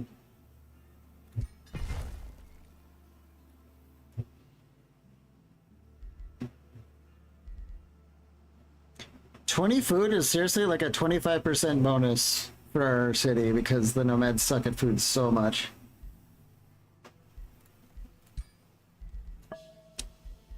Huh. I could swear I gave our city the Whispering Stone when I found out our thing was taken, but maybe not.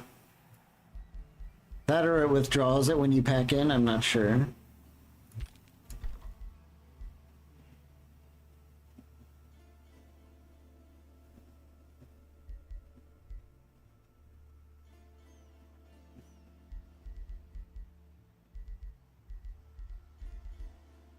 Let's go with the granary. We're actually, we can't get the mint and stuff because of the lack of mines.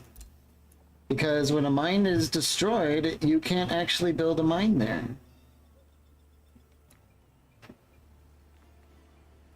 Huh. Okay. Heroes offer to join. A warrior, a spellblade, and a ritualist. Ritualist has changed to be like a druid type thing, right? I don't... Last time I had a ritualist, it felt really disappointing.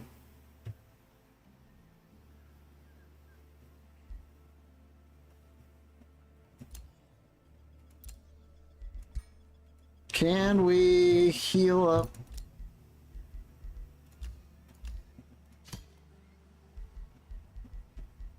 No, we cannot. Maybe if we get a crypt. Deep crypts. 2 turns. Extra healing for vampires. And the heroes can be resurrected. We might go with that. Although I think the resurrect costs mana, so... But I think it's better than paying gold for now. Because the gold is going to be going for our units. Maybe we'll do that instead. An infestation back here that we don't even know about is sending units. We're going to see what that looks like here in a second.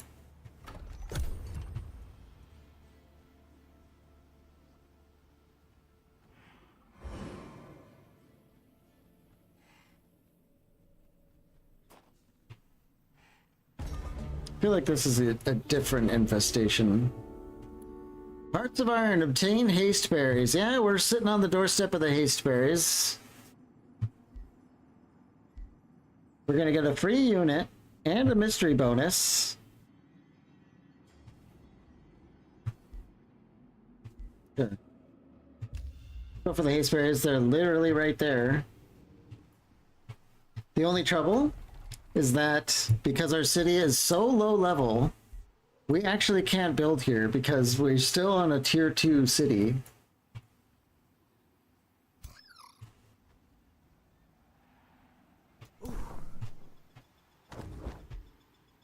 Mirror Mimic, not too bad. Some of this other stuff is quite annoying though.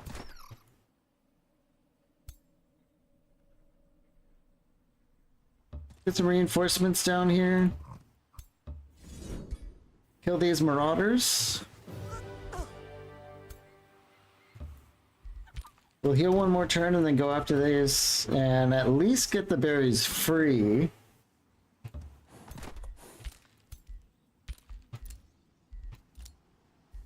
We're gonna have to just ignore this for a while.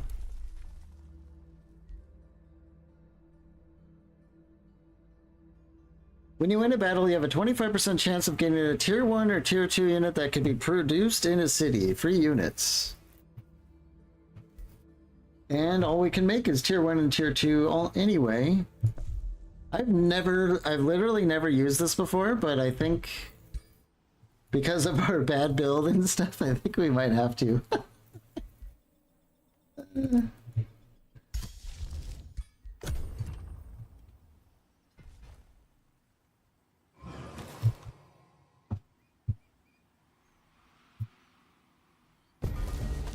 That's more like it. These are the NPC marauders. Yeah, Golden Golem, Ironclad, Scrap Hermits, which it says tier 2, but these things are completely broken insane. Do they still do the same thing they used to? Yeah, gather metal on hit. Gains 5 hit points and 60% chance of gaining bolstered defense. Screw these things. I hate them so much.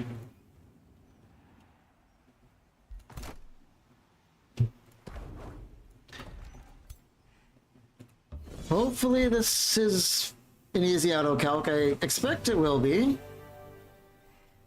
We lost one of our untrained wind warriors, but it was probably from gremlin shenanigans that we have no control over, so. Vicious Signet Ring of the Killer, Universal Camo, useless, but Inspiring Killer and Vicious Killer, very useful. And we got a free unit for our first victory.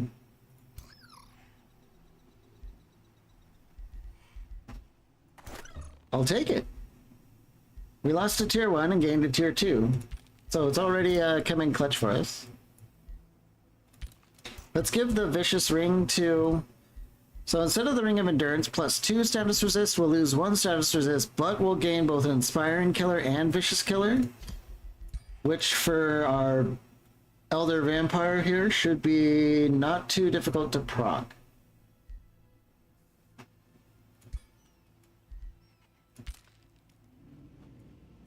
And it'll be just in time for the Golden Golem and friends to come in.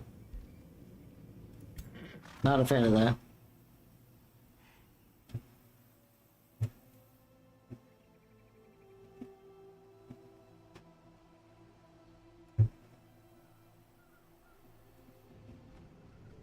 Is there a tower over here that we can snag? It doesn't look like it. There's so many spawners in here. Great Bird Nest, Small Monster Den. I think this is probably like a mechanical factory or something.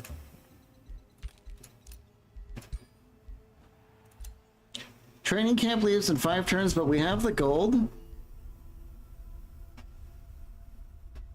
Gain Renown, Virulent Outbreak.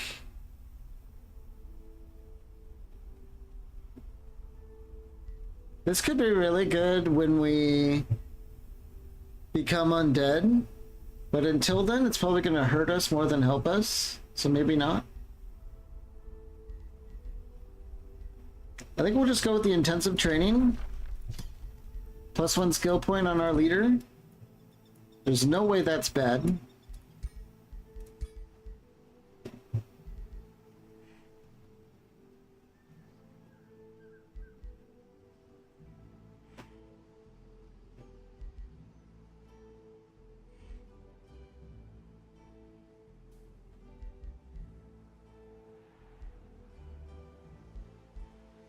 I think I want to get down to Undying Warrior. Oh, Execute is so nice too, but I don't know. If there's something about critical momentum, you're just doing tons of healing when you do crits and you have lifesteal and stuff, you can become very, very tanky with this. So we'll do it. Especially because we have Attunement Fortune because of our little helmet and we're a crit build already.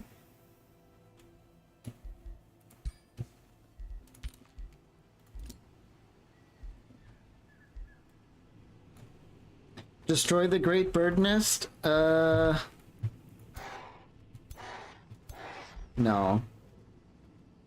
The turn 1 Phoenix Barrage is just crazy. And with all our low tier guys, I don't think we're ready for that yet, although we might be shooting for Scions of Flame And at that point, it will be very doable. 2 more invading forces? Yeah, so it begins.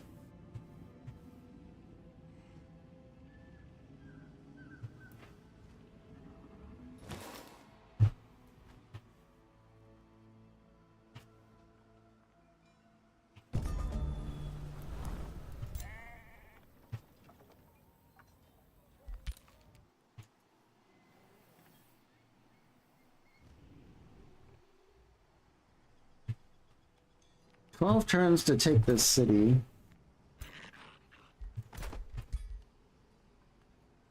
Have like legend rank units in here and stuff.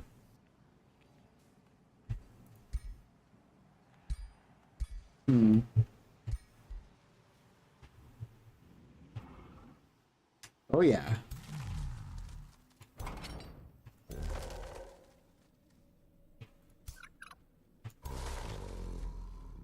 Horned God, Phoenix, Annoying Birds, Golden Golem, Ironclad, and Mage Lock is also not inspiring confidence. I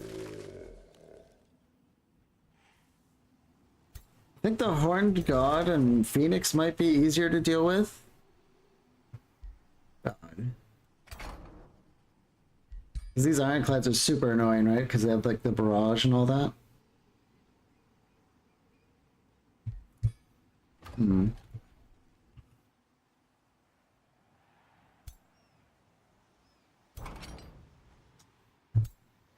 We might be able to strike these guys and then run away out of the Golden Golem's range to counterattack us, I think.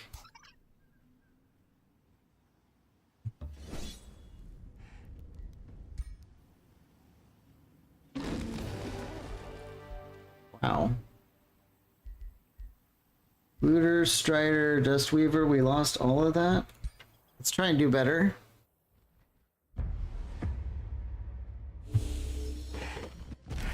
Kind of feel like we won't be able to. Sometimes these battles like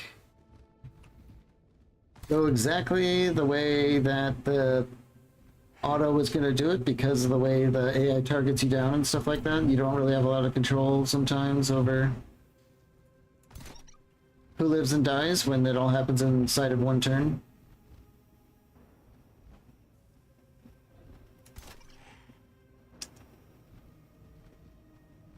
Oh, so I think we're in the Sunless Desert, aren't we? But it all looks like sunless trees? We'll have to look again on the map. We might be in like the one tile of the... Okay, we've got our Bone Wyvern.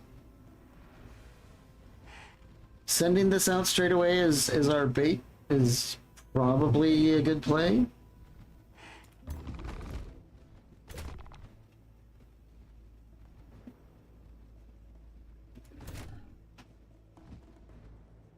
Discern weakens. Target enemy unit and all units of that type gain 2 center defense, 2 center resistance.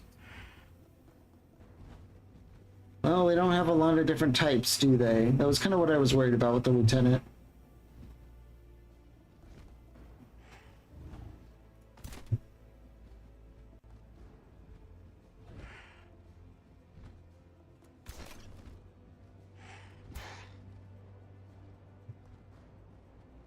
Okay, that Phoenix is guaranteed to... Huh.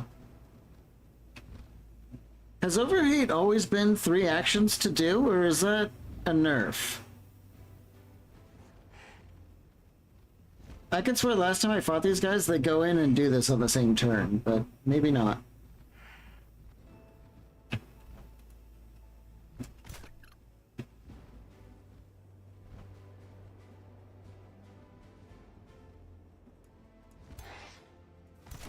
Let's get in the trees there.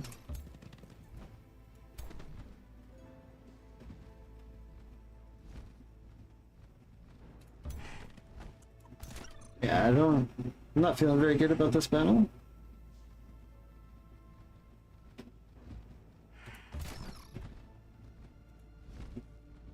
Out of range. What's the range on this? 3. That's not very helpful either, is it?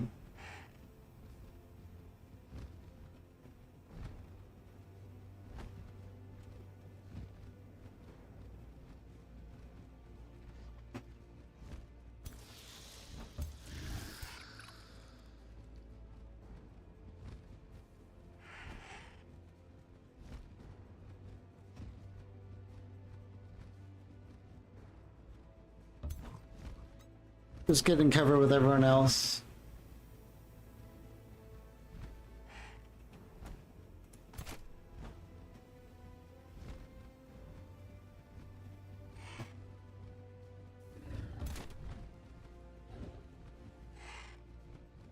Shatterblade explodes? Is that right?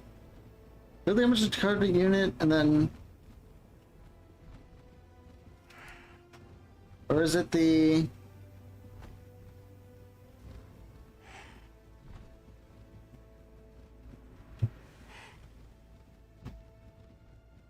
Thorn shot? Base 90% all over, yeah, okay. So for the thorn shot, we definitely want to do it here. Lots of bleeds, okay.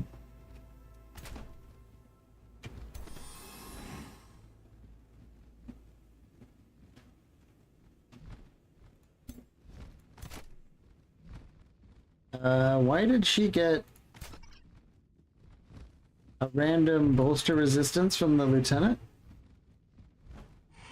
Lieutenant's lead. When this unit attacks, a random friendly unit within hexes gains strengthened for 3 turns. When this unit enters defense mode, a random friendly unit within 2 hexes gets bolster defense. Oh, okay, well that's gonna... I mean, that's alright. Okay.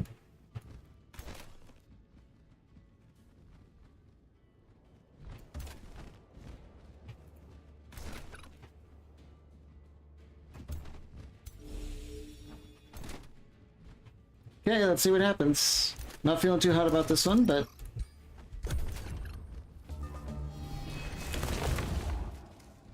Oh yeah, Horned God does his tentacles. His planticles. There's one unit.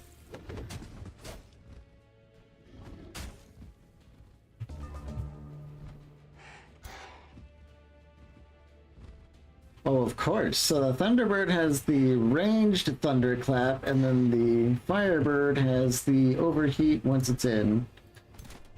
So no matter what, I was going to be taking AoEs. Okay.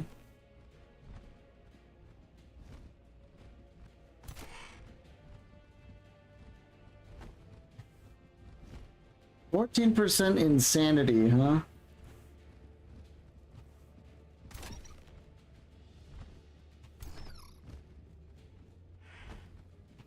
Let's do the recovering Wimpole on our archers that are stuck in... Well, hold on. They have the ability to unstuck themselves, don't they?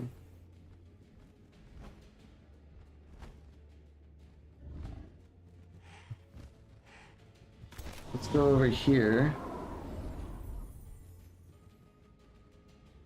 We're blind. Oh joy.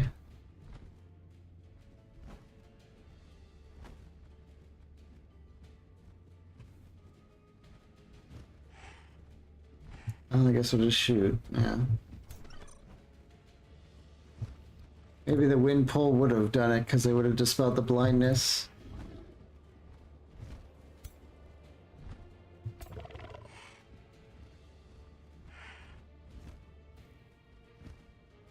Let's get in with our Wyvern. Start holding down those units and annoying them.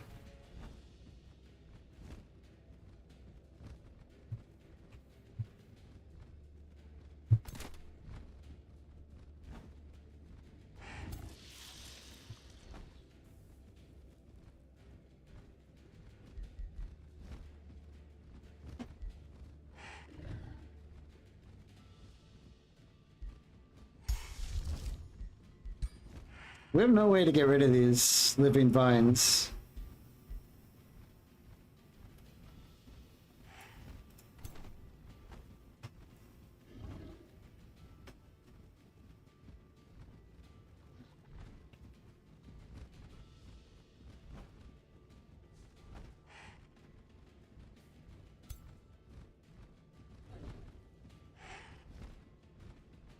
Feels like such a waste to be sitting here trying to fight them off.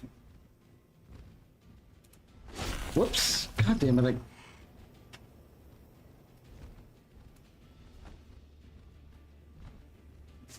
I swear, the controls for this game are so frustrating sometimes.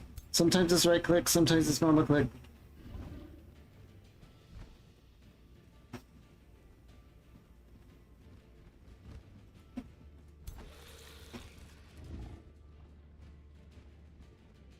Guess we're gonna have to bite those to clear up our vampire hero here, who needs to get in and start working on this stupid bird.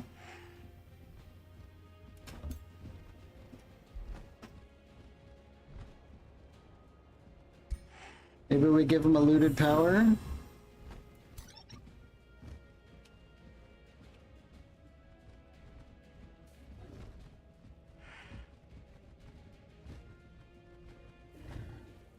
First, let us do a blood empowerment. 57 and 8, or just 57. It's gonna have Giga fire resist, so even our whiplash is not that great. So let's do a draining bite. Oh, what the hell? We can't.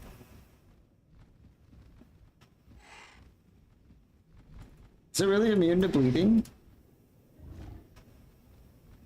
Because it's an elemental now? Okay. Alright.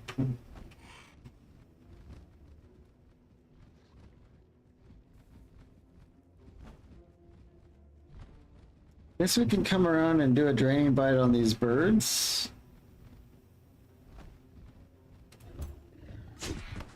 I just want the damn health. The birds might be easier to take down anyway. Yeah, we can just do another debuff on it this turn and just fight a little bit. Of course, this Phoenix is going to do its Giga AoE. There's not much we can do about that.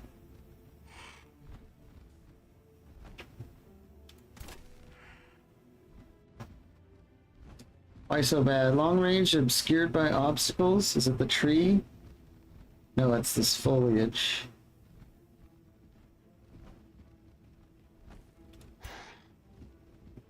2x radius, 1, 2. So if we go here, we should be somewhat safe.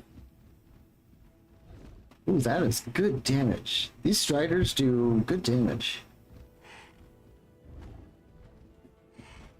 We're not going to be able to kill the Phoenix, so let's just take another model out of that bird unit.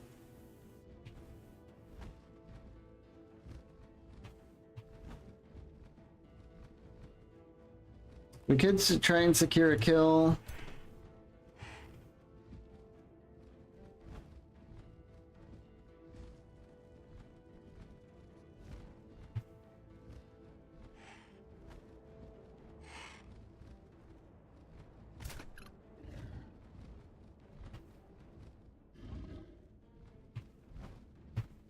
Cough, cough, flex seal.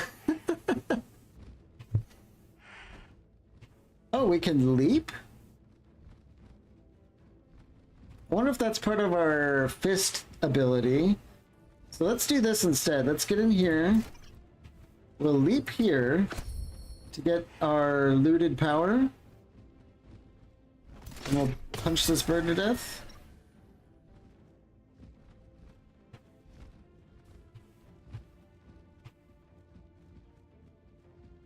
I don't like how Lola here has her back to the Phoenix. I think what we'll do is we'll pull her out of there.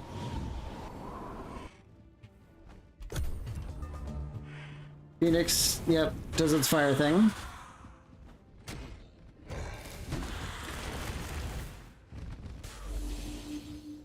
Our Wyvern is pulling some pretty good defense here by annoying these guys. Look at how much damage it's doing to this Thunderbird. Pretty good.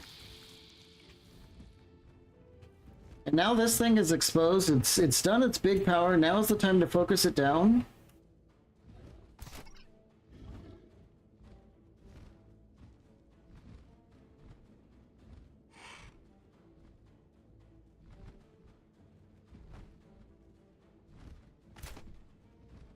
Let's use Lola's snapshot on it.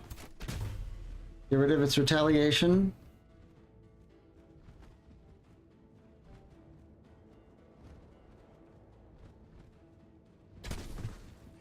Just do some damage there.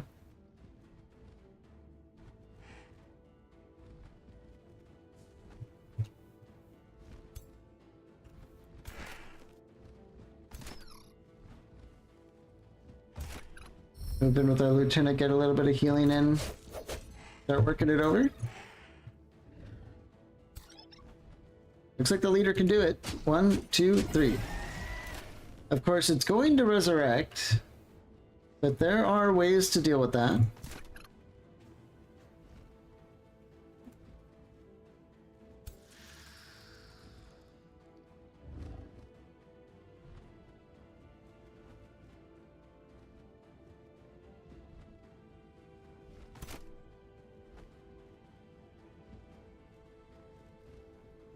I'm not going to be able to get out there to rescue these guys because what I want to do is stand here.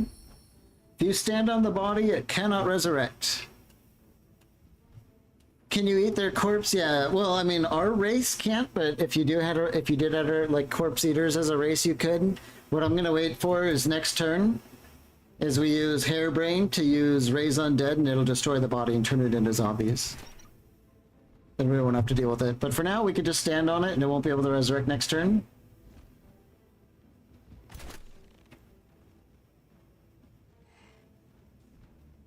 Let's get in here, do some shooting. If we can... Yeah, we got rid of one model, I think.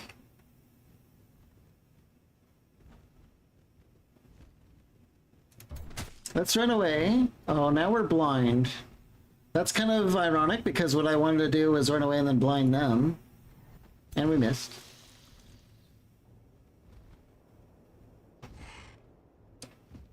Let's go over here and start trying to put both of those units under more pressure.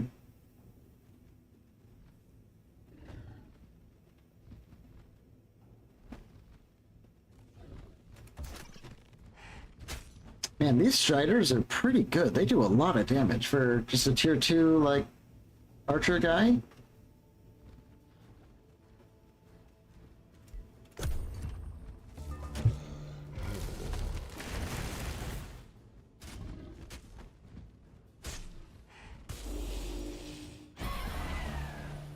Okay, Thunderbird's dead.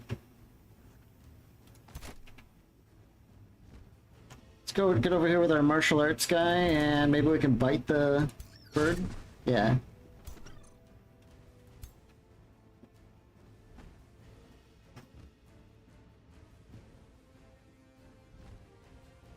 So if we go here, I'm pretty sure we'll be able to raise undead the... Yeah. Okay, we destroy it.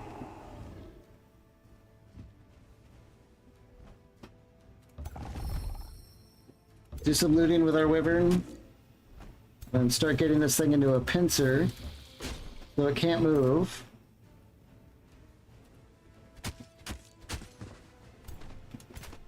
Lola, nice.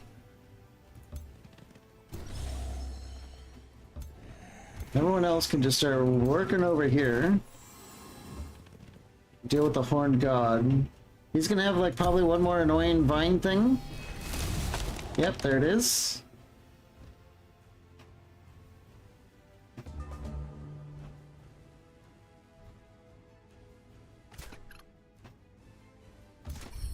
And have Lola pick that up, and then she could do like a throw dagger thing.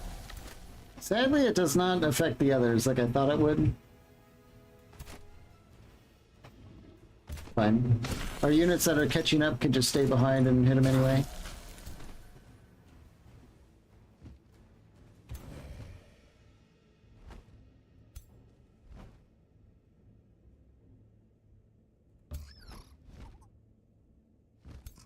Yep, time to just start wailing on it.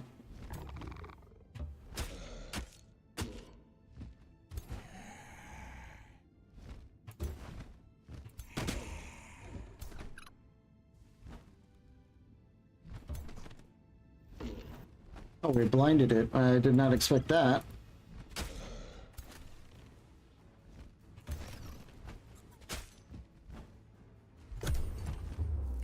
Should be able to take it out next turn. There it is. Well, instead of losing 3, we only lost 1. And it was our looter, which is like a tier 1 kind of skirmisher thing, so probably not the worst, because tier 1 skirmishers kind of suck. So, eh. Oh, but hey, look at this. We got another one as our chaos bonus. So, all right. Well done. Well, thanks. I mean, let's be real, this campaign is not looking good, but we're having fun.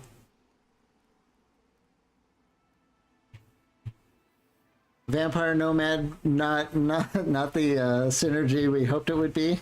Although I don't even know if we hoped for anything, but let's get out of this thing's range so we have a turn to heal.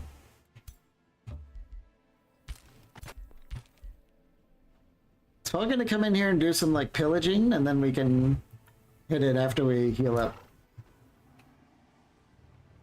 Kind of want to get eyes back here just to see what it is. Yeah, it is a derelict worktop. Okay. Our granary is done, which is great because our food sucks. What do we need?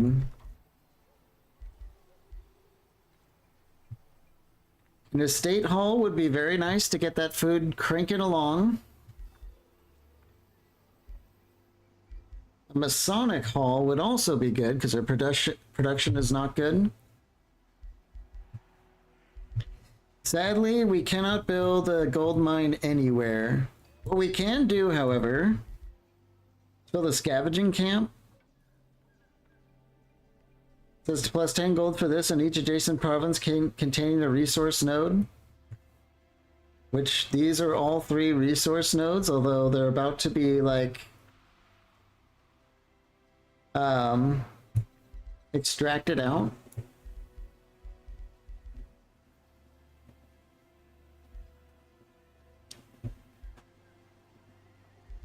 So I think what we might want to do is go for the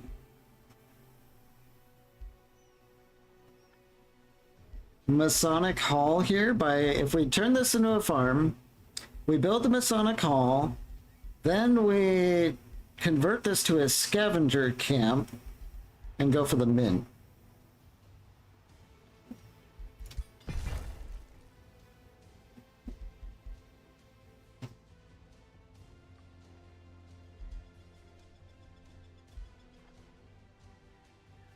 We might also want to stop off for the deep crypt so that we can resurrect our hero. Maybe we do that first. It's only 1 turn.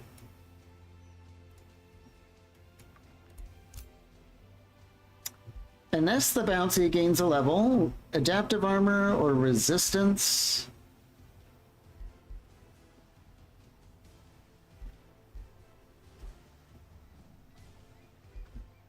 Straight up warded armor seems crazy. I think we'll do this.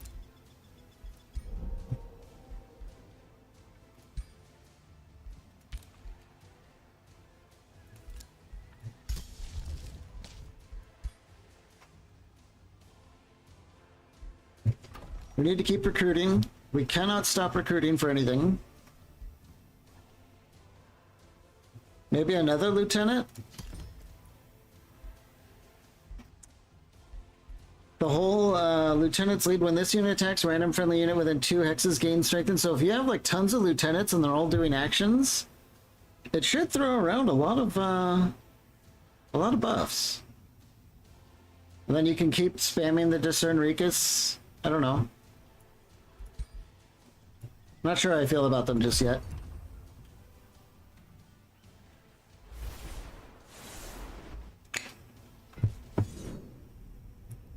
Yeah, they go after our scout, but because we have the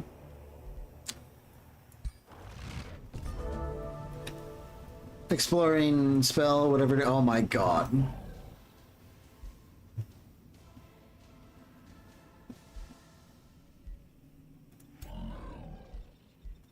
This monster den just spawns right on our doorstep.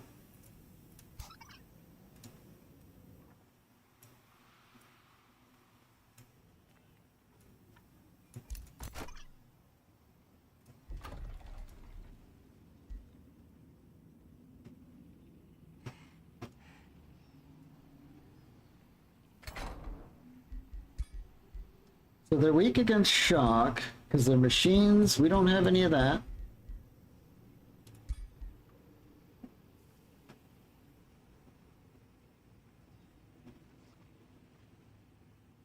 Yeah, Gilded is super annoying. Enemy units in a 2 hex radius have a 60% chance of becoming Gilded for 1 turn. Shoo! And of course attacking it makes you Gilded as well.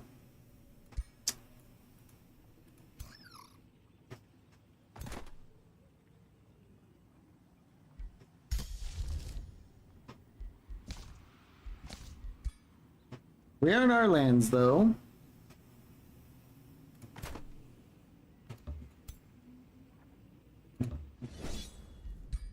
Let's see if the auto cow can handle it. We lost our lieutenant.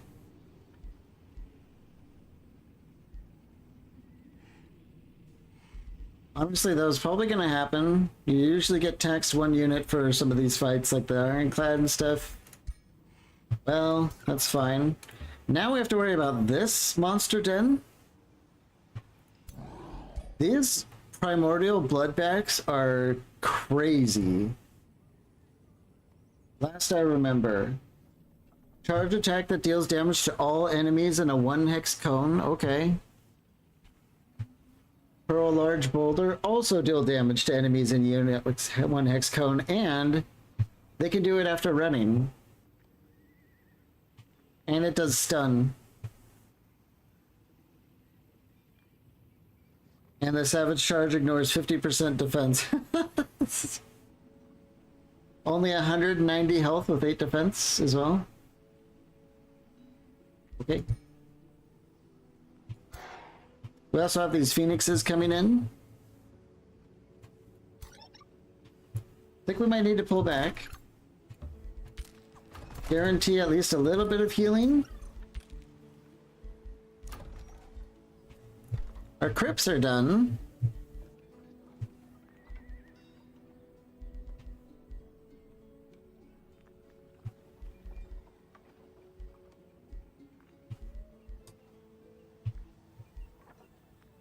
This unhappiness debuff is pretty brutal. We might have to do the bathhouse instead of the Masonic Hall.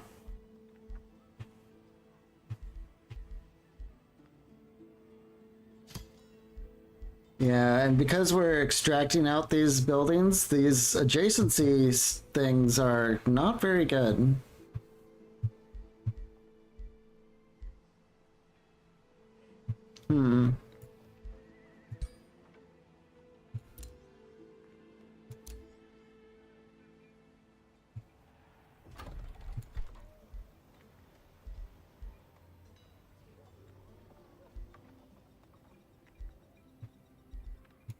We might have to go for the bathhouse to offset this unstable, because we're taking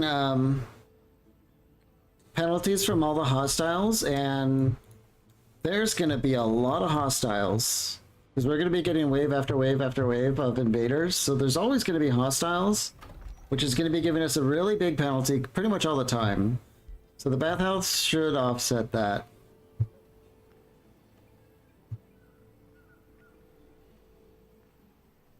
Sheesh. Okay.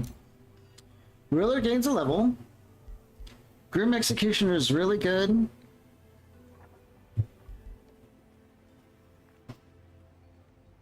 Second Wind is also kind of nice, because it's free.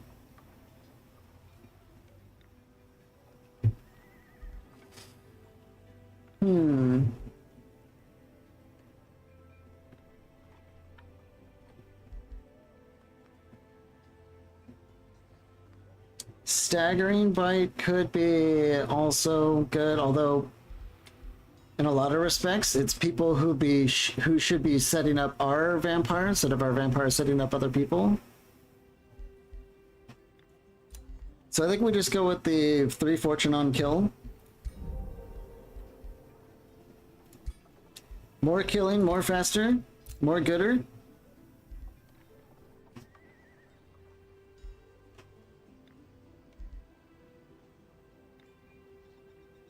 Killing an enemy resets all ability cooldowns, can only trigger once per turn. Yikes, that's pretty good. Oh, hang on. I'm pretty sure I saw that we have our signature, level 8 signature skill. Night Lord unit is immune to blind. Well, that's nice. While in sunless, underground, or gloom, we get plus 20% damage and natural regeneration. All very nice things. It also unlocks Blink and Unholy Leader. I think everything gives us Unholy Leader, right? Yeah. Okay. So Reaper active cooldowns are reduced by 1 turn on kill. Every time you kill, more hit points for the fight. That's pretty good. Vampiric Rage. Damage increases as hit points are lowered. Okay. I think Profane Body Master is supposed to be really good because I think something later on that's really, really good comes off of this, if I remember right. But we get very fast movement, which is excellent for battle. I think the trouble is that we are...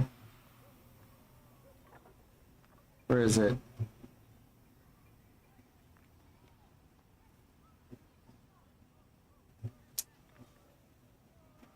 I thought we were supposed to be athletic. Does that apply to everyone except us?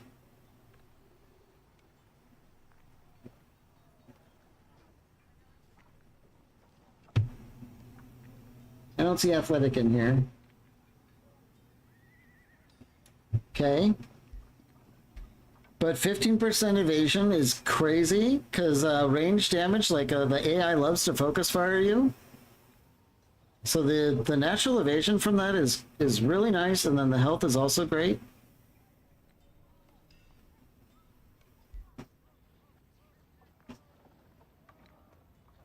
Draining Burst is like, eh. It could be good if you really are fully surrounded. Marrow Drinker. Attacks inflict bleeding for 3 turns, increased for single shots. There's no percentile here. This might be guaranteed.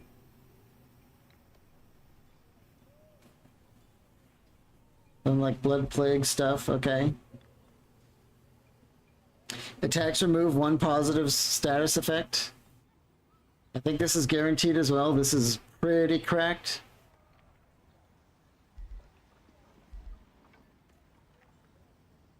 Vesture of Chaos. Enemies in a 1 hex radius get 2 random negative status effects. That's pretty good, although, I don't know, it costs... It's not free. So if we do this, we're not attacking.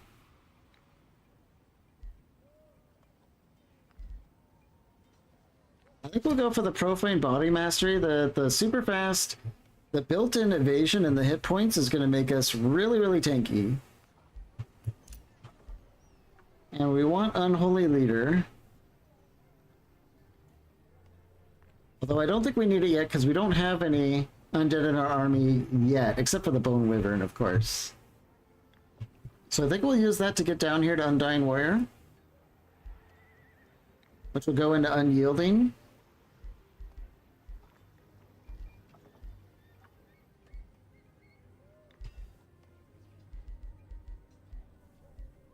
Getting down to killing momentum ASAP, always a good choice. Killing momentum, like imagine if he kills someone with his sword in melee, like the melee strike, we'll get another point to do like a whiplash. Super strong.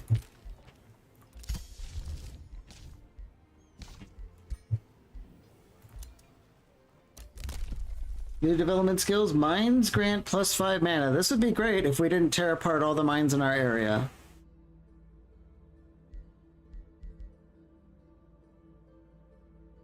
Yeah, this would have been really great, but it's not. Huh.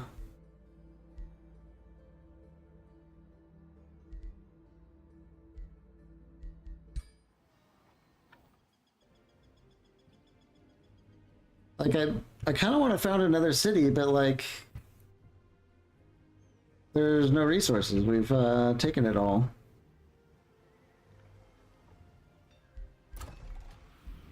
Oh, we got another essence of food. We only have 75, so the city structures, granary, storehouse, salvage shop. We are getting 2 from the essence of food.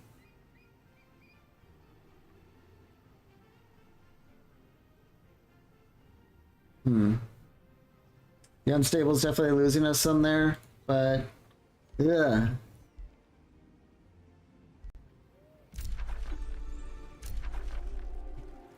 Yeah. A whole bunch of infestation warnings.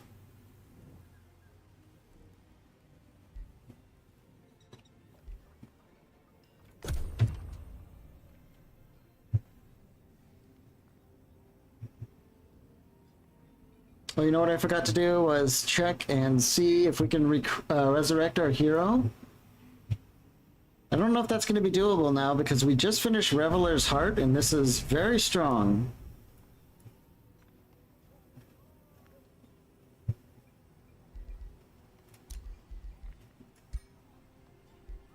How much do you cost? 200 mana? That's not half bad. How much does it cost to do Reveler's Heart? 250 with 4 turns. But let's start this now, and the next turn we can get our hero back. But this is a long cast. We might as well get it started now. And these birds and stuff are starting to pillage our stuff.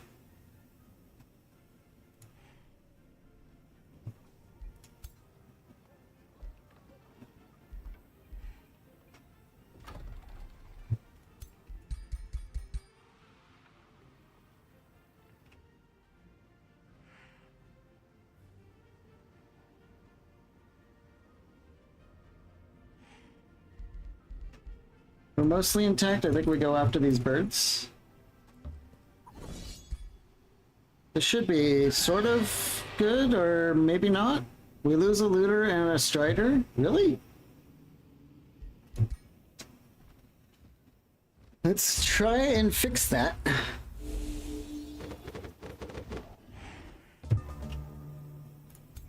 So the Storm Spirit's melee, right? Yeah, it's got a crazy charge strike. Also has a teleport. Yeah, the Storm Spirit is very, very scary. And they are weak to what now? Frost? Yeah.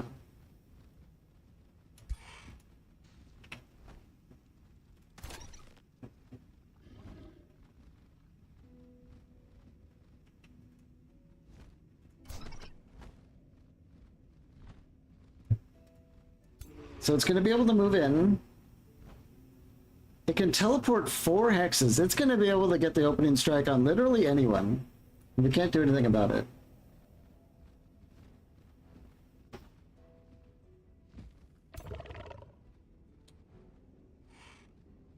Let's set up our Bone Wyvern as the bait.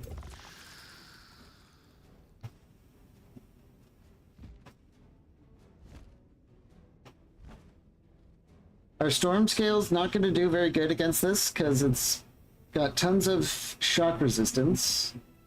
What about these? The Wind Ragers? No, they're also weak against Frost.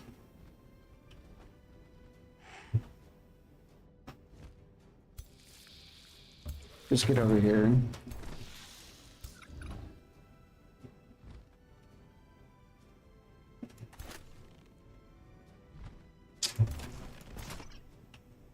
We just have to group everyone else up because it's the only way we can focus down these enemies when they get on us. The Phoenix, of course, is going to do its big AoE. We can't really stop a lot of that stuff without just splitting ourselves apart and being just taken apart one by one because they're all stronger than us.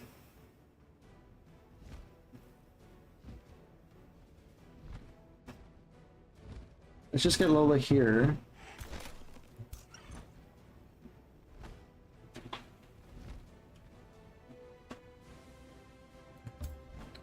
sort of have everyone grouped but spread at the same time.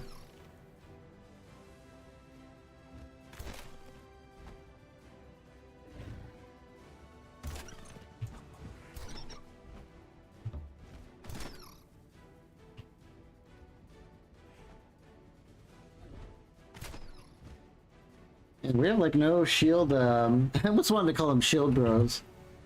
But our shield guys keep dying. That's kind of their purpose, I suppose. Let's just see what happens. Usually, there's not much you can do about setting up for this. They go after our wyvern, though. This is excellent.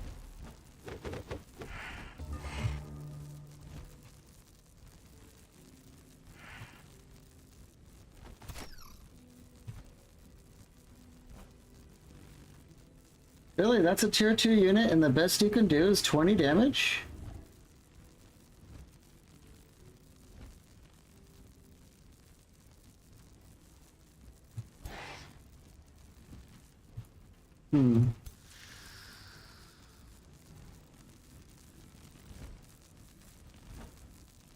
Electrified Cloud is a bit on the annoying side. How come we can't shoot it? Wind Barrier. Yeah.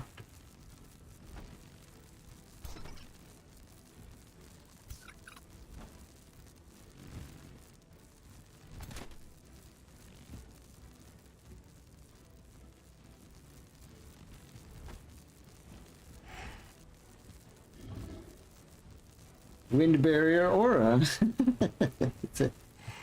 Alright.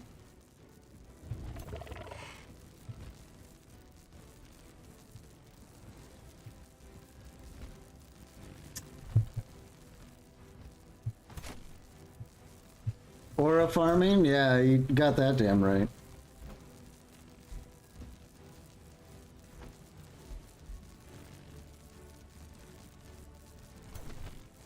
I kind of want to sort of sacrifice this looter's turn to get in here.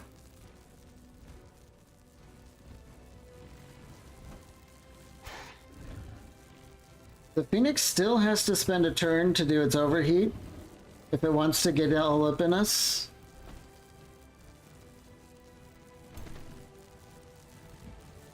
So if we move our looter here, we can get a shot. I don't know. The whole Storm Aura thing makes it almost impossible. It kind of negates a lot of our units.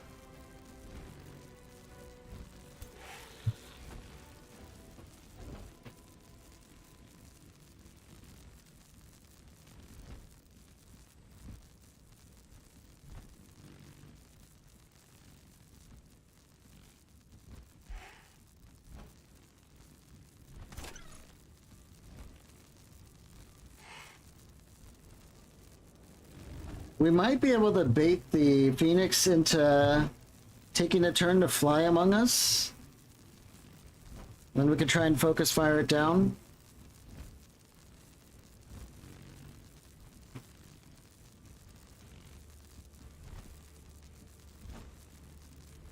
So what I want to do is I want to get in here. Yeah, we can't hit anything.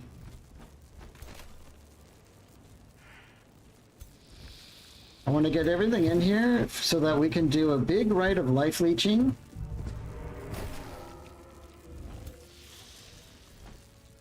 Our storm scale's probably immune to electrify, right?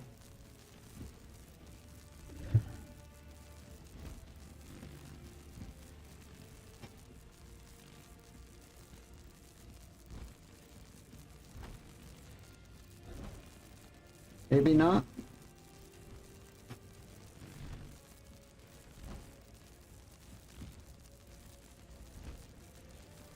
I don't think so, but it still should be not too bad. Gotta get in there and do something though. Let's use our curse. Huge. Oh yeah, Elder Vampires, very, very strong.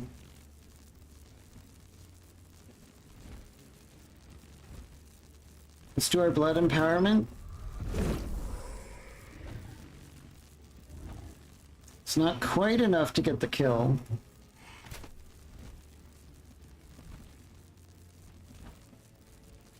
Let's get in there and punch him a little bit. Yeah. Screw that thing.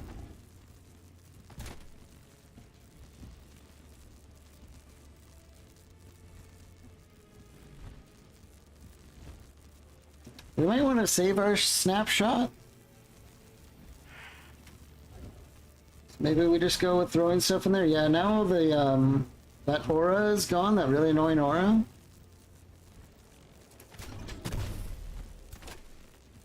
Start getting some damage in there.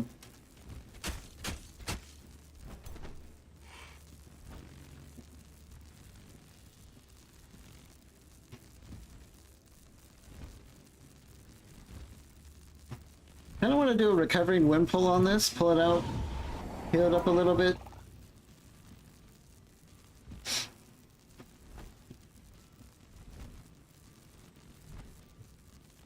Poisonous Burst. Deals damage to target unit, bleeding, poisoned.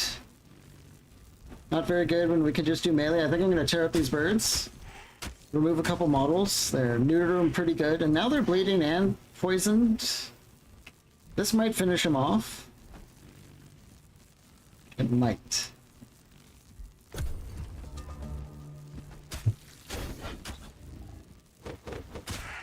Yeah, they try and focus down Lola.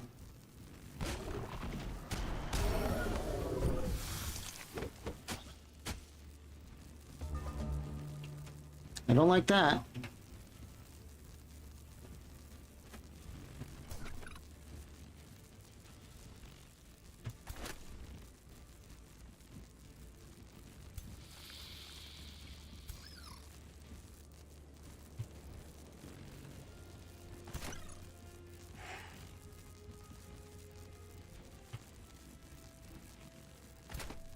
We save Lola.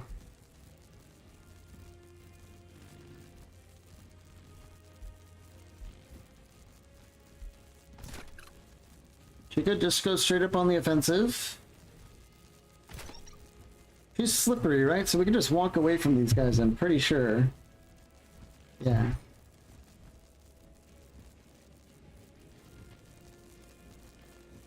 Could also do a power cleave, but that's not looking very promising, is it? Oh, excuse me. We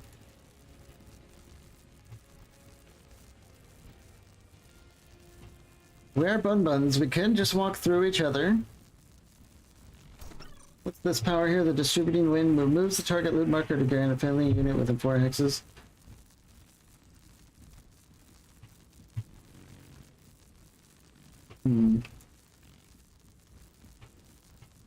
Let's go for the... Well, actually, this is a kill. So let's go for the loot distribution. And go for the kill.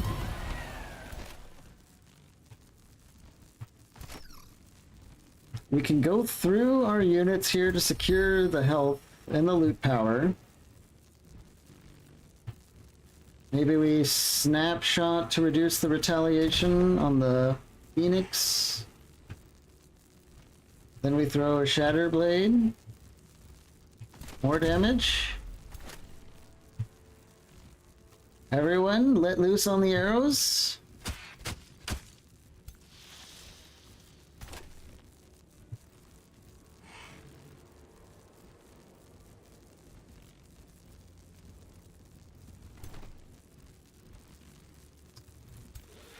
Damn it, I forgot the storm scales still can't get through our units here. I keep forgetting that.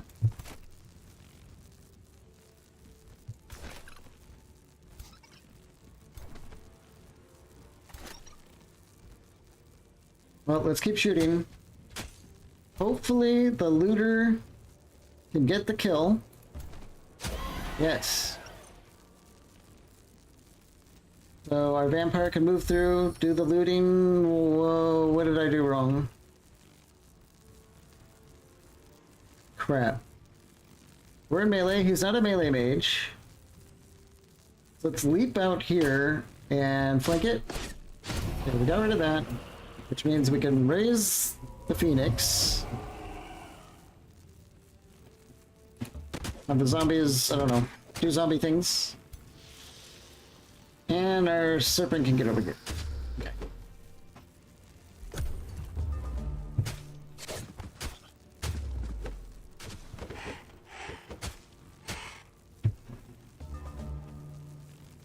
I think we've got this under control. Another one down. Lola, finish this. We didn't lose anyone, did we? Yeah.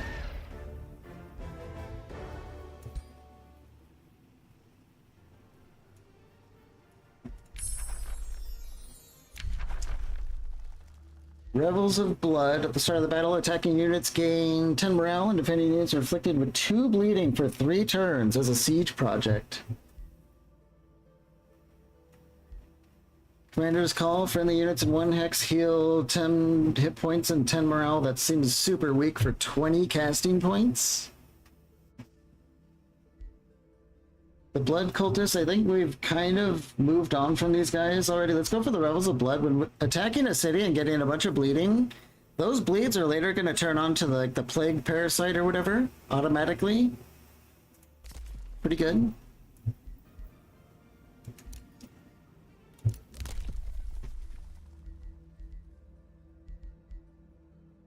Farms grant pretty much double food.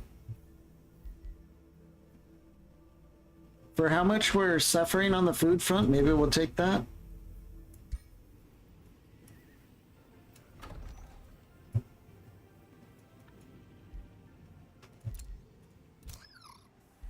Oh yeah, and Lola the Hopper.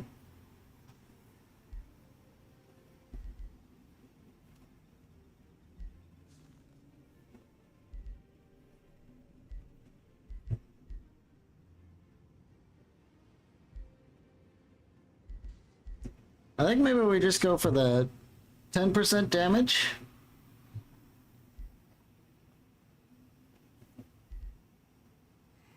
Then again, Grim Executioner. Fortune is good.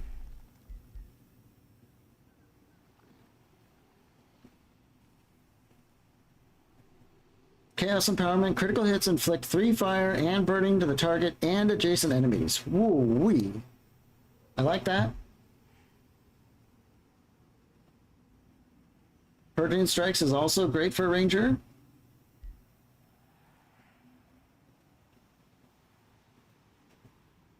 Well, I think we'll go Adept of Chaos because we are crit spec'd. This gives us more crits. And those crits do more burning.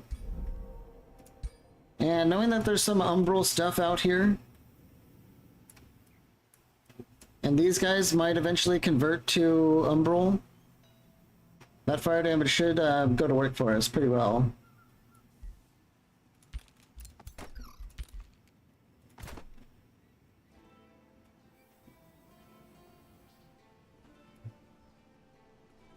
There's not much we can do down here. I think we might end up go north to Purovo and start trying to figure out what to do with these guys. Our heroes are starting to get pretty strong. We're barely maintaining our army here. We'll keep building them up as we go north, though.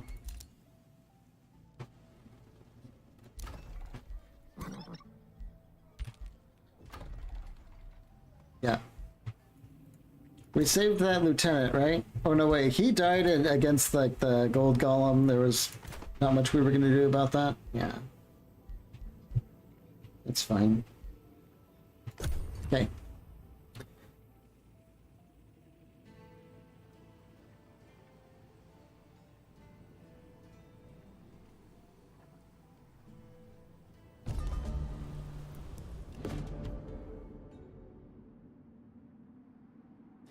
Traveler calls for help. She was beaten and left for dead. Her accent betrays her Purovo origin.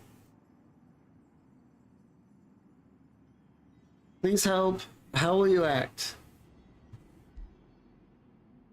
See, we can get good alignment and block our draft for 3 turns. No. block growth for 1 turn, and we'll get a capture for...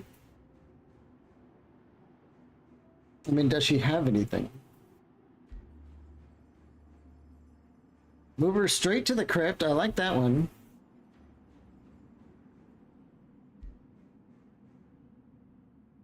Or we can behead her. We'll get mega evil points, but all their units will get a morale penalty, which, I don't know. I don't even know if minor is going to be enough to actually change anything. But we won't get her body. I think we'll do the one where we get her body.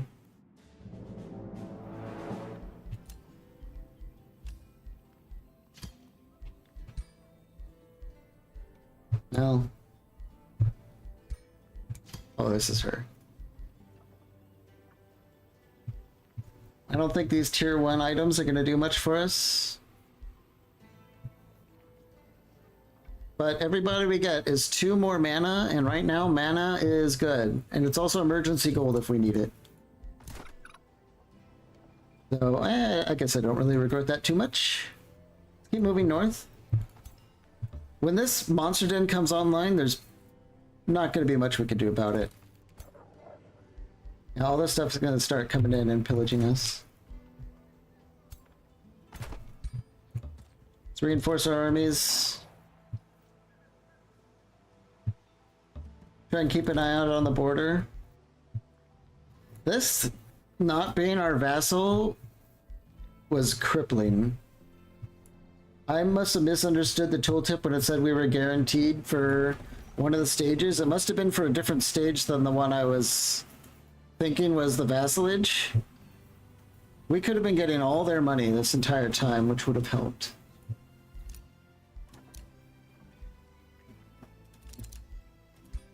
We're 4 mana away from being able to resurrect our hero, so we're gonna wait for that, I think.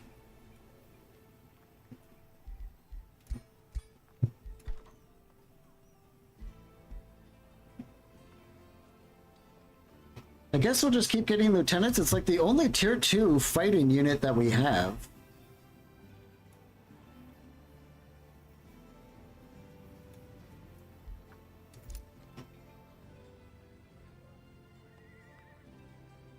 Training camp leaves in 1 turn. Is there anything we can buy here? Governance training? Eh.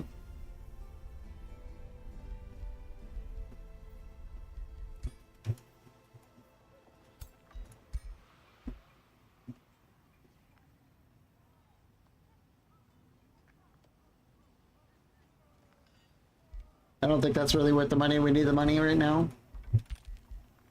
Our alignment has changed. We're a little bit evil. That's fine. It's just a little bit. Just a little bit evil. Not a lot, not a little. Or it is a little. It's a microscopic amount. We're microdosing evil right now. Cultivating minuscule amounts of aura. Okay, well, we're at 5 hours. What do you guys think of the Age of Wonders? We definitely picked the anti-synergy. And, you know, I think that's really biting us pretty bad. But I've seen brutal infestation games pretty like this. I'm not saying we're gonna lose. But they're pretty tough to kind of like overcome, especially when we have like a totally broken and not in a good way build going on that's not really working for us, but I'm still enjoying it. I like the vampires a lot, but I don't know, the nomad culture so far seems super weak. Like extracting all this stuff, not able to build another base because we've destroyed everything. I don't know. But what do you guys think? Should we come back to this? I'm probably going to sign off for the day. It's been 5 hours. And I am hungry. I need to eat something.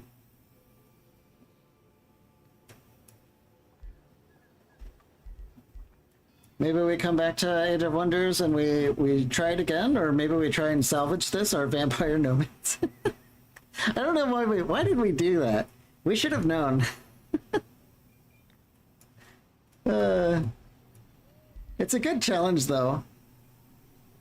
You like the Age of Wonders, but the combo's broken. Yeah, I know that almost makes me want to keep pushing for it, though. Because eventually, if we keep fighting off these stacks, eventually our heroes are going to be like Giga Chad vampires, and we'll be able to start pushing back. But the road is painful. We're on turn 42, and we're just... because of our... Like, I guess we could build a city over here, just... I don't know. Maybe we should anyway.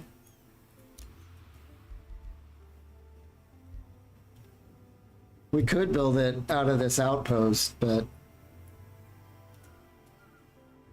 I don't know. This is really funny, though, but...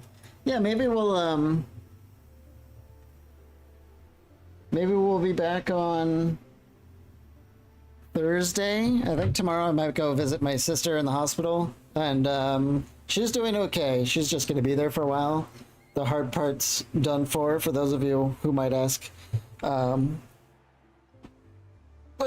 you know, no one. I don't think her other family lives in the same city that I do, so I'm probably one of the only people who might be able to go over there easily and say hi. So. Yeah, I think tomorrow I might do that, and then Thursday we'll be back. I think we're going to resume this campaign because this is just we have to see this through, right? So a lot of the changes have been really interesting. A lot of stuff has changed. I didn't go over the patches with like a fine-tooth comb. I just saw the movement, the combat speed, and the movement speed being changed, and so far I'm really happy with that. I like that a lot. Not sure how I feel about the nomads in general, but we'll keep going with them. I like their units. They do have good units, but their economy seems like crap.